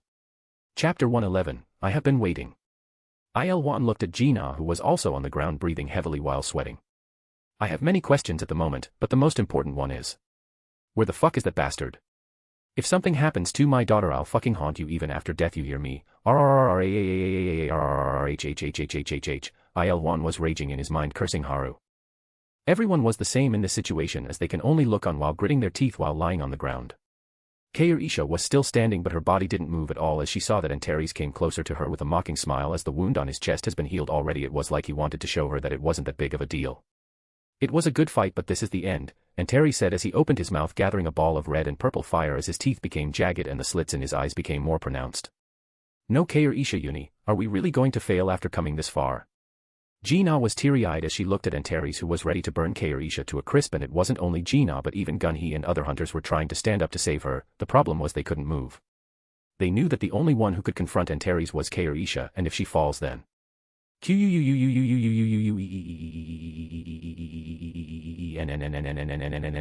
Lazen was shouting in panic as she tried to get up, but her weakened body didn't help her. That is right, this is the end, Kaorisha said as she moved all of her house hoku haki, compressing it. It was compressed to the extent that it manifested physically. The reason she used it like this was that she knew that a normal burst isn't going to work on someone like Antares. She had learned this from Haru after she often observed him when he was training. Although she isn't as masterful as Haru in it, she can still use it to a minor degree, but the toll it takes on her is really high. This is also one of the reasons Haru praised her so much for her talent. She used her will to push it straight at Antares, who was shocked because the dragon fear's effect wore off Kaorisha, or more like she was never affected by it, and before he could react he was hit by the compressed house hoku haki in the face at point-blank range. What? My body is not. Did she plan it to this extent? Did she even take this into account? And where did she get that mana? She shouldn't have any left. Antares thought as he tried to move his body back as he saw the amount of mana that was gathering on the sword of Kaorisha, covering it in pitch-black aura, and it only got bigger as the length of the sword increased to 2 meters. Your biggest fault was to take my mana reserves at face value, Kaorisha thought as the ring on her left finger shone brightly. Ring of Disguise, C+, a ring that can be used to mask the user's appearance and mana, giving out false information that the user wants to the opponent. Price, 6. She has been using the artifact to give out a fake reading of her mana, making it look like she has run out of it, but in truth, she has been saving it. She also used this into tricking Antris to believe she had left many slashes all over the place when she would reduce her mana readings whenever she slashed in the air. And this shocked everyone present as they saw that Koresha's mana went from 0 to the same amount when she received the buffs in an instant. What happened? Gina was shocked beyond belief. The same was true for everyone. Queen. And Lazen was screaming out, but with joy and admiration. To trick your enemy you first need to trick your allies, Kaorisha thought as she has not told anyone about this, and it was kept a secret from everyone, Gina included. 10th stance, Dark Heaven Slash, Kaorisha shouted as she swung her sword vertically upwards with all of her power, and the slash left her sword forming a dark pillar that looked like it will connect the sky and earth. Slash asterisk. If you think this will work then you are wrong, Antares said as he saw the dark slash coming his way. He moved his hands in front of him. No, it wouldn't be right to say that he moved it, but rather it was his body doing it on its own to defend him subconsciously. Dark red scales manifested on his whole body, covering him completely. And the slash collided with his hands. Clang asterisk splash asterisk boom asterisk. With a shockwave that blew everyone away, breaking everything around them. Everything in the area of a few kilometers was reduced to dust and left behind a desolate land with the insects, dragons, and humans lying down on the ground covered in injuries and bleeding. Kaorisha herself was blown away by the collision as she kneeled on the ground and stabilized herself with her sword while breathing heavily. Now I really have no mana, and I even took the risk by using the sword's special ability. Now it all depends on... Kaorisha thought as she looked at the dust cloud clearing up. Antares stood there with both of his hands cut off cleanly, and there was a shallow cut on his chest which was also covered in dark red scales, and his blood fell down on the ground, burning it. TSSSSS asterisk. Excellent, truly excellent. You have given me a fight that I truly enjoyed. Your intelligence, wit, strategy, and determination are all admirable. It is regrettable that your plans failed in the end, even though it was a masterful plan woven with precision and foresight. But because of your lack of power you failed in accomplishing it. Antares said as he walked towards Kaorisha and stopped 5 meters away from her, which caused her to smile as she saw him being cautious. Well, you deserve this much at least, so what will you do now that your attack has missed? Antares asked her as his arm was healing slowly. He was surprised seeing the space element was used in such an intricate way that it slowed his regeneration almost by half. When he saw that Kaorisha wasn't answering him, he looked at her. So you have no plan after that? It is a bit of a disappointment. Antares smiled while shaking his head. As I said before, that attack wasn't meant for you, Isha said, causing Antares to look up in shock. Crack asterisk crack asterisk crack asterisk. The black barrier that was covering the city was broken, but there was another barrier above it, and this one had cracks on it, and the cracks spread more, but the barrier still didn't break, and some of the cracks were even being mended. Did you think there was only one barrier? And don't tell me you did all that just for this one chance, so much planning, using so many tricks just for this. That barrier can repair itself as well. Did you really think that it will be over just because you broke it once? Antares said, as he thought that he might have overestimated this woman when he saw her silent. Anytime now, Isha thought, and suddenly Gina stood up with Shiro on her shoulder, with her body shining because of the buff she received from Shiro. Ice Dragon breaks through the barrier. Gina's voice shook the entire battlefield, which was shrouded in silence. And everyone couldn't help but think one thing. Really, you had to use such a name? Even Isha didn't expect this, as she was sighing, but she had a smile on her lips. And soon traditional four-toed Chinese dragon with blue antlers, sharp teeth, blue scaly skin, red eyes, a long serpentine body of mostly tail, long flowing whiskers, a long snout, crescent-shaped nostrils, and flowing blue hair on his cheeks. It has a body length of a 10-story building. As he rushed up into the sky towards the place where most cracks were. Antares' eyes widened as he saw this, and he knew what they were trying to do. So she did have a plan after all. He looked at Isha again while thinking. This is the only chance, because I won't be able to use it again. I have put all of my mana in that. If this fails, then... Gina clenched her fists tightly. Her mana reserves are comparable to a lower S-rank hunter. How did I miss an attack of that caliber being prepared right in front of me? Antares thought as he looked at Gina's hand to see the same ring that Isha took off her finger before. Damn it, this woman, but it is still her short-sightedness to think I would let that attack land. Antares looked at Isha only to see her smiling. He hated being outplayed when he thought that he had won. Antares opened his mouth, gathering the ball of purple and red fire. He was ready to blast it straight at the ice dragon and melt it. I have been waiting for that moment, Il-1 said as he appeared out of thin air. Chapter 112, Clench Your Teeth. Antares was shocked by the sudden appearance of Il-1. Then he looked at the place he saw him before, and he saw the same Il-1 who was also in front of him, smiling at him as his body turned into light particles. So that was a clone. Antares thought his hands weren't healed yet. Il-1's hands held the short swords that were covered in a golden glow, and he smashed them right into Antares' lower jaw. Banin Nang asterisk. Antares felt something hit his chin with the full force, moving his face up and throwing his aim off. TSSSSSSS asterisk. The breath moved to burn the air itself and missed the ice dragon. Instead it went towards the barrier. Bang asterisk boom asterisk. Crack asterisk crack asterisk crack asterisk crack asterisk crack asterisk. The breath attack hit the barrier, deepening the cracks further as small fragments of the second barrier fell. It was a risky gamble, but in case there was more than one barrier, I kept Uncle and Gina as backups, Isha thought as she still let her guard down if there was a third barrier above that. As she thought that, her gaze went to the sword in her hands as she gripped the handle tightly.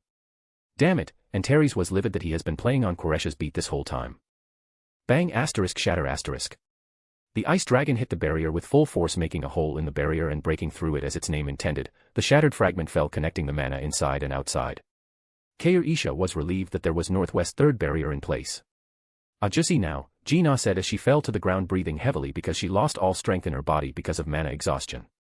Her body ached, but she was used to it, as whenever she trained with Haru and the others she would always end up like this, but that didn't mean it didn't hurt her. The pain was enormous, but she gritted her teeth through it. I'll have Haru spoil me after this, Gina thought as she went through the pain in her body. Jean Chol, who was standing just behind Gina, pressed the call button immediately.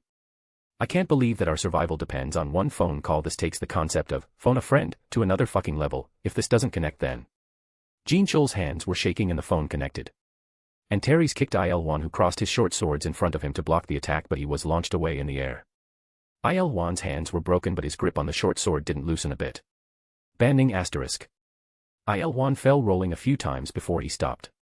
He tried to stand up, but he was having difficulty doing it because of his exhaustion from using the spiritual manifestation to increase his strength. If he uses it once more, then he would die without doubt, but... if that is what is needed, then... Il-1 thought as he gritted his teeth and looked at Isha only to see her shake her head. Il-1 was stunned, but he understood something. That was quite the plan, but is that it? You still fail in the end. Did you think I can't repair that? Did you think you can escape from here? Antares said as he moved his massive amount of mana. Just the movement of his mana made a loud sound, and the hole in the barrier was closed like it was not even there in the first place. Just him moving his mana shook the ground, causing Jean Chol to fall over. Ban gig asterisk. The look of everyone changed as they looked at the gap being closed in an instant, and the barriers were in place again. All of the planning went to waste just like that. Gina bit her lower lip till it started to bleed. They were only able to open the barrier for a few seconds. There was no guarantee that the call even connected or if Haru heard the content. What is going to happen? The voice was choppy. Was my voice even heard by him? Jean Chul sweated as he remembered how Haru's voice was cutting in and out. If they failed, all of them will die here along with the 10 million citizens. Everyone had disbeliefs written on their face. The female hunters cried as the males were in despair while holding their heads. Everyone thought they had failed and they will be killed without being able to do anything.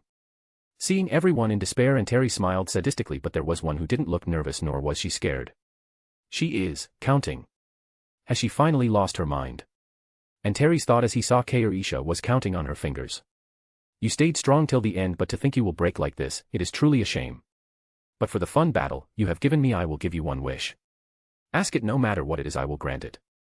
Antares was thoroughly impressed by Koresh's wit and plans, as she had many backup plans to counter him. Even though she wasn't as strong as him, she made it up with her intelligence and techniques.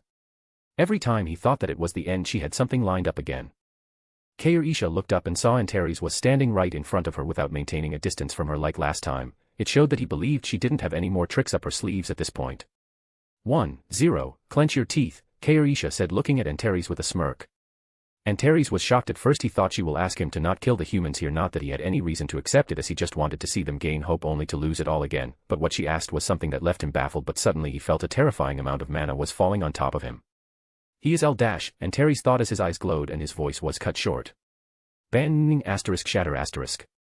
The barrier was broken and shattered like it was nothing but paper, and a light orange comet fell right on top of Antares, who crossed his arm in front of him on instinct. The comet fell right on Antares' hands, breaking them and then hitting him right in the face, caving it in. I told you to clench your teeth, didn't I? But I don't think that would have helped either, Isha shrugged. Banan nang asterisk boom asterisk. Antares was blown away with a massive shockwave that made the whole of Seoul tremble, breaking every window glass and cracking many buildings and streets over the city. It is good that there was a cushion here, or I might have destroyed Seoul in its entirety, but... Haru thought as he looked at Isha, whose life force was getting weaker. Everyone was shocked when they saw the light orange comet fall from above, as the barrier was shattered with ease. After the dust cloud settled down, the hunters saw the person they all wished to see. It was the lone world rank hunter Tsujikuni Haru. Was I late? Haru asked Isha. No, it was the perfect timing, my lord, Isha said as her body felt weak, but she still smiled when she saw the familiar face of Haru, who was glowing in light orange mana, chakra. Looks like I was late, Haru said while he kneeled, bringing his face to her level, and caressed Koresh's face with his hand, causing her eyes to widen, but after a bit, her surprised expression turned into a beautiful smile. I can't hide anything from my lord after all, Isha said as she felt the warmth transmitted to her from his hand, stabilizing her condition. We'll talk about this later, Haru said as he stood up after looking at the sword in Koresh's hand as she nodded. Haru looked at Antares, who stood up with both of his arms healed along with the dent he left on his face. This is certainly a surprise, Antares said as he laughed, as he has already recovered from the injuries. This showed how terrifying his regeneration was. I'll be back in a bit, Haru said to Isha and Gina, who nodded.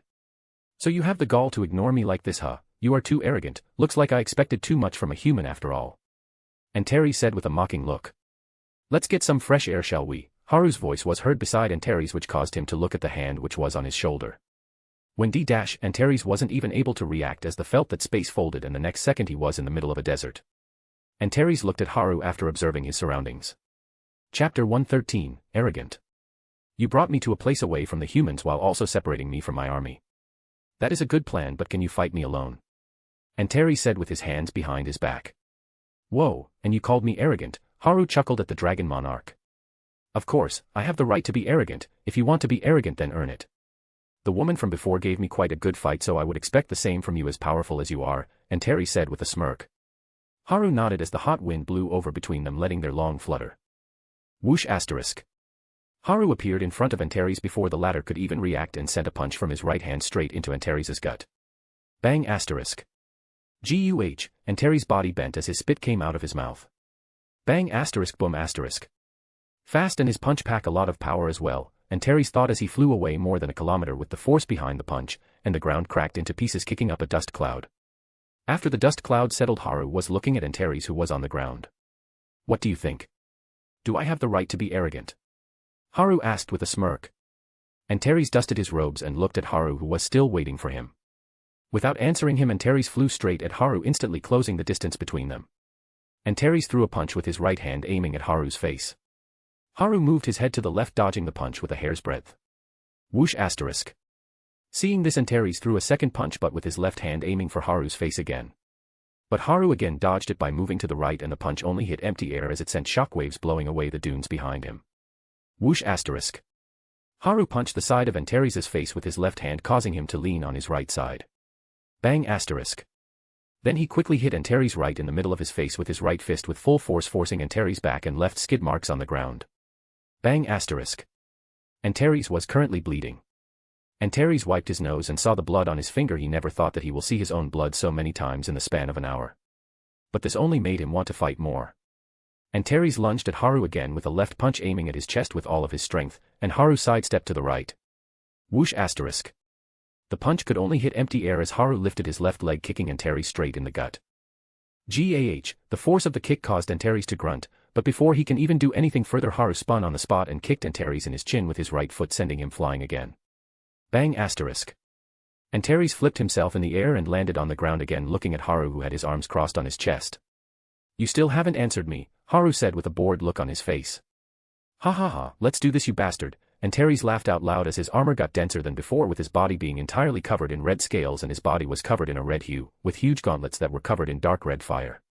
The heat that was emitted from him caused the sand around him to melt, turning into magma.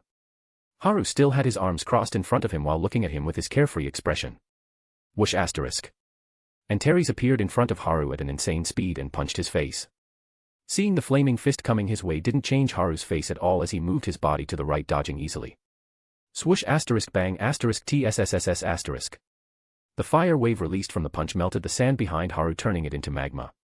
Haru moved backward as Antares punched towards the left side of his face with his right hand. Haru dodged the attack again as he kept on moving backward as Antares chased after him, punching wildly from the left and right continuously. Boom asterisk boom asterisk boom asterisk boom asterisk. The heat from the punches melted the sand, turning the once desert into a magma pool. Haru moved his head to the left, dodging the right hook from Antares again. He has been dodging all of his attacks easily, and he still had his hands crossed in front of him with a smirk on his face. Antares' face was the opposite. This bastard is toying with me, Antares thought as his anger boiled. If someone looked from far away, it would look like that Antares had the upper hand because Haru can only dodge his attacks while being on the back foot. But the situation is quite the opposite, as Antares was being played with this whole time, as Haru could attack him at any moment but chose not to. For Haru, predicting Antares' movement was too easy. It was also the reason Antares couldn't hit him once yet. And Antares wasn't having fun with it. He appeared in front of Haru at a blinding speed again. Human, you are taking me too lightly, Antares shouted as he gathered a big ball of fire on his left fist, sending it straight to Haru's face. Haru lifted his right leg and kicked Antares' hand, breaking his scale armor and his arm along with it. The kick knocked Antares' hand towards the sky. Bang asterisk shatter asterisk. The ball of fire left the fist and went up then. Boom asterisk. The fireball burst open in the sky, painting the ground in a red hue as Haru looked at Antares with his hands still folded on his chest. What if I am? Haru scoffed at Antares, causing the latter to become enraged. Damn you, don't get ahead of yourself, Antares shouted as he punched at Haru with his right hand again. Haru smiled as he unfolded his hands and used his left palm to push Antares' hand away with ease. Antares threw a punch with his left hand. This time Haru used his right forearm to redirection his fist by hitting Antares' wrist. Antares' anger peaked as he punched with his right hand, and Haru dodged it again. Fight me properly, damn it, Antares roared in anger as he was about to punch again. So you want a beating? You should have asked from the start, Haru smirked as he punched Antares right in the face with his right hand, which was covered in a white bubble before he could even react. Banning asterisk. Antares' nose was broken as his head was knocked back, but he moved and punched at Haru again, who dodged it again and hit Antares in his guts with a left hook. Bang asterisk. ACK, Antares felt the air knocked out of his lungs. But he moved again and punched towards the side of Haru's head with his left hand. Whoosh asterisk. Haru leaned forward and let the punch pass by above him. Then he saw Antares' knee coming towards his face, so he flipped backward, avoiding the knee. Seeing Haru, who was in the middle of a flip, Antares moved forward, trying to take advantage of the situation and punch him with his right hand. Haru placed his hand on the ground and bent his legs, kicking Antares right in his gut again with both of his feet covered in the white bubble. Bahanang asterisk boom asterisk shatter asterisk crack asterisk. GAH, Antares groaned as blood came out of his mouth and nose. As soon as it connected, the armor on Antares broke into pieces and he felt his ribs being crushed as well, poking into his lungs. And he was launched more than a few kilometers in the air. Haru stood back on his legs after a beautiful somersault that any gymnast would approve of. He looked at Antares, who was flying down straight at him. My, Haru smiled, but his eyes weren't smiling in the slightest. He nearly lost both Ji-na and Kair-Isha, who were still in a weak condition at the moment. His short-sightedness caused Kair-Isha to go as far as burning her life force to increase her mana reserves. If he was a little late, it would have been too late. He was angry at not being more alert, which caused this incident to happen. If any one of them died, he didn't know what he would do. Just thinking about it. His hand was covered in a black sheen, and then a white bubble covered his fist as he moved his right hand to behind his head on the left side. Chapter 114, Let's Take This Seriously. Haru moved his hand was covered in a black sheen, and then a white bubble covered his fist as he moved his right hand to behind his head on the left side. The terrifying amount of power that was gathered in his fist was noticed by the people who were watching the fight. H-A-A-A-A-A-A-A-A, and Terry shouted as he increased his speed with his fire and covered his fist in red and purple fire, reaching in front of Haru. Whoosh asterisk. He swung his fist straight at Haru's face with full force without holding anything back. But his punch only hit empty air because Haru moved his head to dodge the punch.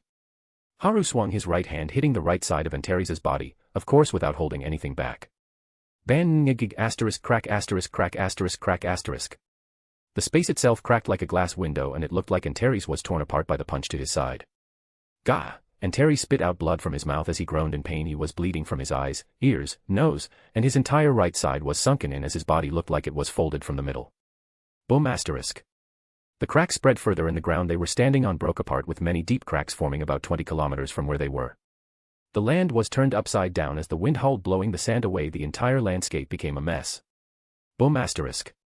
Haru put more force in his hand and sent Antares flying away as he bounced off the ground a few times before he finally stopped a few 10 kilometers away. Gah, damn you.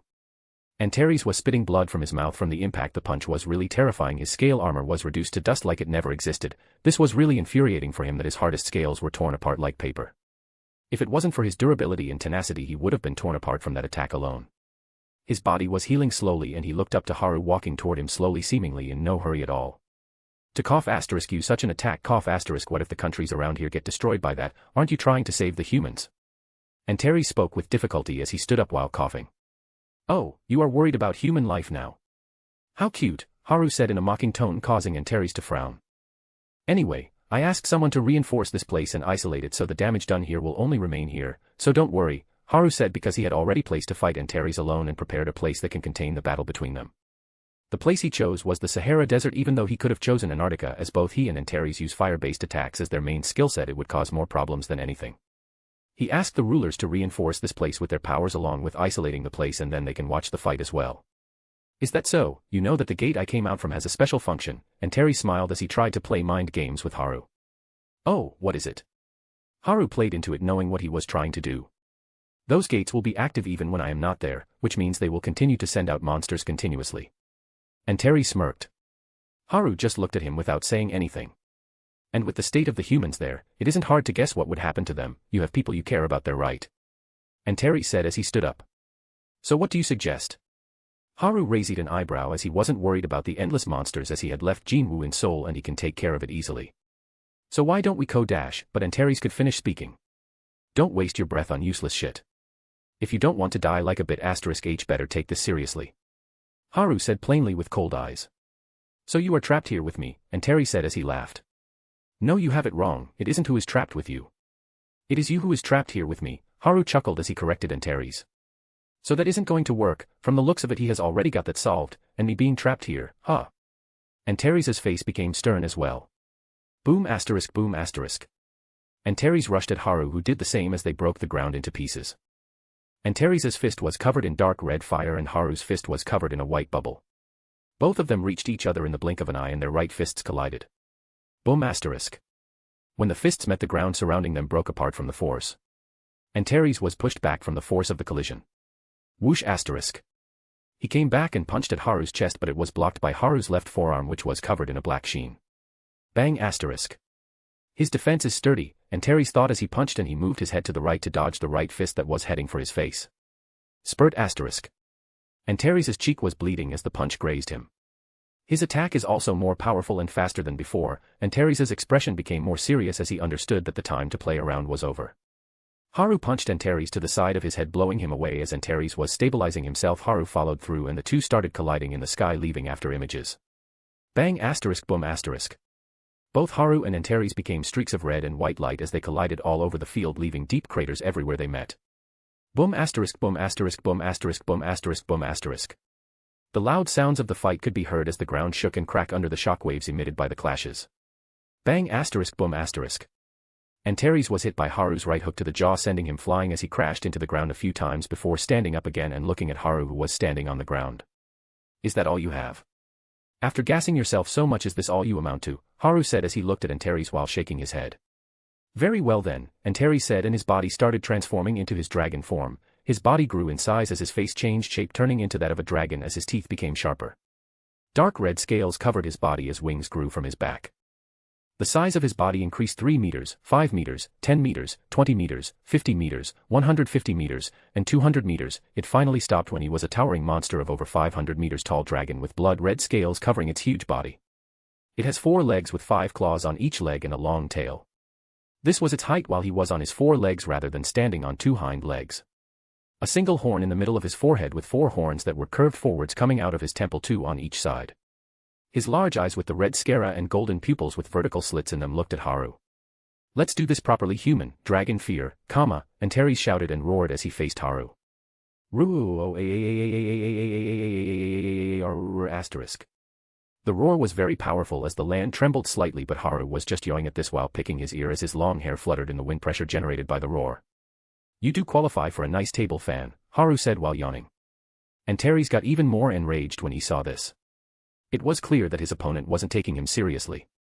Breath of destruction, Antares opened his huge mouth and sent a breath of dark purple fire which was covered in dark red fire. Boom asterisk. The breath traveled towards Haru, melting the ground and turning it into magma even though it wasn't coming in direct contact with the ground. Seeing the breath coming towards him, Haru took out his finger from his ear. So now you are going to take me serious dash, Antares' words were stuck in his throat when he saw what Haru has done. Haru moved his finger and started picking his nose, this time with the same carefree look on his face. Seeing this, Antares' eyes couldn't help but twitch. He hasn't been disrespected like this. Everyone who fought him gave it their all against him. Whether it was the rulers or Shadow Monarch, no one dared to underestimate him, no matter who they were. But this is beyond infuriating, Antares thought. You'll pay for your arrogance, human. Antares screamed. He increased the power in his breath further. And the concentrated breath hit Haru directly. Asterisk. Chapter 115, This Isn't Even My Final Form. Asterisk. The loud explosion shook the land and air. The land was melting, turning into magma, kicking up smoke clouds shrouding the place where Haru was. That is what you get for being cocky, Antares snorted as he observed that there was no sign of something moving. The smoke cloud which was obstructing the view was cleared and Antares came face to face with asterisk. A large 9-tails fox that was light orange in color as it made an earth-shattering cry while letting its tails flare up. Haru was hovering in its head looking down on Antares as the height of the 9-tails was 520 meters. So you finally decide to take it seriously, Antares smirked in his dragon form. Seriously? This isn't even my final form. Haru scoffed back. What? Antares didn't understand anything, but that wasn't important at the moment. The mana which was excluded from this was way more dangerous. This guy had such a trick as well, Antares thought as he moved. Boom asterisk boom asterisk. Both the 9-tails and Antares rushed towards each other on all fours with full force, breaking the ground with every step. Antares made the first move as he swiped his claws at the 9-tails head, who punched at the claws. Bang asterisk boom asterisk crack asterisk. The claw and the fist struck and a loud explosion was heard as the ground around them gave way. Both of them pulled their fists back and Antares stood on his hind legs, then brought down his massive front claws at the 9-tails head with full force. Hush asterisk bang asterisk boom asterisk. What? Antares was shocked as he saw his claws were stopped by the fox's tails which arched over his head, acting as a shield. The ground behind the fox cracked under the pressure. What are you so surprised for? Did you think they were just for show? Haru scoffed as he flicked the tails up, knocking Antares' claws in the air and exposing his wide-open stomach. The fox punched the open stomach with its right fist at full power. Asterisk. Arghh, Antares groaned as he was blown away by the force of the punch and he landed on the ground heavily. He looked up and saw the fox was falling straight on him with a big orb that had a diameter of more than 100 meters in its right hand. Big ball raisin, Haru shouted as he put his right hand forward while he was about to fall on Antares. Bayayon asterisk boom asterisk. Antares moved out of the way as quickly as he can and the attack hit the ground, leaving a big crater in it, kicking up a dust cloud. The fox which was about to stand up had his arm grabbed by Antares' tail. Antares shouted as he threw the fox away with his tail. Bang asterisk crack asterisk. The fox flipped in the air and landed on its legs with ease, then it rushed straight at Antares on all four, breaking the land apart. Antares formed 4 dark red fire orbs around him and fired them at the fox. Boom asterisk boom asterisk boom asterisk boom asterisk. But Haru made his way through while knocking down the orbs with his tails easily and arrived in front of Antares, lunging at him. Swipe asterisk. Both collided as Haru swiped his claws at Antares' shoulder with full force, cutting into it and leaving a deep wound. Splash asterisk. Antares didn't have much of a reaction to it as he slashed at Haru with his claws, trying to hit the fox in the head. Whoosh asterisk. The claws cut through empty air as Haru moved the head of the fox to the side and used his tails to grab onto Antares for legs, flinging him over his head. Boom asterisk. Antares stabilized himself in the air with the help of his wings and looked at Haru, who was on the ground. Breath of destruction. Antares used his skill as he sent a beam of red and purple fire straight at the Haru. The beam of fire was more than 100 meters in diameter as it made its way down. Haru laughed as the 9 tails opened its mouth and a ball of mana was in a terrifying volume gathered there, making a ball of black mana with a diameter of 100 meters. Only you can do it, Bijudama, Haru said as he fired the Bijudama straight at the oncoming beam of fire. Both attacks met with each other and Be-boom asterisk. The explosion shook the entire place as the attacks collided, kicking up a storm and destroying the ground. When the dust settled, there was only a crater that was more than a few kilometers deep left in the place. Antares was knocked out of the sky and landed on the ground. Looks like we are equally matched, Antares said. Do you think you? Haru chuckled, confusing Antares. Haru activated his Sharingan and the 9-tailed fox was covered in dark red armor with covered its head with a Tengu mask that had a long nose, wide shoulder guards, forearm protectors, breastplate, and shin guards as well. The armor looked like that of a samurai with the symbol of the sun on the breastplate. He covered the 9 tails in Susanoo's armor, further increasing its power. What did this bastard do? How can he control that much mana at once? This monster, I have to kill him before he does something else, Antares thought. Bang asterisk bang asterisk bang asterisk. This is so much fun, let me see if you can defend this land you so desire to protect, Antares shouted as he rushed towards Haru in a frenzy, destroying the ground in the process. Every time his feet landed, the ground cracked up. Haru moved the hands of the 9 tails together and did a drawing motion. Abe no Ohabari, Haru spoke as the fox drew a katana out of thin air. The blade of the katana was red, pulsating like hot magma, and the temperature it was emanating was higher than the surface of the sun. The ground around Haru started to melt as he held the katana. Boom asterisk boom asterisk boom asterisk boom asterisk. Haru rushed forward at full speed, leaving craters with every footstep in the way. And the two reached in front of each other. Swipe asterisk. Antares swung his large claws at the torso of the fox. Clank asterisk. Haru moved the katana and blocked the claws with ease. He then kicked Antares midsection with his right leg. Boom asterisk.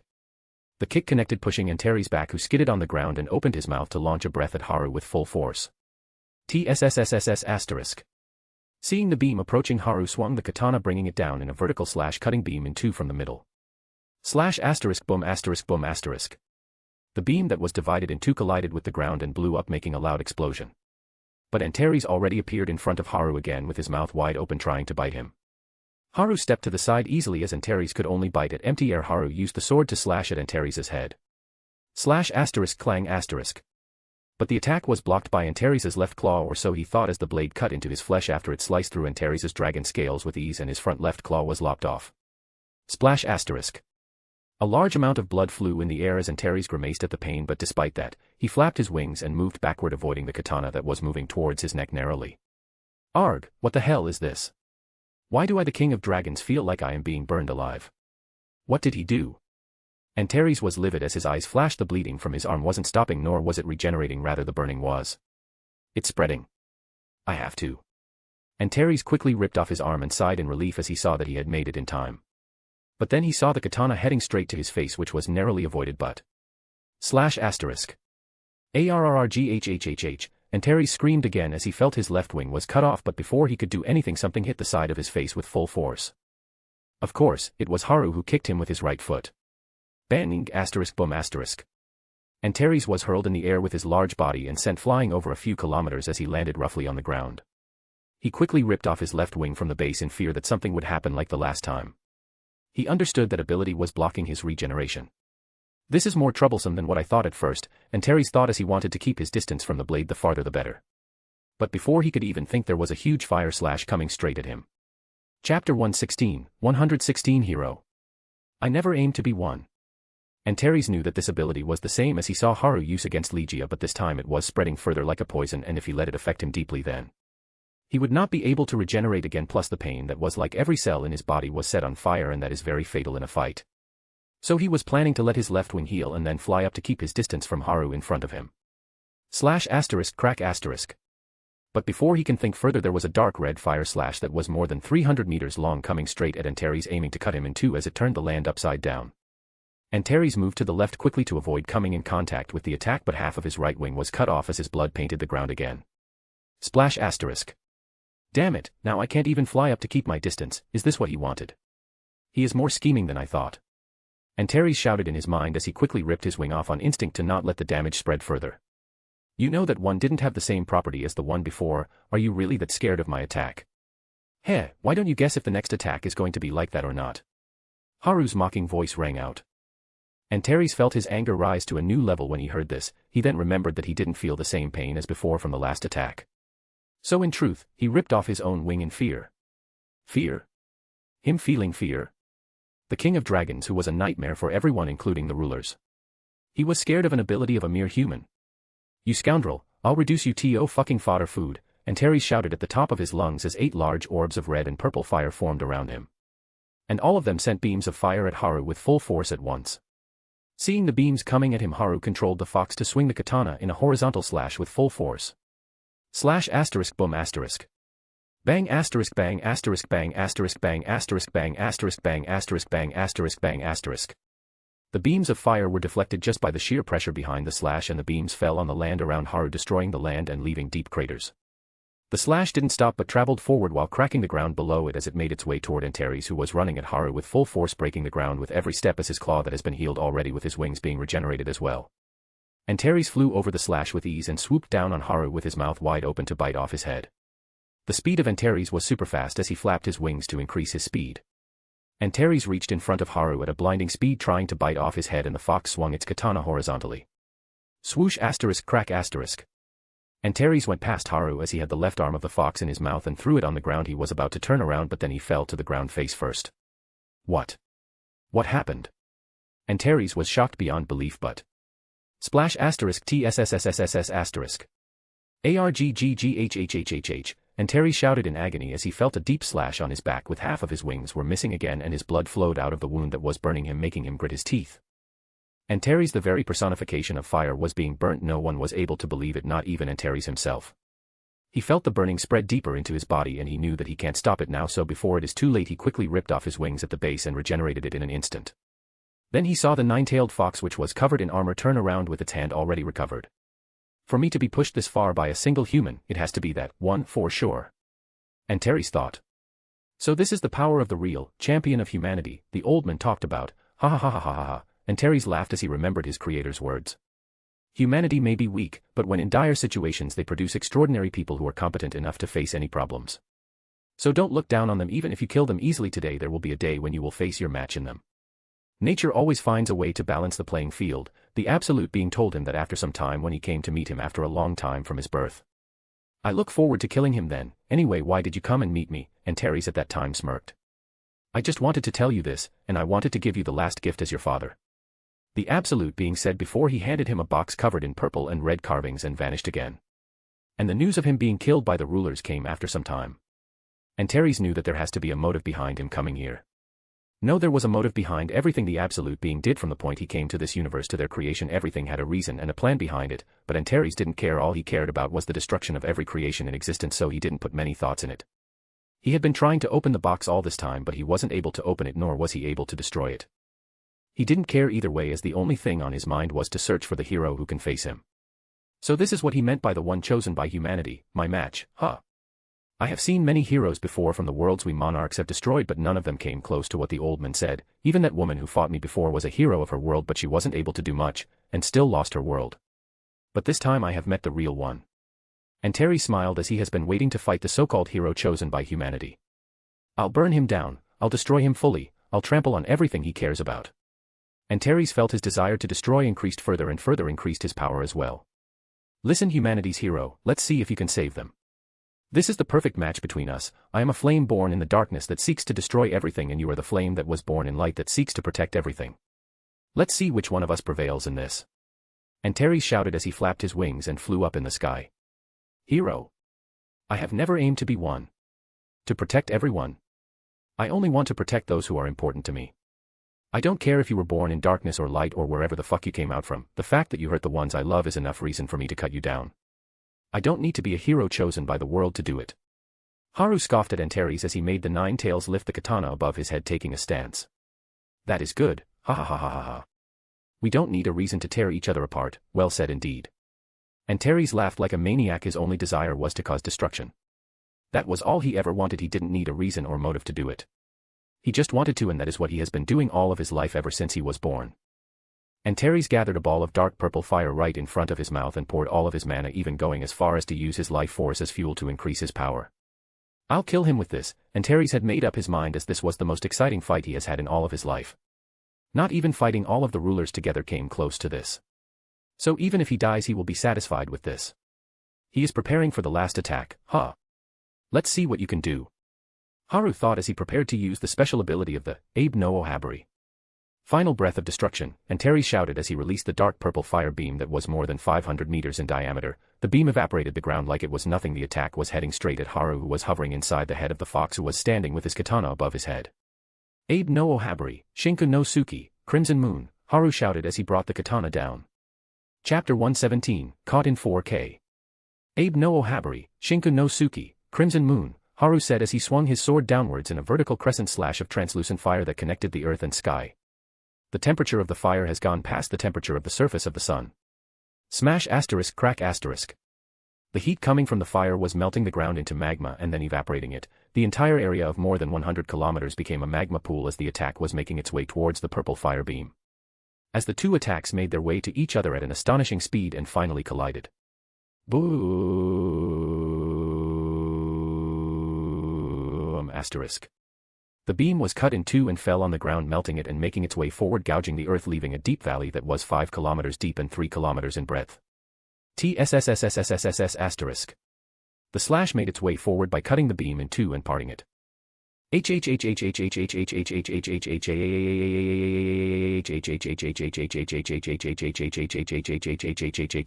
Antares shouted as he used his remaining life force to increase the intensity of the fire, but it didn't stop the slash in the slightest as it moved forward and reached the place where it was supposed to be. Slice E asterisk splayawash asterisk.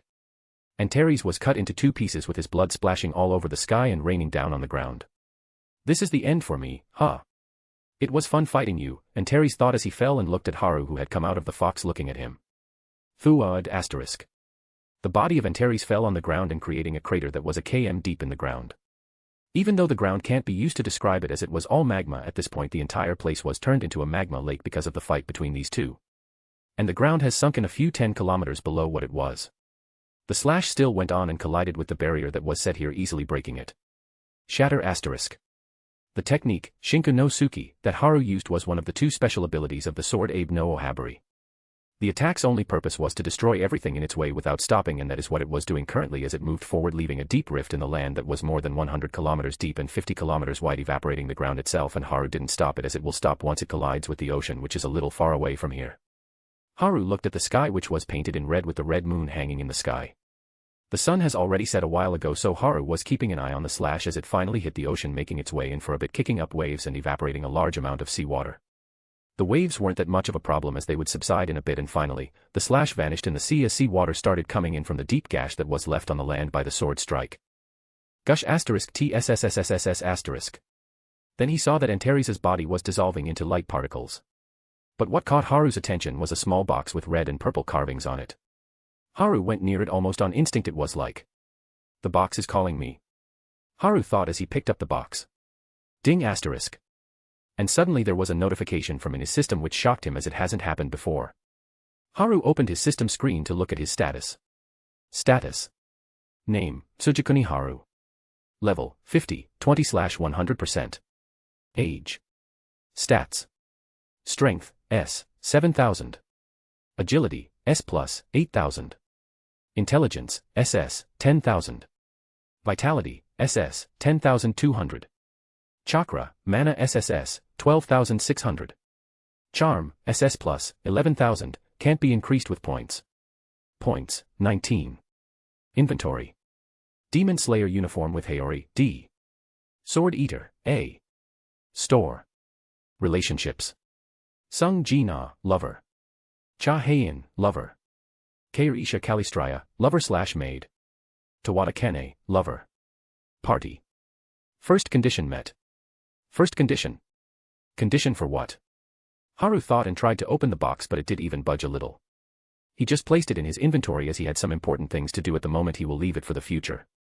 After that, Haru made 8 clones again and sent them around the world to check about the situations. He teleported back to Seoul to check up on how things were going there. In all of the locations around the world, the damage done by the gate was enormous.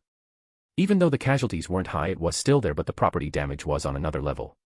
The internet and media were in full chaos after the monsters were cleared and video recordings of the fight in Seoul surfaced. Although it was only short clips and not the full fight because the videos were taken from CCTV, it was enough to cause a big impact on people, especially those who live in Seoul, as their lives were saved by that person. The world was in for a shock as the scale of the fight that went on in the unprepared city was more intense than in any other location in the world. But the thing that surprised them the most was that there were no casualties among the common folk and the hunters who fought against the dragon army. Even with the more powerful dragons and their leader, the lives lost were 0. This took the accomplishment to whole another level. And this was all thanks to one person who was the talk of the world at the moment. And it wasn't Haru like he always is. Who was that woman? I didn't know South Korea had another person like that. Me too, that place really has the most insane lineup ever. I agree. But how can a person of that caliber be under wraps? Was her identity a secret like that other S rank? I mean, she was always seen with Hunter Tsujikuni, so I guess it's fine. It's him again. Hunter Tsujikuni is just the eye of the storm in every major situation. If it's Haru-sama, I can believe that he has a subordinate like that. But she is really cool, right? Oh my god, that was beyond what you describe as cool. She is the best. She has the presence of an empress for sure. Her command and plan were on point, and she has an army to boot. Yeah, that is what surprised me as well. Is she like Hunter Sung and she can summon creatures from another dimension? If that is the case, then I understand her being under Haru-sama. The way you phrase it is too sus. Yeah, but I can see the possibility. Did anyone see that Hunter Tawada actually confirmed that she is in a relationship with Haru-sama? I mean, it was obvious anyway, and she said, who is in love with that idiot? That is a yes if you ask me. In what language? The Tsunderanese. LOL. Yeah, apparently during the raid I love you Haru, and it was caught in 4K. When she was asked about it later, her reaction was the cutest I have seen. Yeah, Hunter Cha's teasing her also added to it. Did anyone find out the name of the woman who defended Seoul? Yeah, it was Keirisha Kalistraya. Her nationality is unknown at the moment, but she lives with Haru-sama and is his secretary, which has been confirmed by South Korean reporters. The name, Keirisha Kalistraya, was being circulated all over the world among the higher-ups of the government, searching with their full power to find out about this person. If by chance she was from their country, they would have a powerful hunter for their country that will help them, and they all went to the Korean Hunter Association to ask for her information because the first time she showed up was in Seoul after the Jeju Island raid. But the information regarding this person can't be shared. The Korean Hunter Association refused to give out any information about the said person, saying that it was requested by Hunter Tsujikuni, so if they had a problem they can take it up with him. At first, some countries were clamoring about how it is unfair that Haru was poaching a hunter that might be from some other country. Even though Haru was the lone world rank hunter and his power was for the world to see, there should be no way for people to act like this. But humans are greedy by nature. They always crave for more even though they know that it is dangerous. Their greed makes them blind to the consequences that their actions bring to those around them. Although the government was making noise, the people were on Haru's side. After all, he had done to prevent basically the biggest disaster that could have ended humanity itself. And this was the way they treated him afterward. Like, come on, even a day hasn't passed yet. The common populace was boiling in anger at this, along with many hunters. This is an announcement about bonus chapters. You will get one every 400 power stones. Sigh, I can't believe that bet. Alright, have a nice day. Chapter 118, Mongrels. The internet dwellers went full rage mode as they crashed many government websites and filled them with rants and curse words, but the government just said that it is justified and their right to know where that person is from. The internet was more active than usual because of the charade. It is infuriating. How can these people be so shameless? That is human nature at its finest. The reason is that if they find the information in their favor, they can get a powerful hunter who can rival Hunter Sung while they have a connection with Hunter Tsujikuni. The main point is that nothing is known about her background, so it is a very tempting for them. As they know that Haru-sama can't attack normal humans. If it is monsters, that is one thing, but the same thing can't be used against humans. We live in a society with rules that can change depending on how it suits the higher-ups. And that is the reason they are clamoring. The national rank hunters have already warned the countries that they shouldn't even think about coming to them for help if something happens. They do not have the confidence to fight against Haru-sama. I mean, even if they gather, they can't do anything. Haru-sama has like 8 clones and even they're stronger than the national ranks. That makes it even more absurd for the countries to think they can make a difference. Like what made them go like, oh, trying to provoke the strongest creature on the planet, yeah, I can work with that. I just want to know what made them think it was a good idea. I mean, what are they snorting before thinking all of this? Copium. I am thinking about the same thing. I am pretty sure this is just an attempt, as they know that nothing is going to happen to them even if it fails other than a little public backlash, so they are just giving it a chance, thinking if they get lucky and if Koreshi-sama is from their country it will be their field day. Because even if she is living with Haru-sama of her own will, this will create problems for them, and I am talking a lot of problems. Koreshi-sama. When did this happen? Her fan club is growing by the second, you know. Yup, so many men are going crazy over her. The chants of "Step on me, Queen" have been posted all over the internet. She does have that presence after all. Anyone who had seen her fight will think that she was pretty badass. Many men nowadays like a strong woman after all, except for some countries. So it is only natural for her to have many men simping for her. I mean, it is a surprise how men from all over the world went from, "I want a gentle and devoted woman," to, "I want a woman that can break me in half like a twig." And I am all for it. LMAO, me too. Me too X100. Now this is using me too for a good cause. Rather than slandering people.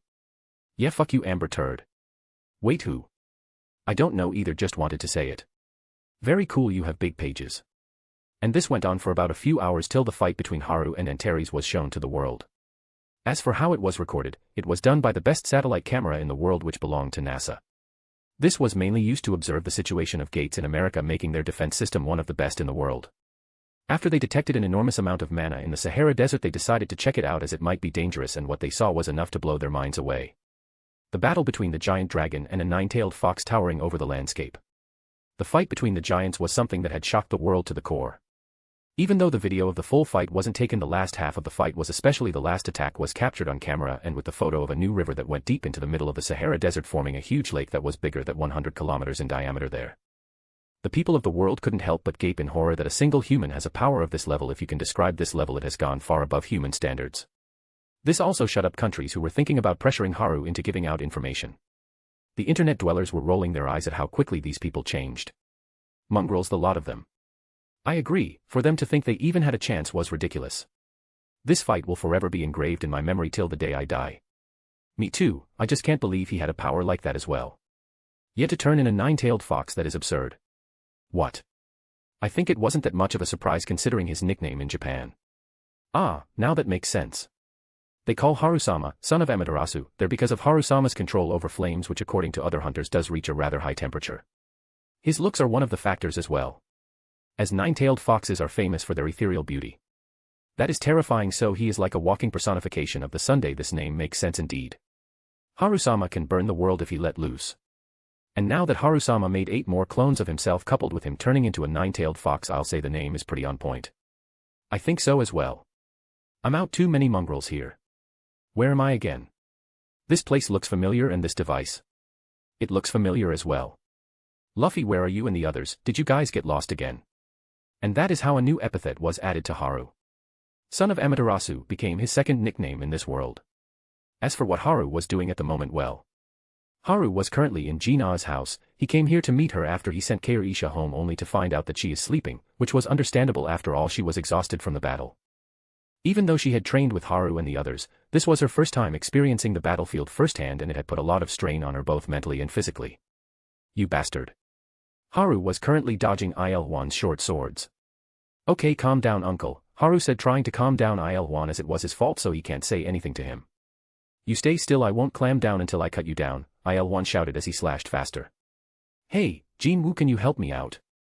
Haru asked Jinwoo, who was sitting on the sofa looking at his phone. How about no? Jinwoo just shook his head. He was angry that he didn't get to fight the red-haired bastard again. And then the door to Gina's room opened. What are you doing, honey? Hearing the soft voice, Il-1 stiffened like a statue as he moved his neck like a machine with no oil. Honey, why you see this kid?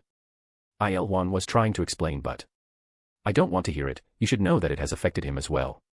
It isn't only you who was worried about Gina. Kyung-hae said as she looked at her husband with a stern expression. She knew that her husband can go overboard at times with how overprotective he is of Gina. The reason for this was because he couldn't watch over her as she grew up. Making him like this, and the thing is that he wasn't even angry at Haru, rather. "No, Mom, it is my fault.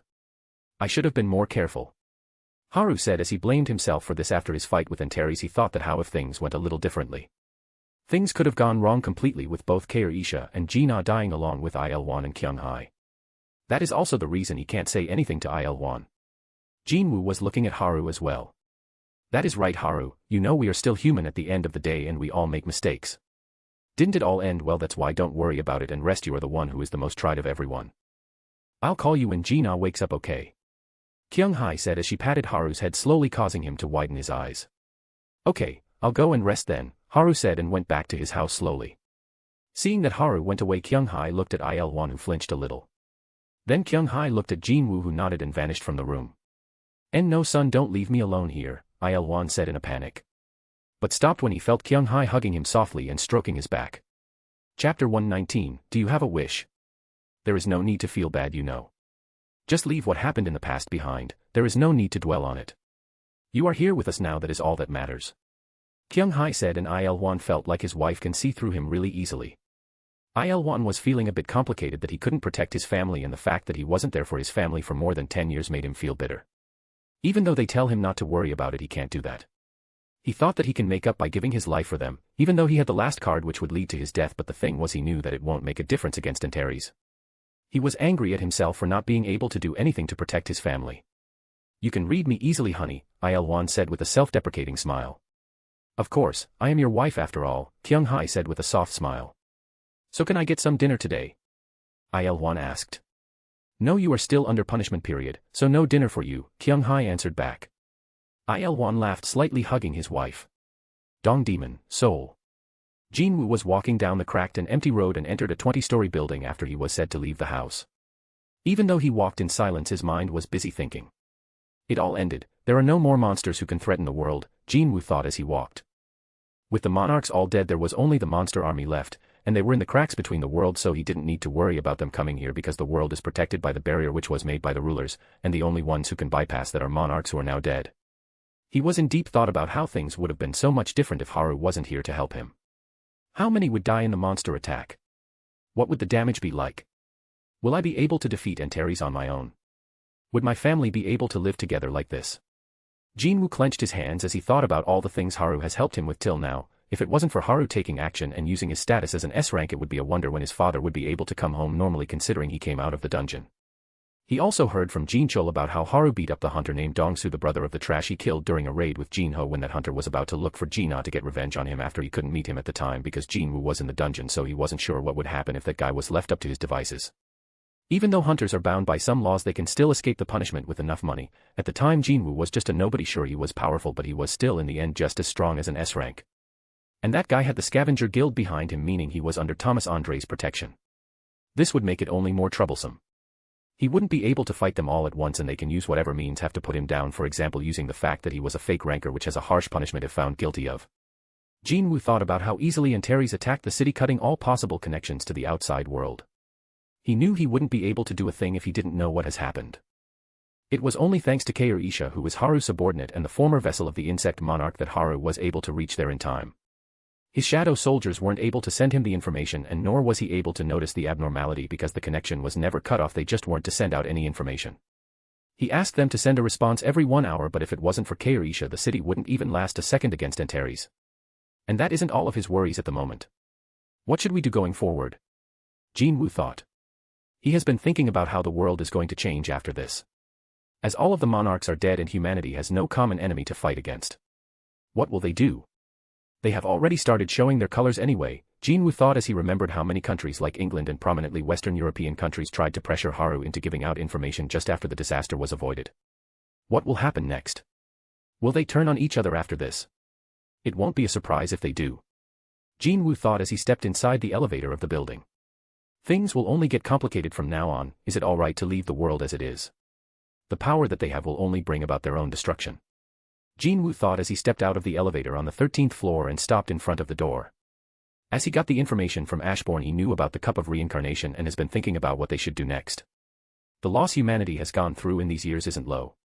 There have been many disasters that claimed the lives of tens of millions of people. If time is turned back, all of them will come back. All of the people who lost their lives in the disasters will be able to live their lives again. As the shadow monarch, he is very perceptible to the regret left behind by the dead. And he has found it all over the world, the regrets and wishes of the people who lost their lives. Should we turn back the time and take care of the monarchs while not giving humans power? No, if there is no natural mana, Haru won't get his powers either, and he would remain as a normal human, so it would be me alone fighting the monarchs. Will I be able to do it on my own?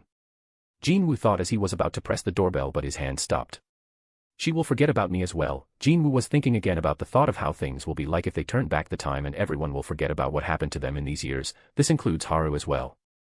Jinwoo won't forget anything as he is a monarch, but everyone else will. What will he think about losing everyone that he loves? What will I tell him? Before Jinwoo was about to go back, but the door in front of him opened.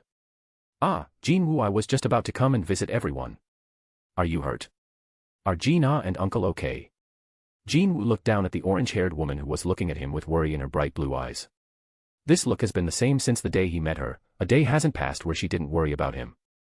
Seeing Jinwoo wasn't answering her, Juhee tilted her head. Jinwoo, what are you worried about? Juhee suddenly asked him. How did you know? Jinwoo asked her as he was surprised that she was able to guess it. Whenever you worry about something you have a habit of putting your hands in your hottie pockets as you frown while looking down, Juhee said with a smile. Oh, so you look at me that much, huh? Jinwoo said as he scratched his face as he was shocked that she knew him this well. Who will I look at if not you? Anyway, come on in and tell me what is worrying you. Juhee just smiled at him as she turned around and walked into the house. Jinwoo suddenly remembered his talk with Haru that he had a year after his mother went into a coma. It was nighttime and Jinwoo had just come back from a raid, which can be seen by how he had bandages on his head and right arm. Jinwoo didn't find Haru at home and went to the terrace of the building to look for him, as that was the place you can find Haru if he wasn't at home during the night. So you were here after all, Jinwoo said as he looked at Haru's back as he was sitting on the edge of the terrace looking at the sky. Jinwoo, do you have a wish? Haru asked him without looking back. Chapter 120, It is okay to be a little greedy, right? Listening to Haru's question, Jinwoo looked up and saw there was a beautiful meteor shower in the sky and understood where this question came from. I just want my mom to wake up, Jinwoo said to Haru immediately while feeling down. What? That's it. Haru looked back in shock. What else did you think I would ask for? Jinwoo scratched his face with an embarrassed smile. He still remembers how Jina cried when his mother had to be admitted to the hospital, and after that day Jina has changed a lot. All he wanted was for his sister to be happy and cheerful again. Why not wish that your family will be together again with uncle and aunt? Haru said, shocking Jinwoo as he never had thought about it that way. Why not be a little greedy? It is all right to want a little more, right? Haru said with a smile. You two, what are you doing here? I am starving here, get me some food. Before Jinwoo could say anything, Jina stormed the roof in anger. Okay, no need to be grumpy, I'll get you some fried chicken, just wait a bit, Haru laughed. What? Really, then I want 2 servings, Jina said with stars in her eyes. Sure, we'll get 3 serving for you, Haru said, making Jina jump around in joy. Okay then, let's go, Jinwoo, come on down or we'll eat without you, Haru said as he went down the stairs. Why yes, Jinwoo was a bit stunned but followed them quickly. The adult Jinwoo looked at his younger self going towards the roof door, but he suddenly turned back looking at him. It is all right to be greedy, right? The young Jinwoo asked, surprising Jinwoo. But before he could answer, his younger self ran down the stairs. Jinwoo then found himself sitting down on the sofa in the living room of Juhee's house waiting for Juhee, who was getting him some snacks. So it was an illusion, but I have changed a lot since back then, Jinwoo thought as after he got the system his life was flipped upside down. He has changed from the timid young boy to the confident man today, but he hasn't changed a bit since childhood, always bright and sunny, never doubting himself over anything, not even once. He stayed the same even after he got his powers, but today was the first time I have seen him doubt himself after what happened today. It showed how much he cared for everyone and what they mean to him. Jinwoo thought with a smile. Maybe the world will be better if we turn the time back. It will help us avoid more conflicts and save more lives while bettering the lives of the many people, but Jinwoo thought as he looked up. Juhee, Jinwoo called out. What happened? Juhee asked him as she carried the tray that was full of snacks that Jinwoo liked. Will you marry me? Jinwoo asked her. Clank asterisk. The tray slipped from Juhee's hand and fell as she looked at Jinwoo. Tears started forming in her blue eyes. She jumped straight on Jinwoo, hugging him tightly. It is all right to be a little greedy, isn't that right, Haru? Jinwoo smiled as he patted Juhee's back to calm her down. It was 8 p.m. Haru just reached his house and entered it after he opened the door with the spare key he had. Heian and Kane were still in Beijing and will come back in a few days after things have settled down. He went into the bathroom and took a quick shower. After coming out he went into the kitchen to make some food for Keirisha, who was in her room resting. He knew that she was awake at the moment, so he decided to make something for her. After making a simple dinner for Keirisha, which was porridge, as making her eat something heavy will worsen her condition. "I am coming in." Haru knocked on the door and opened it. He saw Keirisha, who was wearing a black t-shirt. She was currently sitting on the bed with the blanket covering her legs and her purple-tinted hair was falling on her back like a waterfall. "My lord, you don't need to ask before entering," Keirisha giggled softly. Just being a little careful, Haru smiled slightly as he sat down on the bed near her. "There was no need for you to do that, my lord. I was about to make dinner," Keirisha said after seeing the tray in Haru's hands. "You shouldn't move around so much after what has happened, so relax," Haru told her while placing the tray on the bedside table and giving Keirisha a glass of water. "But, it is my duty to take care of my lord," Keirisha said as she took the glass. "Let me take care of you for a while, okay?" Haru smiled as he took a spoonful of porridge and blew on it, then placed the spoon in front of Keirisha's mouth. "Come on, open your mouth," Haru said, and Keirisha opened her mouth with a light blush on her cheeks. "How is it?" Haru asked her. "It is tasty, my lord," Keirisha answered with a smile, and Haru continued to feed her slowly. After Haru finished feeding Keirisha, Haru wiped her face with a towel. Keirisha was acting bashful when Haru was helping her. Seeing her acting so cutely made him smile. Her condition is stable now, it will take time for her to recover from this, Haru thought as he placed the bowl on the bedside table. "Keirisha," Haru called out. "Yes, my lord," Keirisha answered, but she was a bit nervous when she saw the serious expression on Haru's face. "Is my lord angry with me?" "It is understandable though," Keirisha thought as she lowered her eyes. She was ready for a scolding after that reckless plan of using her own life to increase her magic power. But what followed wasn't in her expectations as she felt a warm hand patting her head. "My lord," Keirisha looked up in surprise only to see Haru looking at her with warm eyes. "That was quite the reckless plan, but I am glad you are all right," Haru said with a bright smile. Keirisha nodded with a smile. "Thought I want to ask you, what would you do if it didn't work?" "It was lucky that the call even connected," Haru asked in a stern voice. "It wasn't luck, my lord, I had modified our cell phones," Keirisha said. "How so?" Haru didn't know what was modified about the phones they used. "It was the call system. We can contact someone through normal means, but I also added the feature of using mana as a medium. In this, as long as the flow of mana isn't interrupted like it was done by the Dragon Monarch, then we can talk across the world even without the network towers," Keirisha explained with enthusiasm. "So you did that, huh?" Haru sighed as he thought about the way Keirisha modified the smartphone. We had something similar in my past world, so it was easy once I studied modern communication. With enough time I will be able to overcome the barrier issue as well. There are many things that can be done, I have so many experiments pending," Keirisha said as she was excited about what other possibilities are open. Seeing her like this made Haru smile as he ruffled her hair. "But rest comes before that," Haru said as Keirisha nodded with a smile. Looking at her, Haru nodded and walked out of the room along with the bowl. After washing the dishes in the kitchen, Haru made his way back to Keirisha's room. "I have to meet the rulers to talk about the plan moving forward. Almost everything is different from the novel, and there is also the issue of turning back the time." Haru shook his head and went inside the room. He saw that Keirisha was sitting there waiting for him, so he went and sat down on the edge of the bed near her legs while thinking about how to move forward. "My lord, it is all right," Keirisha said as she saw Haru in deep thought, causing him to look at her. "What are you talking about?" Haru asked. "I am saying that even if my lord wants to turn back the time, it is all right," Keirisha said. Chapter 121, Cute. "I am saying that even if my lord wants to turn back the time, it is all right," Keirisha said, making Haru raise an eyebrow. As the vessel of the monarch, it is normal for her to know about the cup of reincarnation and its uses. With the common enemy gone, humans with power will turn on each other, trying to use the power that was given them to protect themselves for their own gain, hurting many in the process, Keirisha said as Haru remained silent. "So I understand my lord's thoughts about turning time back and telling the rulers to not give humans the power of mana. This way the future conflicts can be avoided as well as the losses that happened in the past," Keirisha continued as she saw Haru wasn't answering her. "That is a good idea, but I won't be turning the time back," Haru said, shocking Keirisha. "What?" "My lord, if you turn back time, Kane and Heian's parents will be alive again. My lord should think about it again." Keirisha spoke quickly. "I have talked about it with them. Do you want to know what they said?" Haru said as he smiled weakly, and Keirisha nodded because she wanted to know what they said. It was the day before the raid in Beijing, in the hotel that was booked for the hunters to stay in.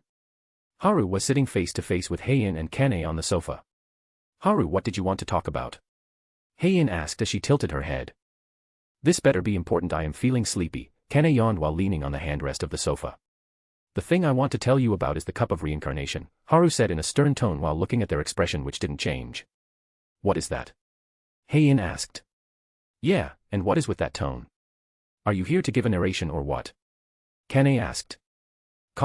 Well, the cup of reincarnation is a chalice that is owned by the rulers and it has the ability to turn time back by 10 years. Haru said in his normal voice after he cleared his throat. Haru looked at the two who weren't answering as Heian was a bit shocked and Kane's drowsiness was blown away. Seeing that they weren't planning on speaking, Haru continued. There is one more use of that item left and by using it you guys can reunite with your families as well. So I wanted to ask about your opinion on this. Haru asked them with a smile. Both Kane and Heian were shaken as they looked at Haru, then both of them opened their mouth at the same time. What is the catch? They said in sync as they narrowed their eyes on Haru. The thing is that when the time is turned back everyone will forget what happened till now, Haru said with a smile as he scratched the back of his head. Both Heian and Kane's eyes widened as they looked at each other. No, both Heian and Kane said in sync again. What? Are you guys sure? Haru asked them as this was a chance for them to reunite with their families even though the price for it was their memories. Don't make us repeat it, no means no, do you want another slap to jog your memory? Kane said as she and Heian stood up before walking toward Haru. No, I'd rather not, Haru said as he waved his hands.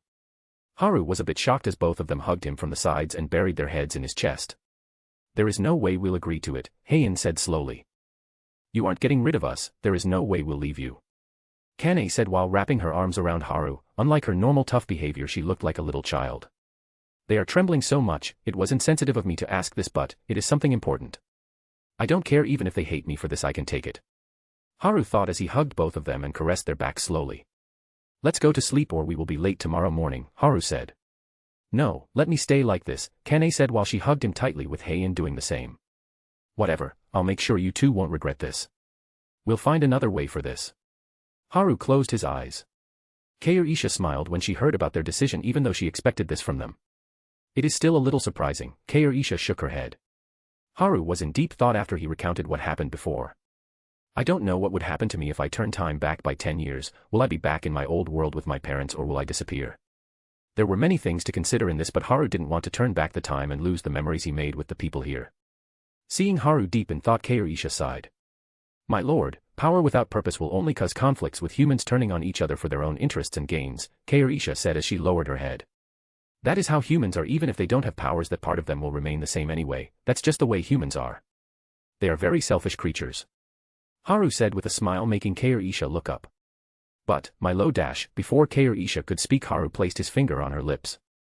I am selfish as well, that is the reason I won't turn time back. I don't want the time we have spent together to be lost. Haru said while looking into Kaurisha's red eyes. And, what if something happens to you, the insect monarch will have all of the memories and he will try to wipe out your soul as soon as possible. And I don't want that to happen even if it has a small chance, I don't want to risk it, I don't want to lose you, what about you Kaorisha? Do you want that? Haru asked her making her eyes shake. This is unfair my lord, Kaorisha thought as there no way she hasn't thought about the possibility of never being able to meet him again. Even though she has convinced herself that it will be okay and that she should trust that Haru will save her, but... And no, Kaorisha looked down as she couldn't bring herself to be separate from him. She didn't want to forget about him. Then it is settled, we will just take care of all this together, Haru said bringing Kaorisha into his embrace lightly stroking her back. Yes, Kaorisha said as she hugged Haru back placing her head on his chest. I just can't win against my lord, Kaorisha thought.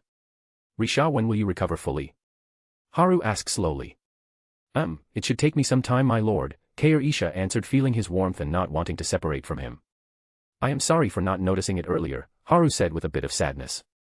No, it is all right my lord, Kaorisha looked at Haru. Even if you say that I feel responsible for this, so if you need anything or if I can help you anyway just tell me, Haru said with a smile. Anything? Kaorisha asked him and Haru nodded. Then there is a way that I can recover faster, Kaorisha said as her face burned bright red. What? Why didn't you tell me sooner? Haru asked her in surprise. That is because I don't know if it will work, it is only a hypothesis. Kaorisha looked down as she felt embarrassed. What is it, tell me? Haru asked her in curiosity. My lord, Kaorisha stuttered. Just tell me what will help you, Haru said softly. I need your seed. Kaorisha looked up while blushing. Shit went 0 to 100 real fucking quick.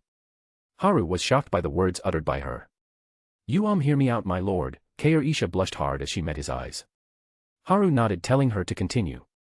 Well, the thing is, whenever my lord kisses any of us, we all feel really light and refreshed. It is like my lord's saliva has some sort of regenerative properties, Isha said as she was feeling really embarrassed at the moment. So, what does this have to do with you asking for my seed? Haru asked her with a smile, like the way Isha said it made it a bit absurd. Lord P, please don't repeat that. The reason I said that was because Heian said that after she did that W with you, she felt her body change and becoming stronger, enhancing her vitality and strength. Isha hid her face in her palms as Haru could see that even her ears were red. She is so cute, but I never knew about them feeling that way. Do my bodily fluids have such an effect? Haru thought as he saw that Isha was peeking at him through her fingers. She too cute, it makes me want to tease her more, Haru smiled at Isha, who acted bashfully. Chapter 124, Panic. With a groan, Isha opened her heavy eyelids as the sunlight fell on her face. Her mind was still in a daze, but she was feeling incredibly refreshed and full of power. She couldn't help but place her palm on her navel, which was bulging a little. She can still feel the hot and viscous liquid that was filling up her womb to the brim. She sat up on the bed and covered her body with the blanket. She was still naked because she didn't get a chance to wear her clothes again last night. She looked to the side to see Haru, who was still asleep on the bed, naked with a peaceful look on his face, and a beautiful smile bloomed on her pretty face. She couldn't believe that they had done it till morning before she passed out after Haru came inside her for the nth time, as she was too lost in pleasure to count it. She blushed as she still couldn't come to terms with the things she said during last night. She was a former empress, one with dignity and grace, but to think she would act like a harlot asking for his seed made her rethink her alignments. She never expected that she would behave in such a shameful way, but the problem wasn't that she behaved that way, rather, but the problem was that she liked it. She really liked it when Haru was rough with her, and liked it when he hit her rear or when he said that he would impregnate even against her will, even though she knew he wouldn't do that, but those words did make her feel giddy for some reason. And this made her question a lot of things. As she never liked being in pain to begin with, but as she was an empress she couldn't hide behind her retainers, which resulted in her training hard to attain the title of a hero as well, but she still never liked being in pain even after that. Instead, she was more fascinated with making new devices and studying. The only time she actually liked being hit was last night by when Haru spanked her, and it made her question many things. Am I what modern people call masochist? Quresha's face burned in shame as she shook her head. She was fine as long as Haru accepted her, and she didn't care about anyone else other than him. My legs and hips feel sore. I am also feeling this burning sensation on my rear. I am pretty sure it is reddened as well, Isha thought as she was spanked a few more times last night, quite roughly at that, and she wasn't even able to stand on her own legs last night, but it is a small price to pay. Isha rubbed her belly with a satisfied smile as she was still overwhelmed by the pleasure she felt last night. She was totally suppressed as Haru pressed her underneath him because her legs were too weak to even kneel on, while he continued to hammer away at her, making her moan in joy and pleasure. But I got off easy, much easier than Heian, Isha sighed as she knew that Haru was tired after his fight with Antares. It was clear to her as well, which was also the reason they only did it till 8 in the morning before falling asleep. Unlike Heian, who did it with Haru for more than a full day. Well, it is my duty as my lord's lover to satisfy him, Isha waved off the thoughts in her mind which were making her question things about herself, and she took out a vial of red liquid from her inventory and looked at it. Potion of Vitality, C+, a potion that is of mid-high grade, made by an alchemist who has years of experience. It can help with the issue of severe loss of vitality and life force. It will take a day or two to recover the lost vitality and will increase the food intake of the patient. Price, 6,000 points. Isha stared at the vial in seriousness and felt a bit angry at herself. This was her countermeasure when she made up her mind to use her own vitality to increase the amount of her mana during her fight with Antares, although she was ready to die, but that didn't mean she can't have the means to heal herself if she survives. It was just that. I just hope my lord doesn't hate me for doing this, Isha thought while looking at Haru, who was sleeping peacefully with his soft expression. Isha couldn't help but caress his hair and face with her hands. She liked how silky his hair was and how soft his skin felt. She could sit here all day and just play with his hair. She was sure she'll never get bored doing it, but she still felt bad about lying to him. She could have just said that she had a way to recover in a day or two, but she couldn't when she saw it was her chance. She got selfish and tried to take her shot. And seeing how worried he was about her that it even made him forget about the system shop's existence only further fueled her longing for him, which evolved into the lovemaking session they had last night. Risha. Isha was surprised as she felt an arm wrap around her stomach. Lord I can expla, in. Isha was in a panic thinking that she was caught, but she saw that Haru was still asleep as he called her name and pulled her closer in his embrace. Isha blinked her big red eyes in confusion before smiling beautifully. She placed the potion back into her inventory and wrapped her hands around Haru, burying her head in his chest. Even though my lord said that he won't impregnate me now, but I hope I can bear his child soon. Isha thought, snuggling closer to Haru. I love you, my lord, Isha softly said as she smiled, nuzzling in Haru's chest. Kaorisha drifted into sleep as their bodies tangled with their arms wrapping around each other tightly with no intentions of letting the other go. Where am I? Haru spoke as he looked around the red landscape with a water-like surface that was rippling with his footsteps. How did I get here? Don't tell me I had pulled another dimensional walk in my sleep, bro. I am not Zoro, or am I? Haru jokingly thought as he chuckled and looked around again. Author, I swear to God, if this is going the way I think it is, then I swear dash. I see you are here. Haru's thoughts were cut short by a sweet voice making her look back on instinct before he took a fighting stance. My, Haru, is this how you are going to treat me when we have met after so long? Haru heard a voice that sounded rather displeased and he saw a mature woman with a voluptuous figure and very long striking red hair with matching eyes. She had delicate facial features and sharp eyebrows. Her beauty was enough to enchant anyone with just one movement. Her hair was tied in a loose ponytail, reaching all the way down to her legs that ends in a spiral, with taut bandages to keep it in place. While her attire consisted of an orange kimono and a red obi, she also wore a black pelt, with gold flowers and lines printed on it. The kimono features a white interior and it is open at her shoulders, giving a view of her enormously large breasts. She had 2 red fox ears on top of her head and 9 red fluffy tails waving behind her. She looked at Haru with anger in her red eyes. It was clear that she was displeased with how he was acting. Why you arg asterisk, Haru pointed at the woman in front of him and his head started to feel like it will burst open. Hakuin, are you alright? The woman quickly appeared in front of Haru and asked him in a worried tone as all of her displeasure vanished. Who is she? Why do I feel like I know her but I can't remember? Why? What is happening? The more Haru thought, the more his head felt like it will split apart. This was the woman that he has been seeing for some time now, but he was standing in front of her, which further increased the pain. Arg asterisk my head, Haru groaned further as he knelt down in pain. Hakuin, are you alright? The woman asked again, but with more panic in her big red eyes. Did I meet him too early? What if this leaves an adverse effect on him? We were lucky last time that we sealed his memories in time, but what now? I knew it. I shouldn't have listened to that lightning vixen. The woman's mind was in full panic. Chapter 125, Pervert. Did I meet him too early? What if this leaves an adverse effect on him? We were lucky last time that we sealed his memories in time, but what now? I knew it. I shouldn't have listened to that lightning vixen. This has to be her plan to destroy my relationship with Hakuin. I won't let it go her way. The woman's mind was in a full panic as small tears started to form in her eyes. Haru looked up at her and saw her face, which contained an immeasurable worry for her as she was tearing up a little. This looks familiar. Wait, why do I? Haru's eyes widened as the pain in his head increased and he fell to the ground. Argh asterisk, Haru felt more and more pain as he tried to remember more. Hakuin, stop, don't think about it. If you do, something bad will happen to you. The woman panicked further as she lifted Haru's head and her tears spilled out, falling on his face. Seeing the woman cry, Haru remembered something. It was the same scene as this one, but in his past life, the one he has been seeing, but not completely, and it became clearer as he saw the same woman in front of him, but she looked a lot older now. He somehow had no memory of it before, but it was coming back slowly. Nothing is going to happen, don't worry, Kuru, me, Haru said with difficulty and fell unconscious, leaving a dumbfounded Kurumi behind. After a few hours.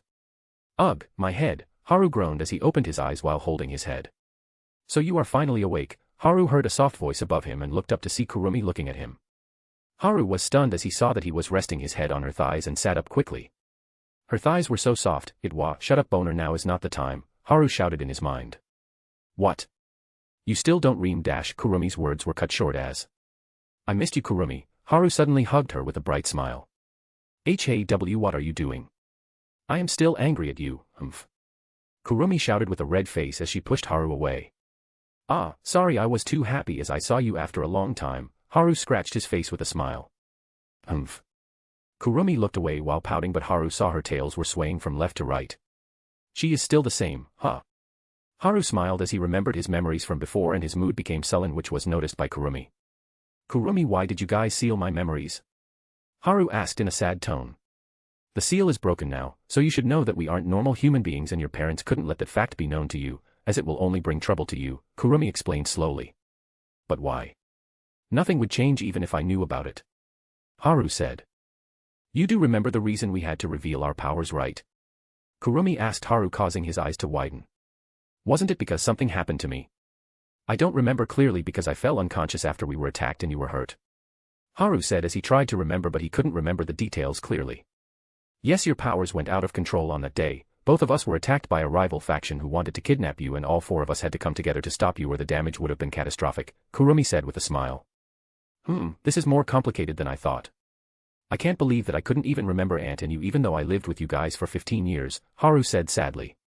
It was good that you didn't remember that lightning vixen, Kurumi clicked her tongue. What? Haru asked as he didn't hear her. And nothing, the main point is your parents are still alive, Kurumi said with a smile. Haru's eyes widened even though he knew they were alive after receiving his memory because he knew that they can't die in a tsunami, but he needed someone to confirm it. Thank you Kurumi, Haru hugged her again tightly as his tears fell. I was angry at those idiots as they left him behind alone, but I guess it is alright. They had their reasons as well. The moment we revealed our powers the days we could spend with him were numbered. Kurumi thought as she hugged Haru and stroked his back slowly calming him down as her tail swayed. Hakuin are not angry at them for leaving you behind? Kurumi asked Haru. I am sad but I am not angry, I am pretty sure there has to be a reason for this like how you guys had to seal my memories. I can meet them again and that is all that matters. Haru said with a smile. Ufufu you haven't changed one bit Hakuin. Kurumi smiled sweetly at him. So, where can I meet them again? Haru asked the most important question in his mind at the moment. I know you are really happy to know they are alive but you can't meet them as they are not in this world, Kurumi said while stroking his back. What? Did something happen to them? Haru asked in worry as he looked at Kurumi's face. Ufufu I didn't mean it like that, Kurumi giggled. Ugh, don't tease me at a time like this, Haru grumbled. Okay, what I meant was they went back to their own home. If you want to meet them then you will have to go there and for that, you will need to be powerful or you won't be able to reach there, Kurumi spoke softly. How powerful do I need to be? From what I saw the power level of this world isn't even close to being enough and I doubt I can get strong enough here. What do I do? Haru started thinking again trying to find a way to meet his parents again as soon as possible, seeing him thinking so deeply made Kurumi laugh. Don't think so intently about it, you will meet them, you already have the key for it. I know how much you miss them because I have been watching you all this time, you know. So relax and don't overexert yourself, it is not like something is going to happen to them, Kurumi said with a smile. You have. By the way, where are we? Haru asked her and Kurumi nodded. We are in your mental space so no need to worry about people searching for you, Kurumi said with a smile but the smile looked a little dangerous, Haru could feel it. Then how did I come to this world? Haru asked as he changed the topic but he was also curious about this. Hearing his question Kurumi looked away with a blush. You don't know. Weren't you watching? Haru asked as he narrowed his eyes. Cough *I was sleeping at the time so I don't know about that but I am collecting information on it so I'll tell you in due time. Kurumi's blush deepened as she felt Haru's stare. Jithiat 3I*. Anyway now we are going to talk about the most important topic. Kurumi said as she glared at Haru. Ah, Haru looked away in embarrassment as he understood what she wanted to say. How can you do it with another woman when you haven't even done it with me? Kurumi is angrily while pouting. I think your phrasing is somewhat wrong, Haru was confused as well. Do you know how hard it is for a woman to watch the men she loves get it on with some other woman, multiple times even? Kurumi said while puffing up her cheeks. I am sorry I have no excuse for that, Haru apologized sincerely. Kurumi moved her head away and pouted. It is partly our fault, no. It is all your parents, especially that aunt of yours is at fault that we even had to seal your memory, Kurumi said as she felt that Haru was really sorry for what had happened.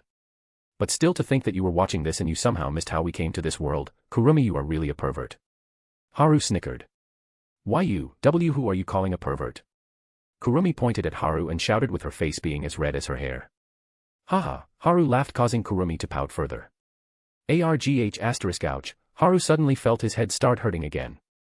Hakuin. Kurumi appeared beside him to check up on him. What happened? Did something really go wrong? Kurumi was panicking once again. Chapter 126, I wonder what they are up to now. I am fine, Haru said with a smile but the pain on his face was clear. I am sorry I didn't notice that the time had already run out, Kurumi said with an apologetic expression. It is fine, don't worry about it, Haru said as he knew what Kurumi was like. She is quite forgetful since childhood, Haru thought with a smile. Then I'll send you out, I'll contact you again when it is time so don't try to come here on your own or it will be dangerous for you, Kurumi said as she kissed his forehead. And I'll forgive you but. Kurumi paused as her face reddened. You will have to make up for it, then continued as she smiled while drawing circles on Haru's chest as her tail swayed. Sure thing, Haru said with a smile. Ufufu, I'll wait for the faithful day then, Kurumi said with a giggle and Haru vanished from the space. Seeing that Haru was gone Kurumi sighed. If only I had more time to talk with him, but it is a given that he would be exhausted after that seal was broken. It is good that I stopped the seal on his power from breaking or it would have been a disaster, although it is crude I have delayed it, I should have learned more about seals like Yanagi. This is a race against time at this point. What is wrong with that lightning vixen, waking me up forcibly like this? Kurumi thought with a serious face, but she was still unhappy. I didn't get enough time to talk with Hakuin. Kurumi's ears drooped a little. I'll get to talk with him more soon enough. I have him all to myself without that Sunkon and vixen. Kurumi merrily said as her ears and tails moved around, showing her happiness. But more importantly, Kurumi muttered, I kind of understand why that vixen woke me up now. Even though she can be a bit extreme sometimes, she will never put Hakuin's life in danger. I can draw some conclusions. I am still not sure how they let things get to that point, but I'll make sure Hakuin is safe. Kurumi thought with a serious face as she sat down on the bed which appeared out of thin air. I'll start with the system then. It looks like the creator gods got more rampant after Akane and I went silent for a few years. Do they really think they can control me if they get hold of Hakuin? Ufufu, interesting. Kurumi laughed and closed her eyes. Haru woke up from his sleep and sat on the bed. He saw that he was alone on the bed and naked as well. I'm exhausted, Haru thought as he yawned before he stood up and walked towards the bathroom but naked. After a quick shower, he went towards the kitchen where he felt Keirisha was. Oh, I forgot to ask Kurumi about why she stopped me from using gluttony on Antares. Well, I guess I somewhat know the answer to that. Haru thought as he remembered the box that Antares left behind. My lord, you are awake. I prepared breakfast, or should I say lunch. Keirisha greeted Haru with a smile as she placed some freshly made pancakes on the table with a cup of coffee. Might as well call it a dinner, it is 5 p.m. already, Haru said jokingly as he had slept a bit too much. That is true, my lord. Is there anything specific my lord wants to eat? I made this for myself, but I didn't expect my lord to wake up. Keirisha said with a small smile. No need to, I'll eat this, the food you make is always good. Anyway, how is your health? Haru said as he walked near her and checked her condition. I am fine, thank you for worrying, my lord. Keirisha smiled as she answered. It looks like you are recovering, just tell me if you feel something is wrong, and I'll help you again, Haru said as he patted her head softly. Yuan, Keirisha blushed a little when she heard that Haru will help her again. Yum, this is tasty, Haru said as he started eating the pancakes with a smile, making Keirisha smile as well, and the two had their breakfast or lunch in peace. After eating, Haru was sitting in the living room thinking about the things that he needs to do. He has found out that his parents were alive thanks to the seal on his memory breaking because he met Kurumi. But why is Kurumi in my mental space? Does she not have a physical body? Haru thought, but he thought it would be better to ask her the next time they talk. Till then he needs to get all of his thoughts sorted. What should I say to everyone?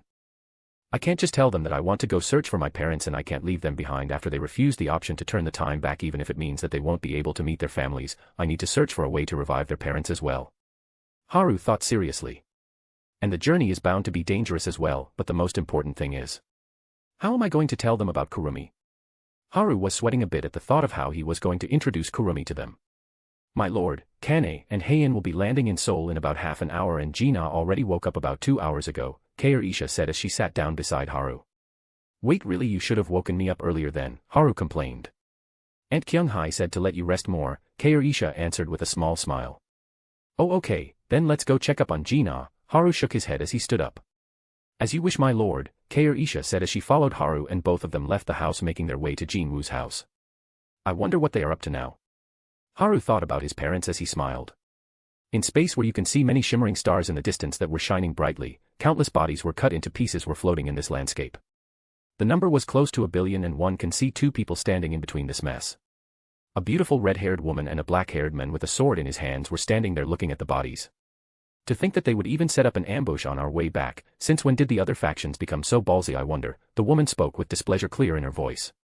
It was kind of expected. What I am really surprised about is how that guy abandoned his own people and ran away. What was his plan? Even though he knew he would lose to us, he tried to attack Earth just to draw us out, and then this surprise attack only to run away. Ah, I understand. The man said, thinking over the events, and then looked at his wife, who had a calm face, making him understand why that man ran away. What did you understand? The woman asked calmly. Nothing, dear, I just understood that their plan was stupid, the man answered quickly. I don't care what plan he has. If I see him, I'll roast him for thousands of years and then ground him into powder. The woman made her anger known as her red hair moved wildly. Whoosh asterisk. She moved her hand and a translucent flame left her hand, burning all the bodies in its way. Even the space itself was reduced to dust. Akane, dear, you shouldn't use your powers. We are still receiving the backlash for breaking the rules and are weaker than we were at our peak. So if you keep using your powers, you will only hurt yourself. The man spoke to his wife in a worried manner. Ah, Yanagi, I don't care about this backlash. Why do I have to face backlash when I just wanted to stay with my son? Humph, that Duji better not appear in front of me. The woman harumphed angrily and the men could only smile wryly. The fact was he himself was really angry with the current circumstances even though he was always the calm and collected type, but what can he do? They received the backlash because they broke the rules. Both he and his wife were now a lot weaker than what they used to be. Even though we don't regret it as that child is everything to us. The man smiled sadly. He really missed his son and the same one for his wife, but there was something else on his mind as he stopped. What are you going to do if you meet me? A voice rang out behind them causing them to turn around in an instant. Chapter 127, Son. What are you going to do if you meet me? A voice rang out behind them causing them to turn around in an instant. Oh, you are quite unlucky indeed, Duji. I was just talking about you and you appeared in front of me, Akane said in a chilling voice as she looked at the person that showed up. Well, only time will tell if I am unlucky or not, Akane. Even though you are a lot weaker than before, your temper is still the same, fufufu, Duji laughed. Her skin was pale tinged with light purple, almost resembling silver.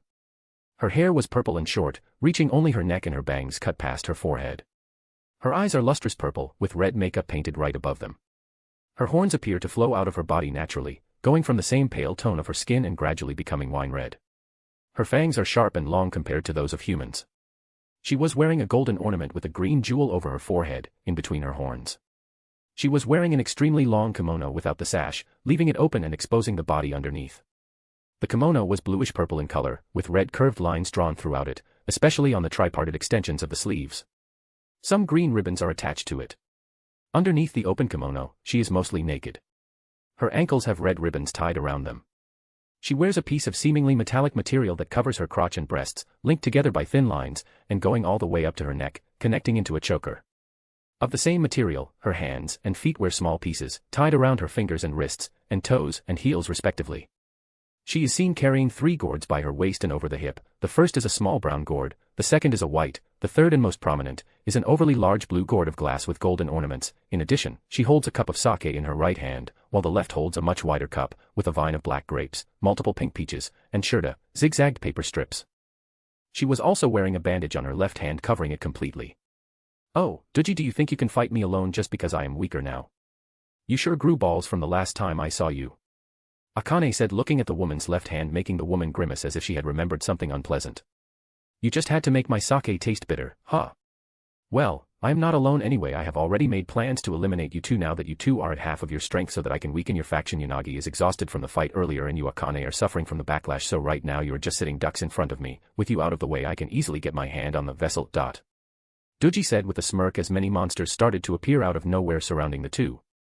You should watch your mouth or you'll get burned like the last time you tried, Akane said as the temperature around her was raised to the limit and the space started to burn. Akane, don't, Yanagi said quickly, trying to her, but she just didn't listen. There are too many enemies for us to face after we have just killed a lot of them. If we were in our normal condition then, oh well. Yanagi thought as he looked at the millions of monsters that were surrounding them. Even a lot of them were burned to ashes even before they can let out a scream by Akane's flames, which didn't even touch them yet, but even then the monsters kept popping up like there was no end to them.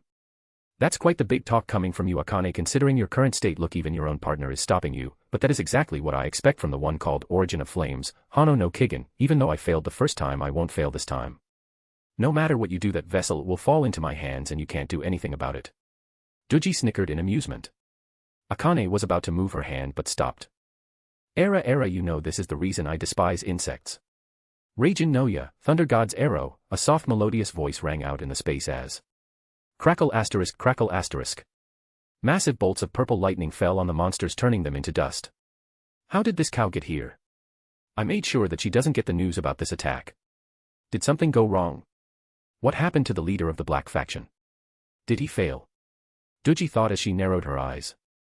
And all of the monsters that were surrounding Akane and Yanagi were turned to ashes in less than a second. Reika, you are late, Akane said while narrowing her eyes while looking at the woman who just appeared beside her. An elegant, virtuous, and glamorous woman in the prime of her youth, a beautiful woman overflowing with tolerance, and the personification of maternal love. She had very long hair, which she ties at the very end, while wearing a purple kimono with a white obi which accentuated her figure.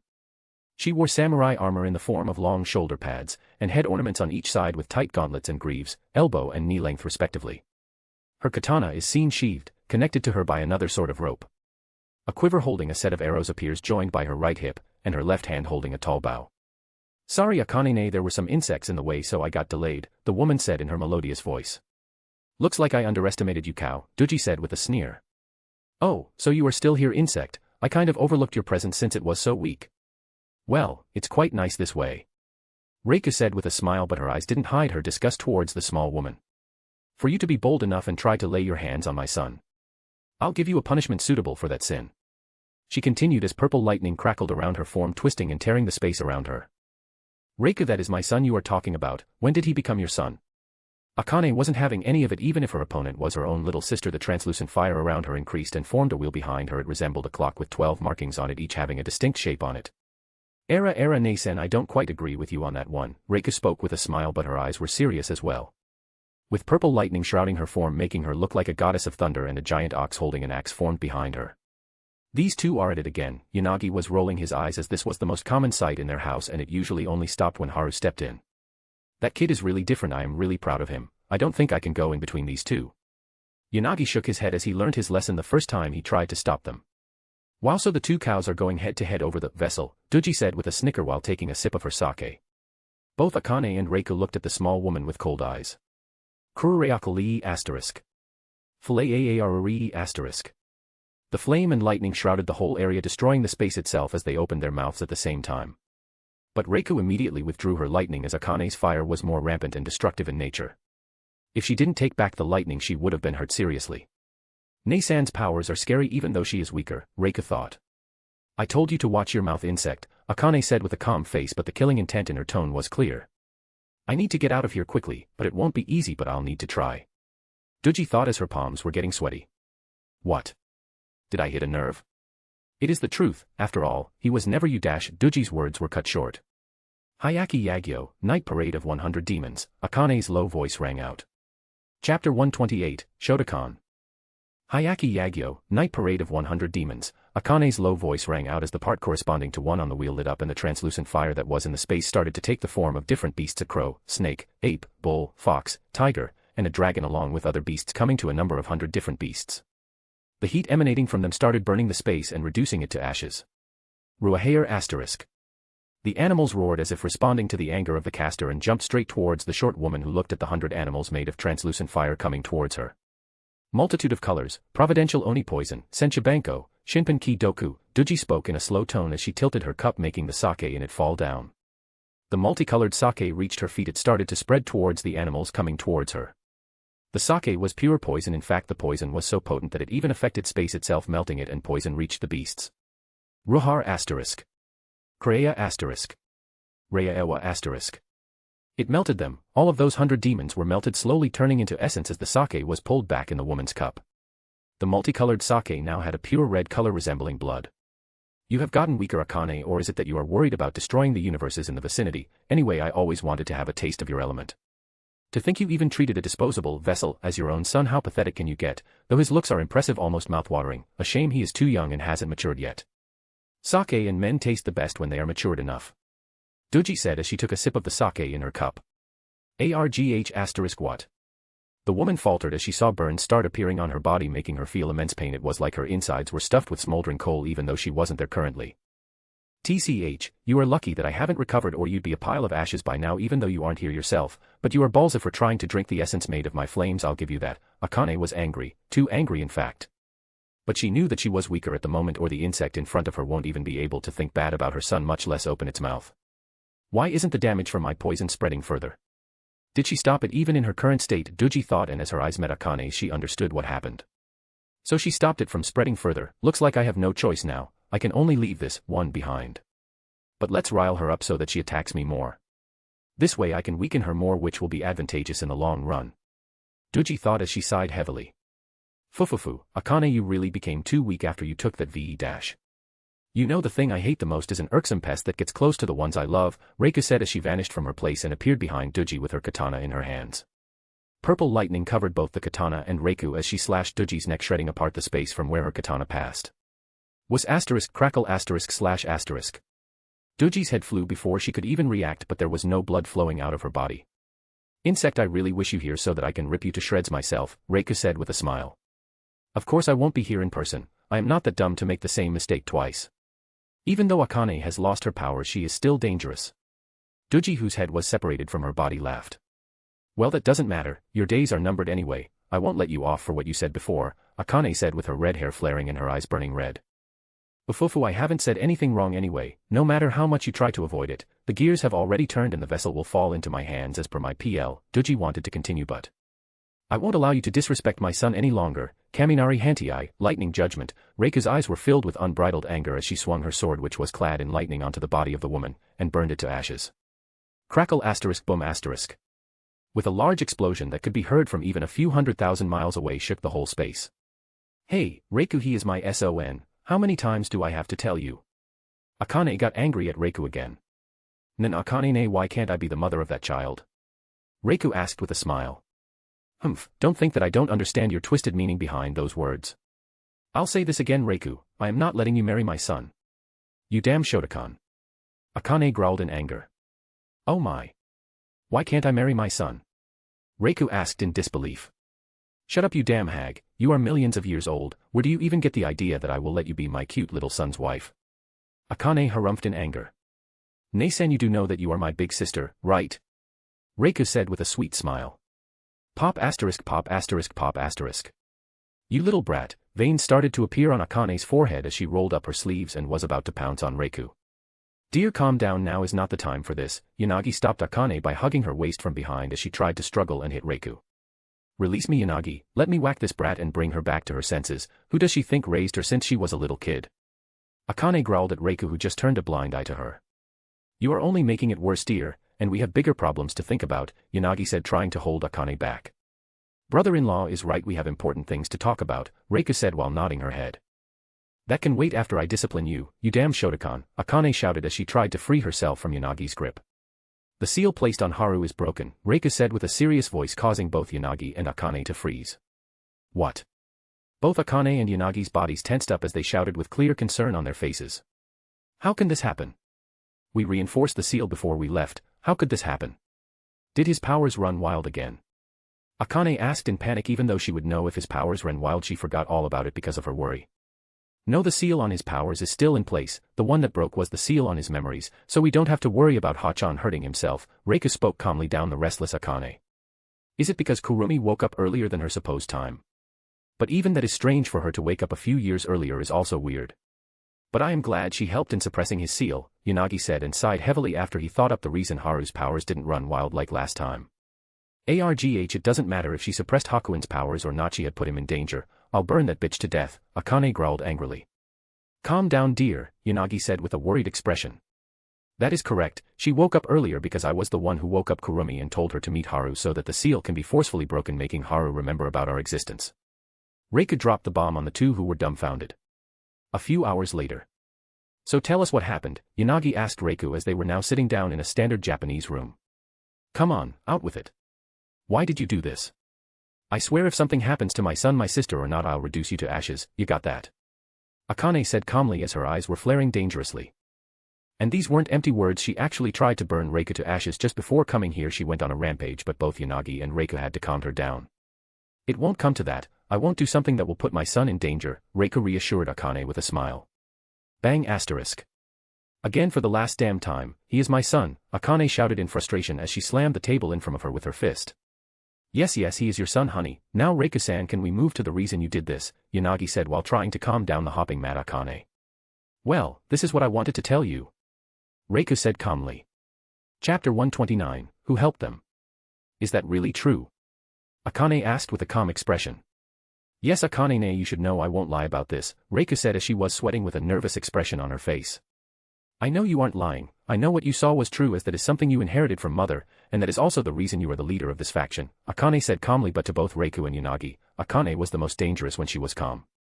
The calmer she was, the angrier she was, which is different from her short-tempered personality. I am pretty sure you could have been the leader if you wanted to, Nei-san. Even in your current state you can still pretty much overthrow me, as many of the clans will support you even after the fallout that happened because of your decision from before, Reiku said with a smile. That is too much trouble, I just want to live a free life, Akane said calmly, as she never really had any intentions of becoming the leader of their faction. Dear, you should calm down, this isn't the time to make rash decisions. You aren't as strong as before. First, we need to recover, as they have already made the first move, so if we rush it now we will be at a disadvantage, Yanagi said with a smile, trying to keep Akane from making any rash decisions. I am calm, dear, that is the reason those factions can live, or I would have already thrown them into the purgatory even if I am suffering from the backlash, Akane said calmly. Gulp asterisk she is really mad. Yanagi gulped in horror. There was a saying in the opponent factions, if you see the origin of flames with a calm face run, don't do anything, just run. This was something that everyone knew, from the cannon fodders to the damn leaders of the factions. That was how scary her reputation was after that a certain incident. In the past, there were originally 5 factions: red, purple, white, black, and orange. But the orange faction, on the orders of the third creator god, sneak attacked the leader of the red faction, who was Akane and Reiku's mother, leaving her mortally wounded because the creator god felt his position would be taken from him if he let her grow any longer. Plus, the orange faction always hated the red faction because they were both factions that prided themselves in their flame element. But the red faction was more powerful after Akane and Reiku's mother became the leader. So they had a grudge against her as well, which led them to take on that commission. This was the incident that made Akane infamous, as she threw the whole faction into the purgatory along with the creator god, and even a couple of million years later they are still being burned alive in the purgatory. According to Akane, they will continue to burn there till the end of time. There is no escape or mercy for them. The only thing they get is torture for eternity while they still feel the pain, even though they have been burned countless times. She also made the declaration to the other factions and the creator gods that if something like this happened again, she won't mind doing this a second time, no matter who her enemy is. Both Reiku and Yanagi knew that Akane is someone who kept her words.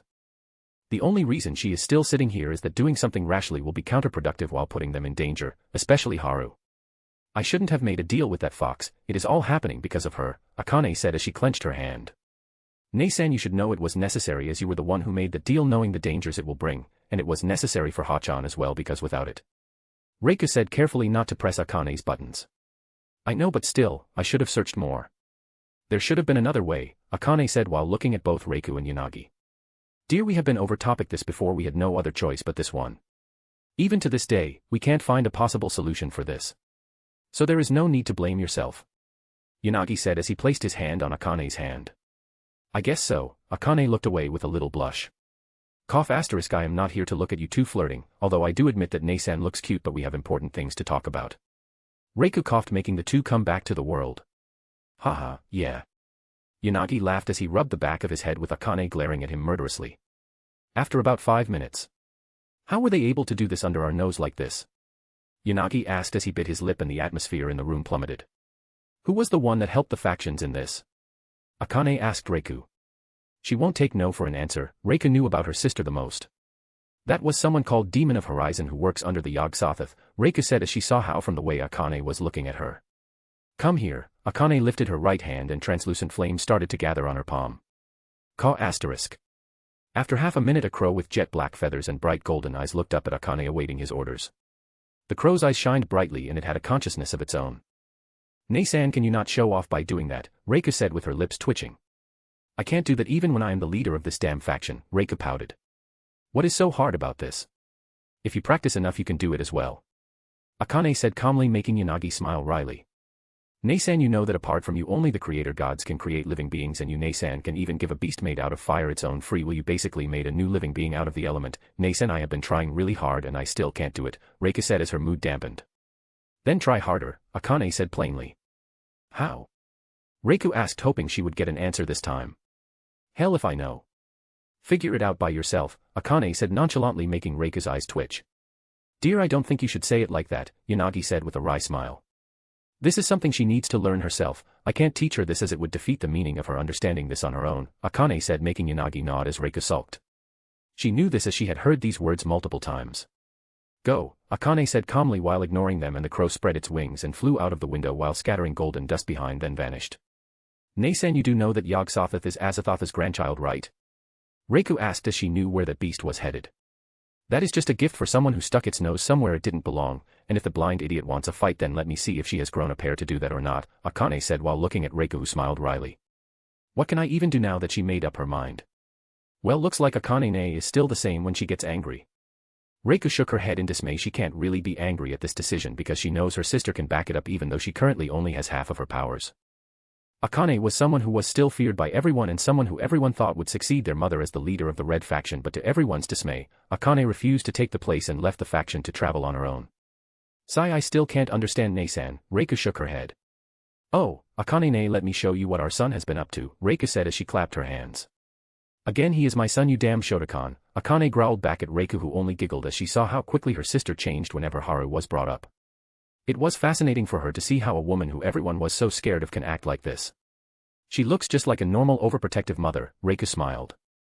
Reiko was someone who was raised by Akane, so she knew how strict and fearsome her sister can be, even better than anyone else, but she changed after she married Yanagi during her travels and changed even further after she became a mother. This was also the reason why Reiko was so intent on becoming a mother herself. She wanted to experience this feeling that changed her sister so much. If you are going to show me, then start from when he was 14 in that world, because I already know about it till that point, Akane said nonchalantly. Akane, did you? Reiko asked with sweat on her forehead. Chapter 130, Do you need my help? Akane, did you? Reiko asked with sweat on her forehead. Yeah, I sent avatars that linked to me to act as his parents in the new world when I noticed that he was missing from his old world. I didn't want him to end up with some shit parents, so I quickly did that, but because I interfered at the last moment and with my current condition dealing with space and time was a bit difficult, plus we were in a battle at the moment, so that didn't help either. The avatars became weak and didn't have any powers with a limited period as well. Akane said while scratching her face, and Yanagi just shook his head as he didn't know what to say at this point. Even Reiko sighed helplessly.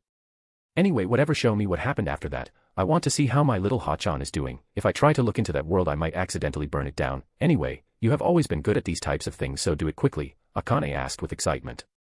Nei-san, the way you say it feels like I peep at everyone. I never use this unless it is up. Reiko said and immediately covered her mouth. So you just admitted that you used to peep on my son, huh? Anyway, just show me, I'll deal with you later. Akane said as she cracked her knuckles. Cough asterisk, well, what can I say, he is doing rather well for himself. Reiko coughed in embarrassment as she showed Akane and Yanagi what Haru was doing. After a few hours. What? How did this happen? Yanagi asked in shock. Damn son, you sure are living the life, Yanagi thought as he was proud of his son. What do you mean by that? He is my son after all. Akane said as she pushed her chest up proudly. What do these two things have in common? Yanagi asked in sheer confusion. Of course, he is good looking and he is the spitting image of me, Akane said proudly. Nei-san, so you don't mind him having multiple spouses? Reiko asked with concealed excitement. As long as my son is happy, I don't mind it. My cute boy looks happy with them and they care for each other a lot, I can feel that much. As long as they don't get between me and my son, I don't mind them. You see how good of a mother I am, you can never compare to me, Akane said with her nose up high. Why do I think that I heard something dangerous there? Yanagi thought but shook his head. Hook, line, and sinker, this way I just need to convince Hachan, Fufin. Reiko thought with a smile. You shouldn't forget that, Akane, Reiko said smiling. Yeah, don't think I don't understand what you are implying here, you damn Shotokan. Why would you even want to marry the one you call your son? What is wrong with your head? I didn't raise you like this. Akane grimaced at her little sister. Well, this way I can have both a husband and a son at the same time, as you should be aware of how difficult it is for beings of our level to have children, Reiko said with a smile. That is wrong on so many levels. How did your brain even get to that level? Akane shouted in disgust as Yanagi has learned to just ignore their weird and dangerous words at this point. I wonder if that ramen place is still open. I hope so, it has been more than a few 100,000 years since the last time we came here. Yanagi thought with a serious face. Well, let's leave this for some other time. We should focus on making sure what Reiko-chan saw doesn't happen, Yanagi said calmly, and the other two agreed with him. Well, we are going to be busy, Reiko said with a smile. The only real problem on Haru's side is that, right? Yanagi asked as he sighed after H pushed his thought from before away. Yeah, that is the only problem, and that is also the reason I woke up Kurumi. We've already let our opponent make the first move, so now we have to make sure we don't let them interfere any further, Reiko said as Yanagi nodded in understanding. That old vixen better not try to get her paws on my son, Akane said while biting her nail. Ufufu, her help is necessary at the moment, and Nei-san should know that feeling between them is kind of mutual. Anyway, we have to deal with the problems on our end as well. We can't make mistakes, as I can't use that ability again for 100 years, and I have already changed the future a lot by helping you guys, so now we have to be careful, Reiko said with a giggle as she knew that Kurumi and Akane were like water and oil. They didn't mix well and always fought with each other. Unless they were in front of Haru, they would be at each other's throats all the time. But first let's see what Hachan is doing at the moment, Akane said with a smile, and the other nodded. And Reiko, you are going to show me the stuff you have hidden, right? Akane whispered to Reiko, making her sweat.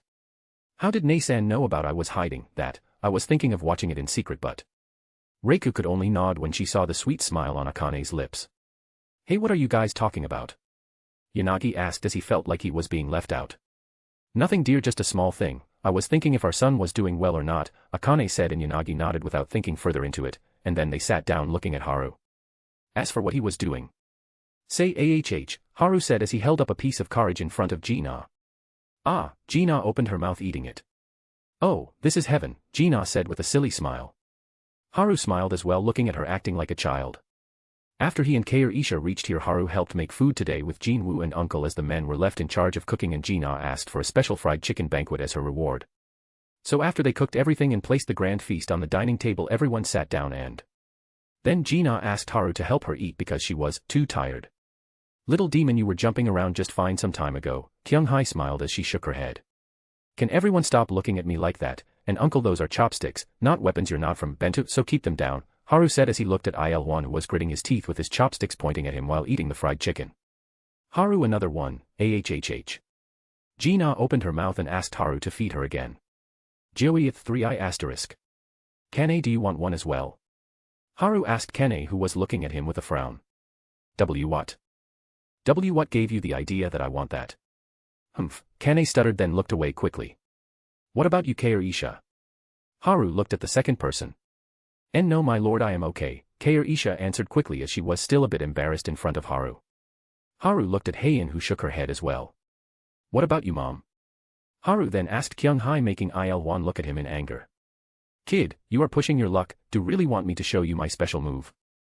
Il-1 growled as he lifted his chopsticks. What are you doing, dear? Do you want to eat in the corridor this time? The kid is just joking. No need to worry about me, child, just look after Jina. Kyung-hae said with a smile while Il-1 could only glare at Haru while chomping on his food. He didn't want to admit it, but the food that Haru made was delicious. Haru laughed as he looked at Jinwoo and Juhee. Don't even think about it, Jinwoo said it with a straight face. Haha, you sure are acting like a proper husband, and come on, there is no way I would do that. I was about to ask you if you want me to help you eat, Haru said with a wink. His words caused Juhee to blush when she saw how protective Jinwoo was of her. That's even worse, Jinwoo said as his face scrunched up as if he heard something abhorrent. Wow, how ungrateful it seemed like yesterday when you stole bites from my food. Do you not remember how I helped you eat when you broke both of your hands during a raid? Haru said as he wiped a fake tear. Jinwoo just rolled his eyes as he sipped his soju calmly. He wasn't in a mood to humor Haru. But yeah, I remember that, and brother always stole Haru's food and he even ate from the same chopsticks as Haru. Now look at him acting cool, Jina said with a laugh. Cough asterisk. Jinwoo nearly choked on his soju as he heard that. Chapter 131 Dependable Brothers. A/N, well, I am back after a week. My work really got the best of me this time because I had to do overtime. Anyway, no need to make any excuses cause I know you guys don't care about it. I am back and we will have the normal schedule of a chap a day, and if you want to read ahead go on P*Trian. Where I will be releasing chaps quickly as I have to edit like 6 chaps that are lined up. Jinwoo, that is gross, Haru said as he flinched this time as he didn't know about this. This caused everyone at the table to look at Jinwoo, causing him to be embarrassed. Cough asterisk. I was too tired to wash the dishes because Haru has a habit of washing the dishes together at night, so I just ate from his plate, Jinwoo said with a cough as he drank the soju from his glass while avoiding eye contact from everyone. And chopsticks too, Jina added, making Jinwoo glare at her, and she hid behind Haru. Everyone looked at each other in silence as Jinwoo's face was turning a bit red. Uffed, sorry, ha ha ha, Juhee burst into laughing, which caused everyone to laugh and embarrassed Jinwoo further. That is how the dinner came to an end, with the ladies in the house taking charge of cleaning, excluding Jina, who never helps, Kyung-hae, and Kair Isha, because she needs rest apparently. At the terrace of the building in which Haru and Jinwoo lived since childhood. He was standing near the edge looking at the city of Seoul, which has most of the northern city in shambles, but the southern part of the city where they were at now was fine.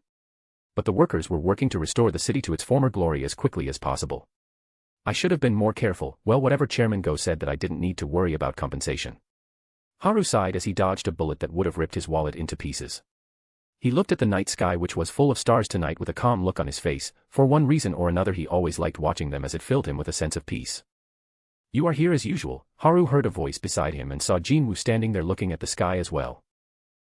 This is my usual spot, just like you have yours is the maintenance room to practice your lines, Haru said with a smirk. Ugh, you just had to bring that up. I don't do that anymore, Jinwoo grimaced at being reminded of his dark history. I find that hard to believe, Haru spoke as he looked at Jinwoo. Like I said, I don't, Jinwoo scoffed. Gee asterisk. Hey, I really don't, Jinwoo said, but Haru kept looking at him. Gth 3I asterisk. I am telling you I don't. Git asterisk. Ah, fuck it, I do. What of it, you bastard? Jinwoo finally couldn't take the stare and admitted, though he was annoyed. See, it wasn't that hard to admit it. It is still weird though, Haru said as he shrugged his shoulders. You of all people shouldn't say that, Jinwoo said while looking at the city. He expected a snide reply, but Haru stayed silent. Jinwoo looked up to see Haru looking at the sky, and he saw many falling stars across the sky. For some reason, the night sky was full of glittering stars decorating it, making Jinwoo remember a similar scene.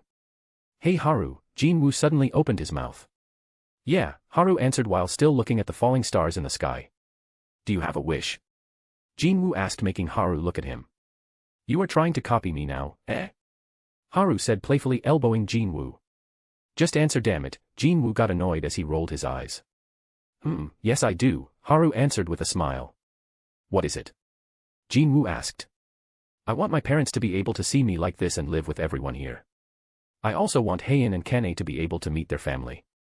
Haru answered. "Haru, you know that if you want to do that you can just turn the time back, right?" Jinwoo said while looking at Haru. "No, I won't," Haru said simply. "I knew you would say that, but then how are you going to meet your parents again? What about Cha and Tawada's parents? You should know that this is the easy way out of this. All of them can be happy." Jinwoo asked as he wanted to hear what Haru thought about this. "I know that this is the easiest way to do this, but I don't want to lose the time I have spent with everyone to be forgotten by them or myself. This is also what they want and I don't want to disrespect their decision on this," Haru said with a smile. "You are really greedy, huh?" Jinwoo said. "Just like I said to you, it isn't bad to want a little more, it is normal to be greedy, as greed isn't necessarily a bad thing," Haru with a smile. "Yes, you did say that," Jinwoo nodded with a smile. "Haven't you made your decision as well?" Haru said as he looked at Jinwoo with a knowing smirk. "Yeah, I made up my mind as well." Jinwoo nodded, but he felt annoyed at that smirk Haru was giving him. "It was quite a surprise to me that you made this decision. I was sure you would have asked me if we should turn the time back," Haru said. "Yeah, I know. It was because of you that I didn't," Jinwoo spoke. "What? Because of me? Dude, what the fuck?" Haru spoke as he moved away from Jinwoo with fear in his eyes. "Shut it, asshole, I am not talking about it in that way. I am saying that because of the things you taught me," Jinwoo said as his face scrunched up.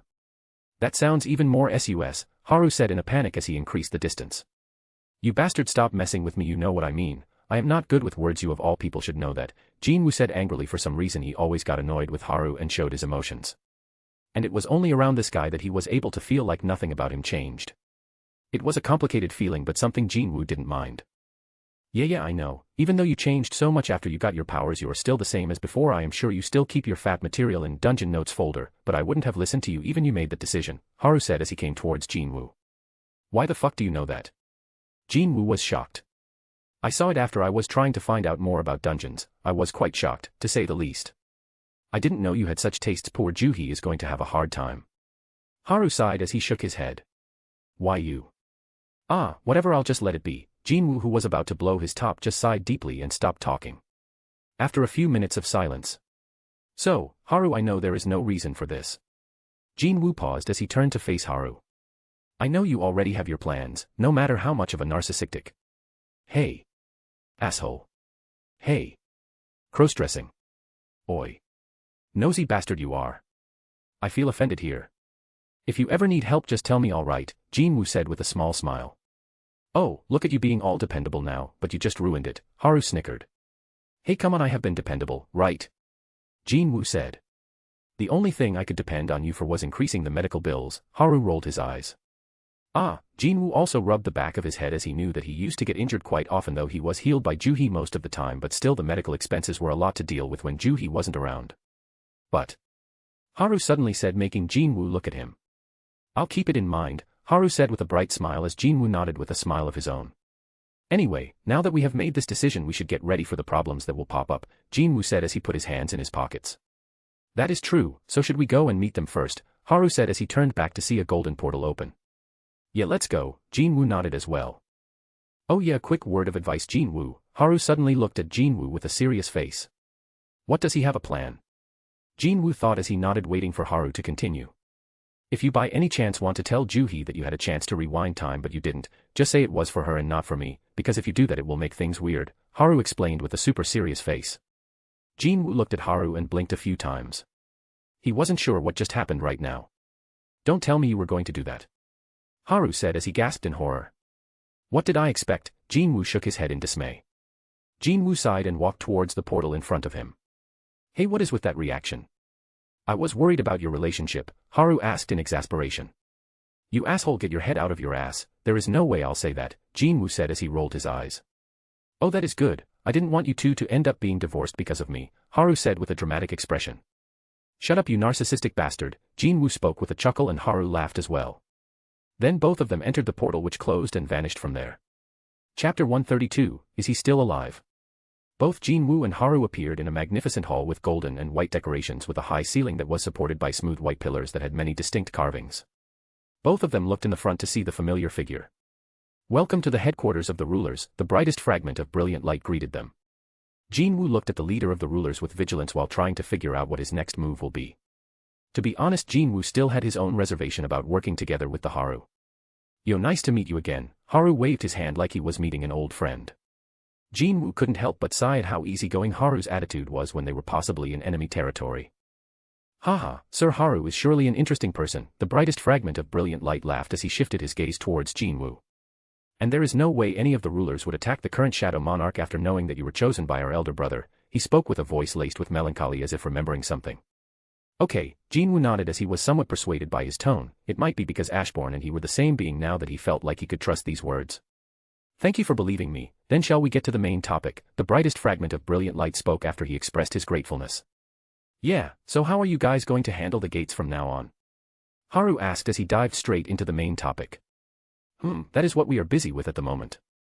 As all of the monarchs are now dead, we can capture all of the monsters and end this quickly. The brightest fragment of brilliant light said. But that was way the monster army will eventually run out, and after that, the humans will turn on each other, Jinwoo stated flatly. Yes, that is what we are thinking about as well, sometimes we all wonder if it was really a good idea to give humans the blessing of mana.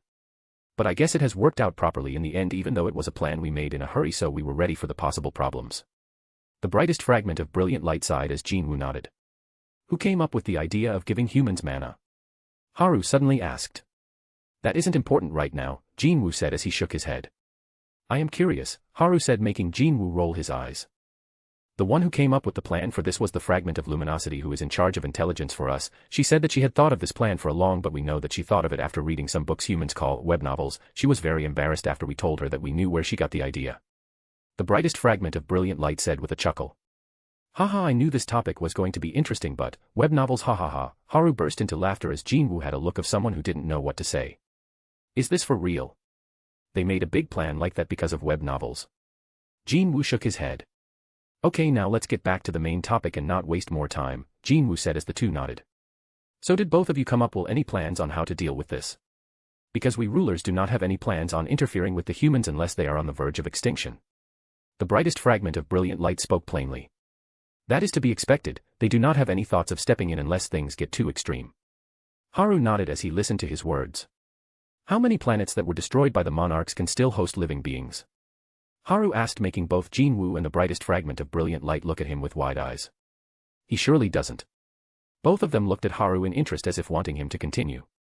Okay, now that this is all sorted out, we will be taking our leave, Jinwoo said as they had finished making their plans for the future on how to keep humans busy so that they don't fight against each other. Yeah, but before that, can I ask you something? Haru asked the brightest fragment of brilliant light who nodded.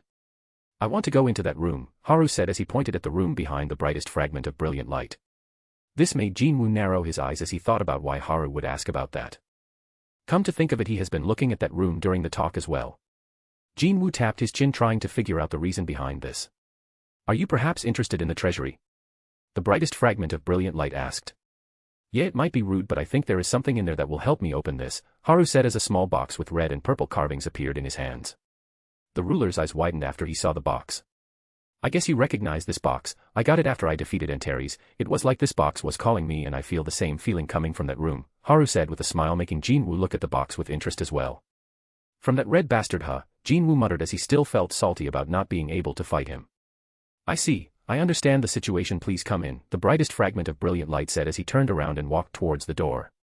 Haru and Jinwoo looked at each other and then walked towards the door as well. There is no doubt about it, it is the box that I saw in Father's dairy. The brightest fragment of brilliant light thought as he opened the door leading Haru and Jinwoo inside. Whoa, this place has so many weapons, Haru looked around to see all kinds of weapons decorating the walls and accessories that were placed in glass showcases along the walls. Why are you acting like a child who has come to a supermarket for the first time, Jinwoo said as his eyes were locked on the left side.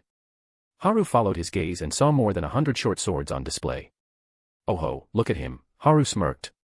Why are you looking in that direction so intently then? Haru said while jabbing at Jinwoo's sides. What? I was just looking around. Jinwoo answered, looking around.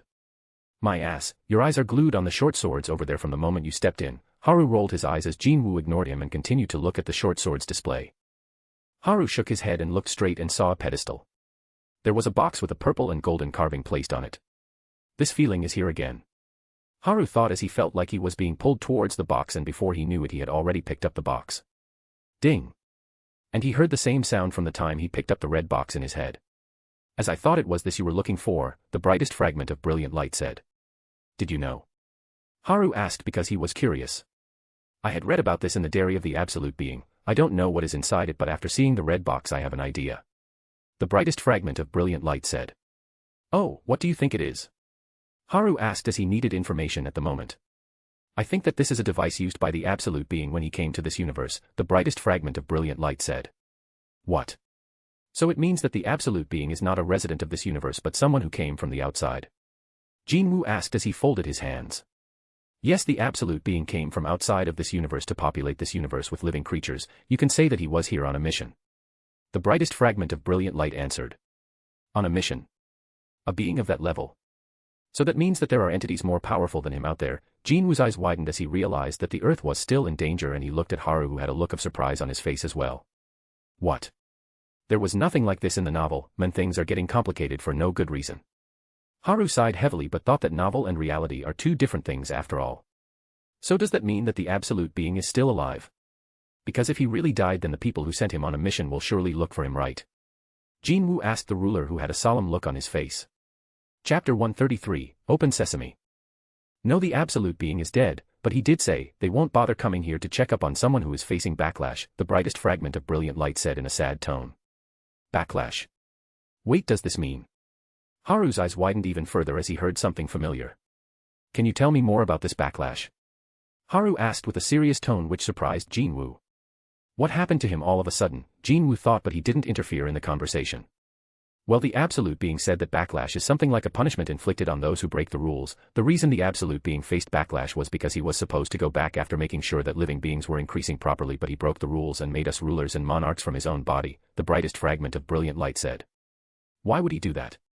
There is no need for him to go this far for a place that isn't even related to him, and why would he make you guys fight each other while endangering the extinction of all the races? Because that was the thing he wanted to avoid the most, Jinwoo asked as he was confused as to why the Absolute Being will do something that will put him into danger. I only came to know of this after I read Father's Diary years later. The reason he created us and made us fight each other was that he wanted to make a strong being that could face the powerful beings that will try to destroy this place. It was written that he didn't want to let this place be used as a sacrifice. The brightest fragment of brilliant light explained about what he had read. So, in simpler words, he had a change of heart when he heard that this place will be used as a sacrifice. Haru said while tapping his chin. But if it was a mission, he should have known the details about how this place will end up. Why did he suddenly change his decision? This doesn't make sense. Haru was trying to figure out the reason for this. Father didn't know about the fate of this universe until much later. That was also the reason he risked his life by doing this, but we reached the wrong conclusion about him. Only Ashbourne and Antares knew about this, while the rest of us were short-sighted, the brightest fragment of brilliant light said with a heavy heart. Well, we should leave that aside for now. What's happened has happened anyway. All that matters now is that we have to be more careful because there are potentially stronger enemies waiting out there. Jinwoo brought their attention to the more important subject. That is the reason I was telling the two of you to move away from the Earth, because your presence brings the attention of many dangerous beings to the planet, the brightest fragment of brilliant light suggested to the two. That is not happening, Jinwoo said, plainly refusing this option, and looked at Haru, who was lost in his thoughts but noticed his stare and smiled at him. So that is what he is going to do. Jinwoo sighed and looked back at the ruler. I'll respect your decision then. From now on, let us do our best to save the human race from extinction. The brightest fragment of brilliant light said as he accepted the choice the two had made. He looked at Haru nodding and then looked at Jinwoo, who was. Shadow Monarch, if you want you can take a few with you, the brightest fragment of brilliant light said, startling Jinwoo, who had his eyes fixed on the short swords. Oh no, there is no need for that, it will only trouble you, Jinwoo quickly answered. Come on, how obvious can you be? You have been staring at them since you came in, just take it he is saying it is all right, Haru chuckled as he wrapped his arm around Jinwoo's neck. Shut it, I am just looking around, Jinwoo replied while pushing Haru away. Yeah, Haru said plainly as he had a knowing expression on his face. Hey, Jinwoo was getting pissed at Haru. It is alright, you can have the one you like, see this as a sign of our sincerity in this partnership.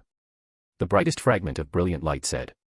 What he said, but I am sure it mainly because you were at them so intently to burrow a hole through it, Haru chimed in while jabbing Jinwoo, who was getting more pissed.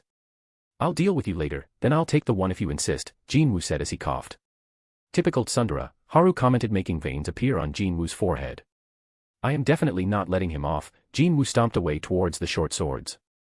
You can look around and pick a few things if they pick your interest, the brightest fragment of brilliant told Haru. Are you sure this is okay? What if I take the whole armory? Haru said with a smile. It is fine, it will be hard to earn your trust because we have only known each other for a short amount of time, but take this as a gesture of our friendship. The brightest fragment of brilliant light said. But, please do not take the entire treasury as it will be really problematic, he added. Sweet, but don't worry, that won't happen. Probably, Haru smiled in response, making the ruler to sweat and question if it was the right choice to do this or not. Back on Earth, Seoul. A golden portal opened on the top of the building on the outskirts of Seoul. Man, that was so fun, Haru said as he walked out of the gate with a smile. It was fun for you, but that ruler was restless that you might actually take everything. Jinwoo narrowed his eyes while looking at Haru. There is no way I would do that, you saw that I only took a few things, Haru spoke as he whistled while looking away. Look here while you say that, Jinwoo shouted as he remembered how Haru was looking around the place like he was about to take the treasury with him. Haha, Haru just laughed, making Jinwoo sigh in helplessness. I should look for a way to open the box and look at the status as well, Haru thought as he looked at his to see. The second condition is met, how many conditions are there? Haru took out the purple box and looked at it, trying to figure out a way to open it. Jinwoo, who saw the purple box, walked toward Haru and placed his hand on his shoulder. What happened? Haru asked. It will be lonely without you here, Jinwoo said and walked past him, leaving Haru dumbfounded. Wait, he's gone. Haru quickly turned around, but Jinwoo was missing. Although Haru could still feel where he was, he chose not to go after him because he knew that Jinwoo will throw a tantrum if he did. Well, I guess it will lonely, Haru smiled and went down to Jinwoo's house. He walked in to see Kyunghai and Il-won sitting on the sofa in the living room. There you are, Haru, where have you been for the past 2 hours? Kyunghai asked with a soft smile. Jinwoo and I were talking on the roof, Haru said and looked at Il-won, who was looking at him as if he understood what happened. Anyway, why are all of them in Jina's room? Haru asked as he sat down on the sofa adjacent to Kyunghai. Oh, they were saying something like, it is time for the sinner to be punished, and took care Isha inside. Juhi followed them in because she was curious, Kyunghai said as she tapped her chin. Oh, okay. Haru just nodded as he thought it might be girls' talk. Now I should focus more on the main problem at hand. I need to find a way to get stronger than before because my powers now won't cut it if I want to meet them again. Haru thought about the main problems that will need his attention right now, so he stood up. I'll be back in a bit, Haru said to the two, who nodded. Haru then walked out of the house and went to his old house that was just across from Jinwoo's house. It has been a while since I came here, Haru muttered as he opened the door with his key and entered inside. This place has a homely feeling for some reason, Haru said as he sat down on the sofa and took out the purple box from his inventory and checked if there was any way to open it. After 10 minutes. How do I open this damn box? There is no lid on it. I have tried every catchphrase and even mana. Haru was looking at the box with purple carving which was placed on the glass table in front of him. I have tried everything, why isn't it opening? Maybe I should look at the red box for some clues. Haru was in a bit of a conundrum as he took out the red box from his inventory. And as soon as Haru took the red box out of the inventory. Chapter 134, New. A bright light engulfed the whole room and Haru. Fuck. I won't be taken away like this. Haru cursed as he covered his eyes and tried to resist the unknown force, cliché, but what can he do? The author had other plans. A few seconds later Haru opened his eyes and found himself in. Damn it, Haru cursed again as he looked around the place. All he saw was. I am still here, Haru sighed in relief as he was still in his own house and had dodged the unknown force, cliché. But his attention was quickly stolen by two objects that were floating in the air as they excluded a bright light. The objects were. Arg, why is this light so fucking bright? Are you trying to blind me or something? Haru cursed because he wasn't able to make out what the objects were. And as if listening to Haru, the light around the objects dimmed and Haru was able to see them in their full glory. A bracelet and a red gem. Haru took the items in his hands and looked at them carefully. The bracelet was made of a chain that was about 5 centimeters in width that sparked under with many small gems of red and purple color adorning it, and the main gem holder in the center which was carved beautifully and intricately, giving the bracelet a noble feel. But why is the gem missing? Haru spoke because the main gem which was supposed to be at the center of the bracelet was missing, which caused Haru to look at the second item in his hand. I guess it is this one, but how much mana does this thing hold? Haru muttered while looking at the sparkling red gem that held a lot of mana. The amount of mana Haru felt from the gem was even higher than him, and he lacked anything but mana. He had a fuckton of it. Damn, how much mana does this little gem have? I have never once felt like I had a limit on my mana even though there is a limit stated on my status. I have never felt I even used a quarter of my reserves till now. Haru thought as he shook his head. Whatever, I'll just think about it later, I need to do this first. Haru pushed the other things to the back of his head and placed the red gem in the gem holder of the bracelet. Just don't blind me again, Haru said as he pushed the gem inside the holder and closed his eyes. His eyes were still burning a little because of the light from before, but unlike before there was no light instead. Ding asterisk. The sound of a similar bell was heard and Haru opened his eyes to look at the bracelet. Bracelet of the Dimensional Shift. The bracelet crafted by the creator gods to make the travels between the universes for the weaker gods. The bracelet will take the user to the destined world he needs to be in. Price equals. Creator gods. Lesser gods. What type of cultivation shit is this again? Well, the important thing now is that I can get an idea about what type of people are aiming for this place. The system can't assess its price nor can it give it a rating, which means. Haru thought as he wore the bracelet on his left hand, and it suited him really well. Things are getting a lot more complicated than before, Haru said with a smile. Then he opened up his status. Name, Tsujikuni Haru. Level, 50, 20/100%. Age. Stats. Strength, S, 7000.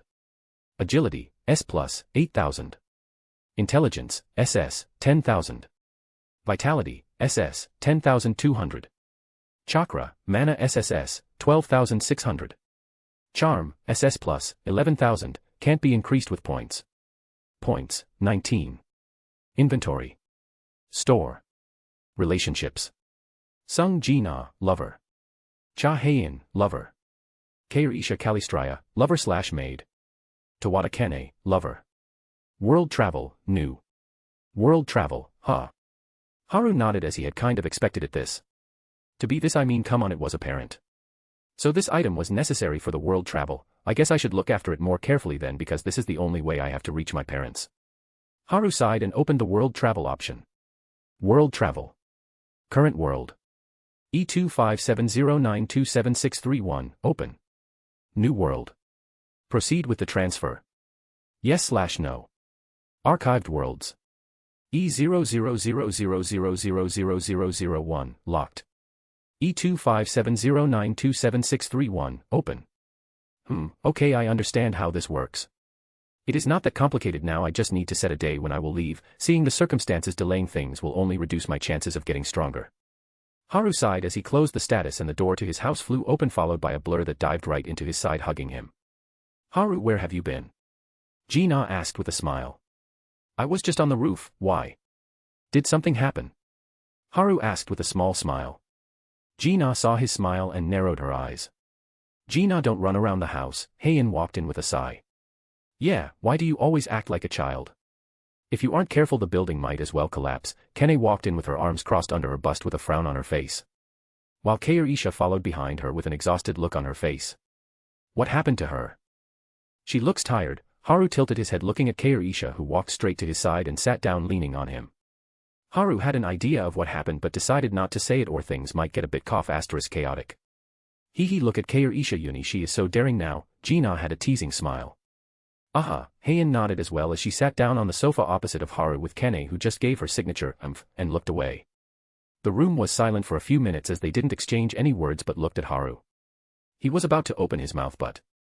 You are going to leave this place, right? Heian asked Haru, making everyone look at him waiting for his answer. How did you know? Don't give me the bullshit like women's intuition, Haru said, making Heian stick out her tongue at him. Jin Woonim told us about it before he took Juhi away, Heian answered. That bastard does the most random things ever, Haru sighed. So is it true? Kane asked with a fierce look on her face, but Haru can see the fear and unwillingness in her eyes. Yeah, that is what I have planned on after learning about some things. There are many powerful enemies that are aiming for this world. Haru explained slowly about the things he learned from the rulers about the potential dangers that are just around the corner. He didn't tell them about the fact that he was from another world because he needed to confirm a few things before telling them this. Kane leaned back on the sofa and looked away after she had heard of the possible dangers. There was no way for her to throw a tantrum while knowing everything. So when did my lord decide to leave for the journey? Keirisha asked with a torn look on her face. It was clear that she didn't want to be away from him. Heian was looking at the floor with sadness filling her eyes. She wanted to stop him but couldn't find the words to. I knew something like this will happen, but it is too soon. Heian had already expected this after the dream she saw before. Well, we need to deal with a few things here and then I'll leave for a bit, Haru said with a smile. For a bit. Heian looked up in surprise. There is no way the things he wanted to do will be finished so early. Yeah, I will look around the new world to see the power level and then come back to take you guys with me if it isn't dangerous, Haru said with a smile, shocking everyone in the room except Gina, who had an, as expected, look. You are taking us with you? Kane asked in shock. My lord. Kairi was so happy that she nearly teared up. You should have said that from the beginning, you nearly made me cry, Heian complained, but the smile on her lips showed how happy she was. Well, I guess, the main reason is that it will take a long time to finish the things that I want to do, so there is no way I can leave you all here alone waiting for me, not after promising you guys that I won't leave you behind, and this can also help you all grow more powerful, Haru told them the reason he had in mind. Yeah, we can't always be behind your back, Kane nodded immediately as she was the most prideful among the group. She didn't hate the idea of being protected, but she also didn't want to be overly dependent on him. Everyone nodded as they had the same thoughts, especially Gina, who is currently the weakest among the group. Come to think of it, Gina, you didn't seem surprised when my lord said he will take us with him, Kairi asked as Gina whistled while avoiding eye contact. Chapter 135, Gifts. Ah, as expected, Kurasayuni is always paying attention to everything. Gina nodded. Appa told me that, and I have lived with him since childhood, so I know what he's thinking, most of the time. Gina pushed up her chest with a proud look. Heian, Kane, and Kairi looked at each other and nodded. All of them stood up and picked Gina up from the sofa. Hey, what are you doing? Gina asked in a panic. Well, didn't you have fun while looking at us scrambling about in sadness? Heian said with a smile, but her eyes weren't smiling. This little, you could have told us. Damn, I felt like my heart was about burst. Kane said without hiding her anger. An appropriate trail is needed here indeed, Kairi nodded, giving Gina the taste of her own medicine. Haru, save me. Gina looked at Haru, who was looking at her with interest. What do I will do now? Will I help you or not? Haru asked a question with a smile. Of course, you will help me. Gina said pleadingly. Well, you guessed wrong this time, Haru answered with a smile. Hearing Haru, the other three chuckled and dragged Gina to the nearest room. Damn you, Haru, Gyaaaaaaa, Gina shouted in desperation as the doors of the room were shut. Ah well, even if they talk about punishment and trail, it is nothing serious, Haru leaned back on the sofa and took out his phone. How many messages did I receive? Haru sighed as he looked at his phone's lock screen, which only filled with message notifications. Haru was sure that if Kairi hadn't upgraded his phone, it would have surely started lagging. There were messages from numerous influential people from around the world, especially from those who were clamoring about him hiding Kairi just a few days ago. But he decided to open one from Jinwoo, which showed something that interested him. An international event held in Rome for the success of the biggest raid in human history. I can work with this. Haru smiled mischievously as he placed his phone on the table and started to plan what to do ahead. After half an hour, the door to the room where Gina was taken into opened and everyone walked out with a happy face as they have dealt the appropriate punishment. Yua Haru, and Gina came out last with her haggard appearance and sobbed while hugging Haru as he just patted her back. The other three rolled their eyes as they thought. Did you forget that he didn't help you just like 30 minutes ago? But they shook their head and sat down on the sofa, as that is how Gina was. Haru, did you make your plans? Kane asked as she saw that Haru was looking a bit happier than before for some reason. Yeah, I made some plans already, so let's get to the main topic, Haru said as the space around them wrapped and they found themselves in the training space. Why did you bring us here? Heian asked. Well, I have some things that I had a chance to choosing a few items as a gift from the rulers, and I got something for you all, Haru said as he coughed because he nearly said he stole from the rulers. Oh, gifts. Where are they? Gina got back her energy as soon as the gifts were mentioned, but this time the others were the same. They were curious about what type of gifts they will be getting from him. Then I start with Gina, Haru said, making Gina happy. Haru took out a stave from his inventory and the temperature around them dropped at the mere presence of the stave. Whoa, this is so cool, Gina had stars in her eyes as she looked at the stave, with Kairi being wide-eyed as well. The stave was made out of wood, but the color of the wood was blue and it looked like the wood was frozen with cracks running down the whole length of the stave, but it didn't look fragile, rather the light blue light seeped out of the cracks, making the stave look more intimidating, and with a fist-sized light blue colored oval-shaped gem at the top of the stave. My lord, this stave is, Kairi, who was well versed in artifacts and weapons, knew the value of the stave with just a look. Haru nodded and looked at Gina, who had her eyes on the stave with cold energy leaking from her, freezing the ground.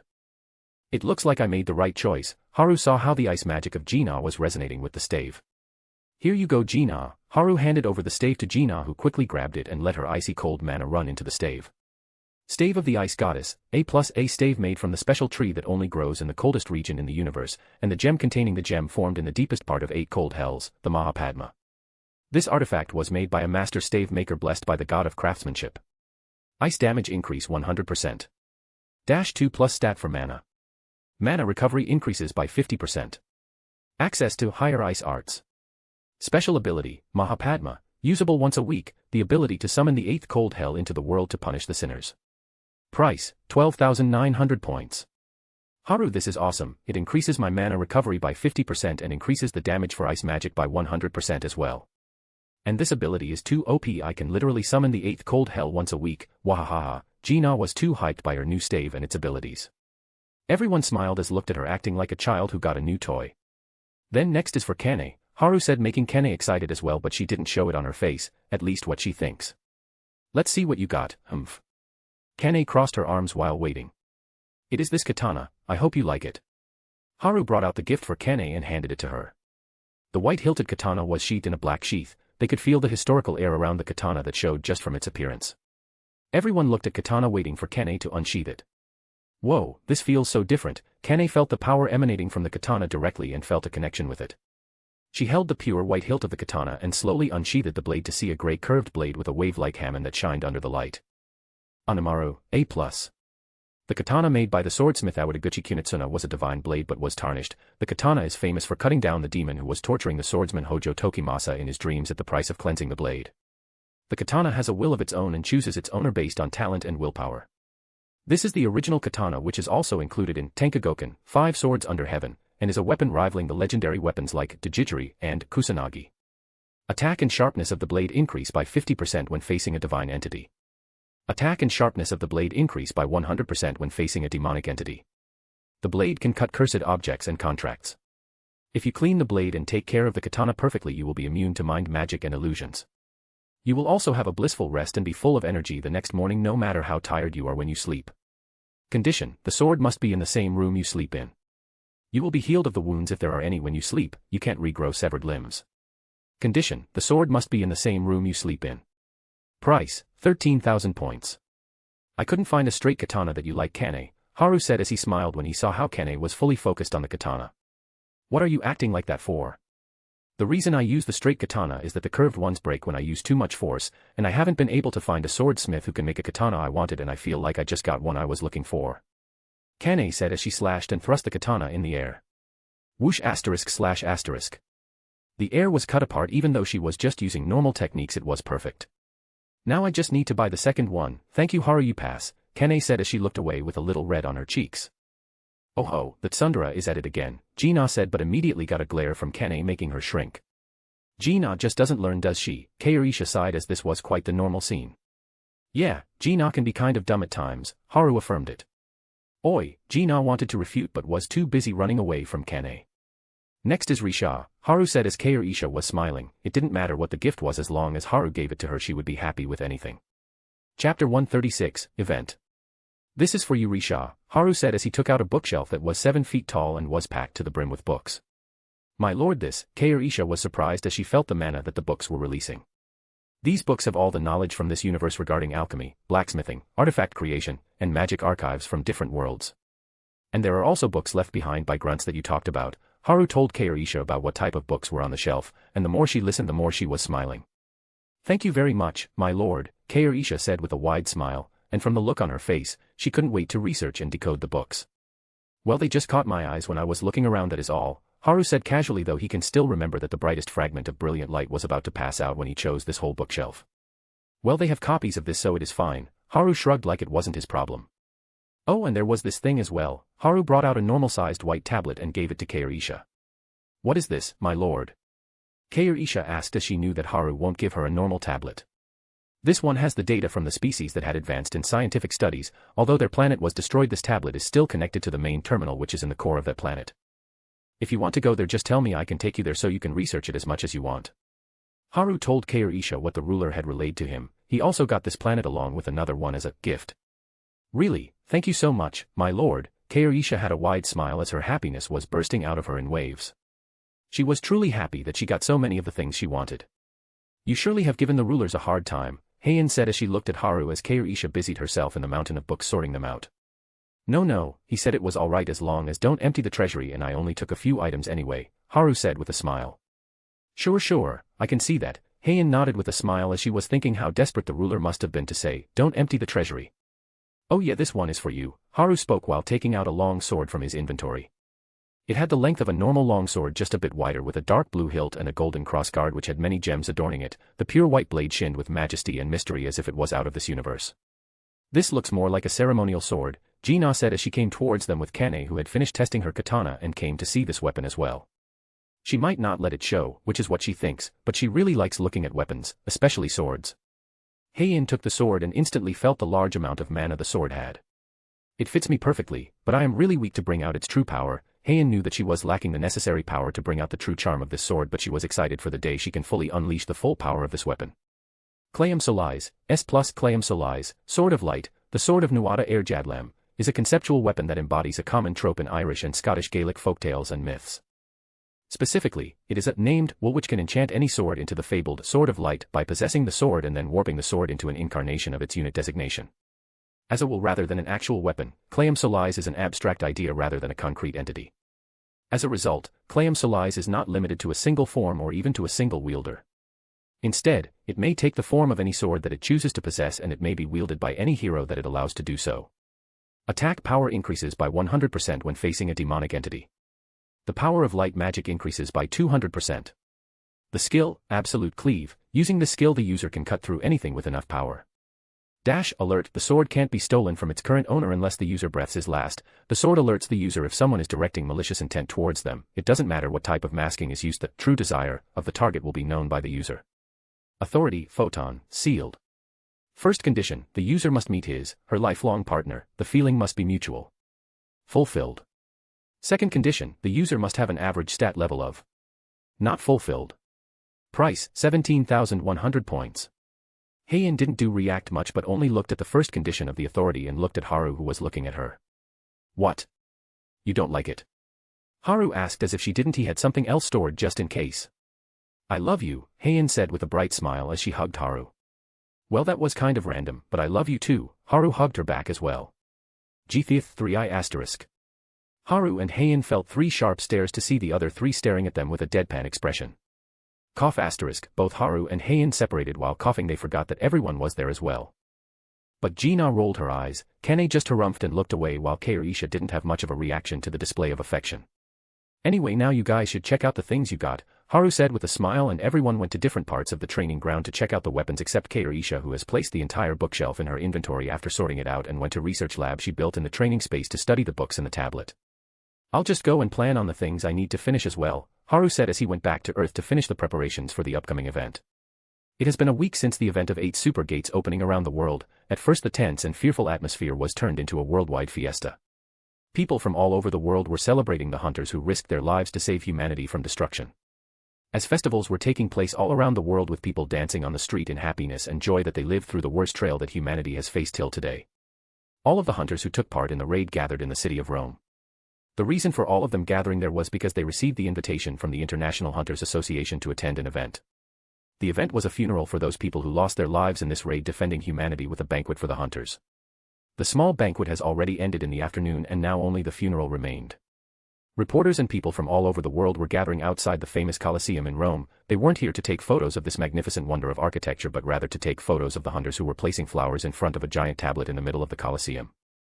The white tablet had the names of all of the hunters who lost their lives in the raid, with their family and friends shedding tears while the hunters from all around the world placed white flowers in front of the white tablet. "Get a shot quick, it is Mr. Andre, quick. Quick," some reporters shouted as they clicked away to take photos of Thomas, who was in a black suit with his hair in a proper ponytail. "Hey, are you sure that is Thomas Andre?" This sight was confusing for the reporters as Thomas was known to wear a Hawaiian shirt and shorts even if he was going into an S-rank dungeon. It was surely a shock to see him dress properly as he kept his wild blonde hair in a ponytail. Under these talks and flashes of the camera, Thomas went back to his seat only to meet with Ji-gang's joshing. "Haha, look, everyone is surprised that you look like a human now." "Ah, shut it, palm tree, you are just jealous of my wild charm," Thomas huffed as he grumbled, making Laura, who was sitting beside him, laugh. "Who are you calling palm tree? You have always been jealous of my hair anyway, you know I can always keep my hair in control," Ji-gang said as he slicked but his hair, but the ahogis on his head didn't sit down but sprung back up. "Haha, say that again will you?" Thomas laughed at Ji-gang, who was trying to make his ahog sit down but failed miserably. Chapter 137, Retiring. "Whatever, my hair is better than you anyway,"